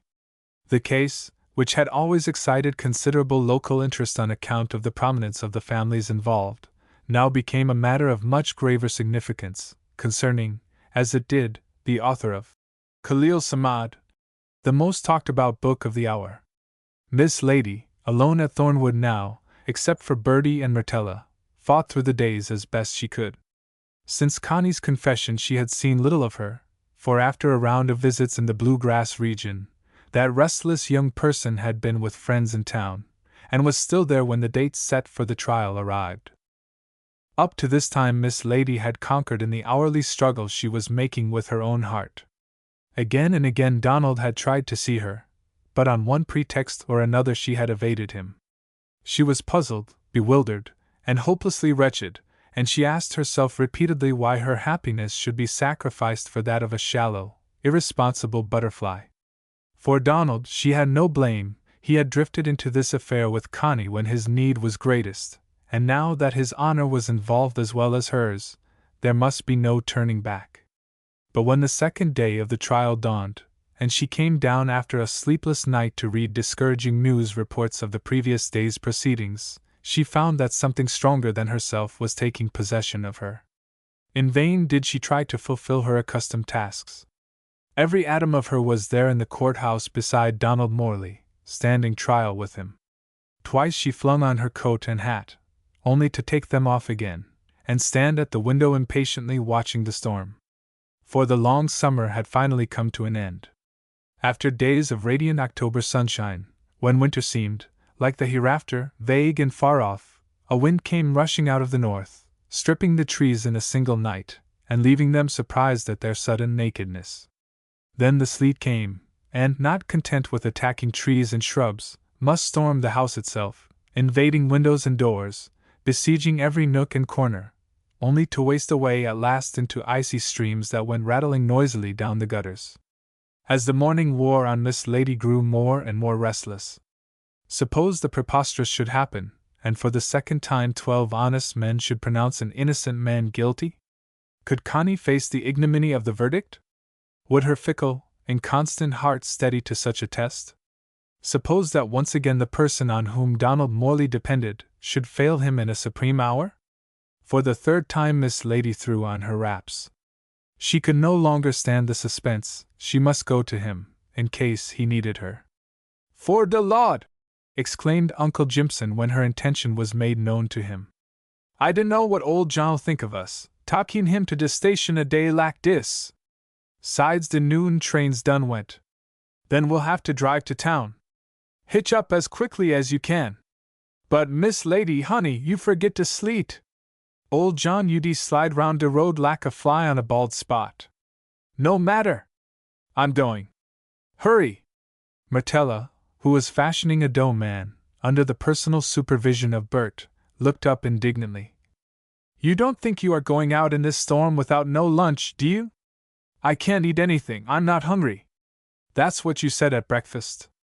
"I ain't got a bit of patience with people that get theirselves sick in bed and be a nuisance to everybody, just for the pleasure of slopping around in the slush on a day like this. I'm going to fix you some toast and a egg, while he's hitching up." "Go on with the story, Telia," demanded Bertie, carefully bestowing a nose on the dough man. "Well," resumed Myrtella, from the stove, casting an anxious glance at Miss Lady, who stood at the window impatiently tapping the pane. "Everybody was a wonderin' what would be his very first words, and Dr. Wyeth he says, don't pester him to talk, just let it come natural. One day me and the nurse, the stuck-up one I was tellin' you 'bout, was fixin' to spray out his throat, and he looked so curious at all the little rubber tubes and fixin's that she says, 'You'll know a lot when you leave here, Chick,' and what do you think he up and answered? Just as smart and plain as if he'd have been talkin' all his life." "What?" demanded Bertie as breathlessly as if he hadn't heard the story a dozen times. "Shucks," says Chick, "I knowed a lot when I come." Myrtella's pride in this first articulation of her offspring was so great that it rendered her oblivious to the fact that the toast was scorching. "When will you be able to bring Chick home?" asked Miss Lady, gulping down the hot tea with a watchful eye on the stable door. "Just as soon as the doctor quits foolin' with his throat every day. He's been gettin' on fine ever since I took him back to Finis. Maria's gettin' right stuck on him, now she's got to give him up. Says she always knowed he was smart, but she never dreamed of the things he had bottled up in his head." "I haven't forgotten about your house," said Miss Lady absently. "Dr. Wyeth knows a nice place down on Chestnut Street, and says you can make a good living letting the rooms to shop girls. It isn't right for me to keep you out here any longer." "Well, I ain't goin' till spring." Myrtella rattled the pans with unnecessary vehemence. "Me and Chick's goin' to stay right here till we get you settled. Now that Mr. Gooch has got a spell of spendin', and is sendin' Miss Hattie to college, I guess she's settled fair a spell. Like as not Miss Connie'll be marryin' some smart alecky, good fair-nothin' fellow, then she'll be settled. But what's goin' to become of you and Bertie?" Miss Lady leaned impulsively over the child's back as he knelt in a chair beside the table, and kissed the bit of neck that showed between the collar and the curls. "Bert and I?" she repeated with a little catch in her voice. "Why, we'll have to take care of each other, won't we, Bert?" Chapter 29. The Flathers family was indulging in a birthday party. The table, set in the bedroom so that Chick might participate, was decorated at one end by a gorgeous pink cake, bearing a single candle, and at the other by Lorini herself, blue of eye, and chubby of cheek, who crawled triumphantly about among the dishes, bestowing equal attention on the sugar bowl and the molasses jug, only pausing to emit ecstatic screams when a rough, red head appeared above the table rim. In the bed, propped on pillows and with throat bandaged, Chick executed a lively tune with knife and fork on his plate, while Maria Flathers dedicated herself to the task of preventing Lorini May from putting her blue-slippered foot in the butter. Without, the sleet pelted the windows, and the red top of Mr. Iseling's wagon waiting at the gate. It whistled and rattled down Bean Alley and converted the telegraph wires into cables of ice. But the Flathers family, luxuriating in the unusual extravagance of an open fire, and cheered by the hilarity of the occasion, was happily oblivious to the storm until a sharp rap at the door brought the red-headed bear from under the table to answer the summons. "Well, if it ain't Miss Squeerington!" cried Phineas Flathers effusively. "Out in all this storm! But I ain't surprised. Didn't I tell you, Maria, that I knowed she'd bring the baby a birthday present? Come up to the fire, ma'am. Maria, get her a rocker." "No, no!" cried Miss Lady breathlessly. "I can't stay. I must get to town. My horse broke down in the bridge, and I'm on my way to the junction to see if I can't get on the next train when it stops for water. I want you to go over and help me on. Next train don't stop. It's express the local ain't due fair a hour and a half. You ain't fit to go on yet, ma'am, nohow. I never seen you all in like this before. Maria, can't you fix her up a cup of coffee or something?" Miss Lady shook her head and leaned wearily against the mantel. "I'll be all right." "Are you sure about the trains?" "Sure azy the taxes. You're in fair a wait, and we'll get a nice little visit out of you. Guess you are sprees to see me home this time of day?" "I hadn't thought about it." "Well, you see it's her birthday, and Tor Amadeus couldn't have kept me from bringing her a cake. Ain't she the prettiest object you ever set your two optics on? Say, did Lorini leave off talking to her, chick? Go on, Lorini, say, did a fair de pity lady? He's that silly about her," said Maria Flathers, trying to conceal her own pride. "He won't leave me put anything but white dresses and blue shoes on her, and he works extra time to pay fair M. Myrtella says there ain't no fools like old ones." "That's all right," said Phineas. "She'll have more to say when I give Lorini a diamond ring on her next birthday. Iseling'll be giving me a raise soon. He's as good as said so. He knows I'm good fair everything from bossin' a big job to drivin' a wagon. Then look at the trade I command. Why, Miss Squeerington, them ladies aiders in the Emmanuel Church follered me solid, and Mrs. Ivy and the anti-tobacks. Shoo, I could start out fair myself tomorrow." "It's 1:00, warned Maria, anxious to speed her master on his way in order that she might come in for a few conversational crumbs. 1:00! Holy Moses! I must be hiking, if I want to hear the rest of the trial." "The trial?" repeated Miss Lady, instantly alert. "Were you at the courthouse this morning?" "Yes, ma'am, I was. Everybody was. Courtroom packed to the doors. I says to Iseling this morning, I says I'll make the noon delivery all right, but the rest of the day's my own. It ain't only because of my former connection with the Sequin family, says I. It's because Mr. Don Morley is a personal friend of mine. He's white and he's square, says I, and the open-handedest young gent I ever done a favor for. If it's a case of standin' by him in trouble, or losin' my job, I says, why ta-ta to the job." "But when you left," urged Miss Lady, "what were they doing? How did people feel about it?" "Mighty shaky, ma'am. They ain't got a scrap of good evidence fair him, and enough agey in him to sink a ship. Old man Wicker's son is puttin' up a stiff fight, but he's up against Kinner, and Kinner could convict St. Peter hisself. But can't they get the truth out of Sheely? Can't they force him to tell what happened?" Phineas shrugged contemptuously. "Sheely lost his memory when he lost his eye. One was put out with lead, and the other with silver. Says now he wasn't in the fight at all. It's a lie. He was." Chick had risen from his pillow, and was leaning forward excitedly. "What do you mean, Chick? How do you know?" "He was in the fight," he cried huskily. "It was 'tween him and the drunk. Sheely catched him fakin' ace, and he calls Sheely a liar, and they fit all over the floor. The big one wasn't in it. He kept trying to stop him, buttin' in with his whip."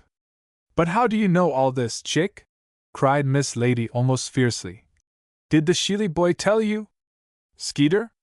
Shucks, he don't know nothin' ceptin' what his pa told him." "But who told you?" Chick closed his lips and shook his head. "He'll set the cop on me." "Who?" "Skeeter's pa. Fair smashin' the slot machine." "But I never took none of his money, Miss Squeerington. It was mine."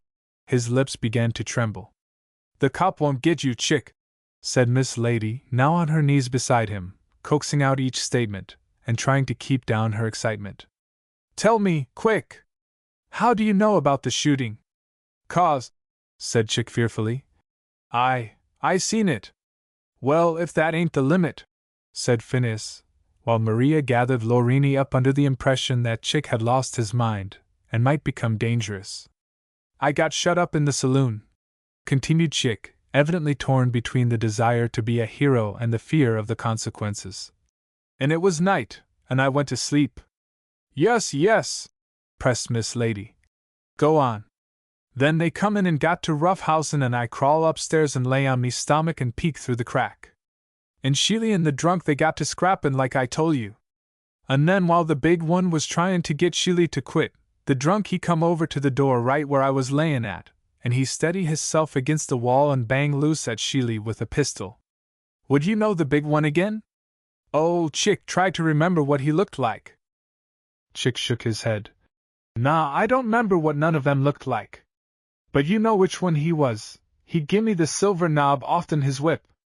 Miss Lady sprang to her feet. "We must get him to the courthouse, Mr. Flathers. Quick! Help me with his clothes. I'll put on his shoes and stockings." "But the train," began Phineas. "We can't wait for it," cried Miss Lady. "You must drive us in the wagon." In a surprisingly few minutes Chick, bewildered but interested, was fully clothed.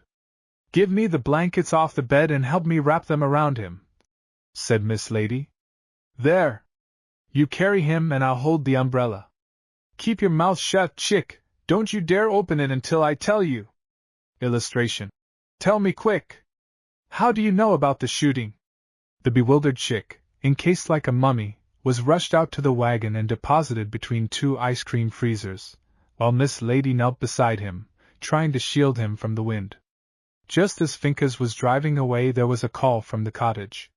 For the first and only time in her life, Maria Flathers had collided with an idea. In vain she reversed her mental engines and tried to back off, but the collision was head-on, and she and the idea were firmly welded together. "Here's the whip, Hanlo!" she called wildly, as the wind caught her skirts and twisted them about her. "I've been usin' it fair a thimble. And here's the whip itself. Take 'em along. Take 'em fair a witness." Once again the red-topped wagon got started, this time in earnest. Through the mud and slush of Bean Alley, past the dump heap, across the common, the sturdy little mare dashed furiously. "Don't breathe through your mouth, Chick," implored Miss Lady. "And don't be afraid. All you have to do is to tell what you saw. Don't keep back anything. Tell it just as you told it to me." "About the slot machine?" queried an anxious voice from the blankets. "About everything. Nobody is going to hurt you, or blame you. You aren't catching cold, are you? Here, put on my gloves, and you mustn't talk, not another word." For an interminable time they splashed through the slush of the road, before they came to the pavements of the city. Looking out of the wagon, they could see the broad yellow waters of the river with its long, black coal barges, and the dim outline of Billy Goat Hill, growing fainter in the distance. "Faster, Mr. Flathers, drive faster!" implored Miss Lady. Phineas willingly laid the whip across the flank of the little mare, and they dashed along, through the crowded thoroughfare into a broad street of warehouses, where they followed the tramway straight across the murky city. All the while the sleet beat on the red top of the wagon and rattled under the horses' hoofs, and Miss Lady sat clasping Chick, counting the passing moments. At last the dark courthouse loomed up ahead of them, and Phineas, rounding a curb by a fraction, dashed for the open square.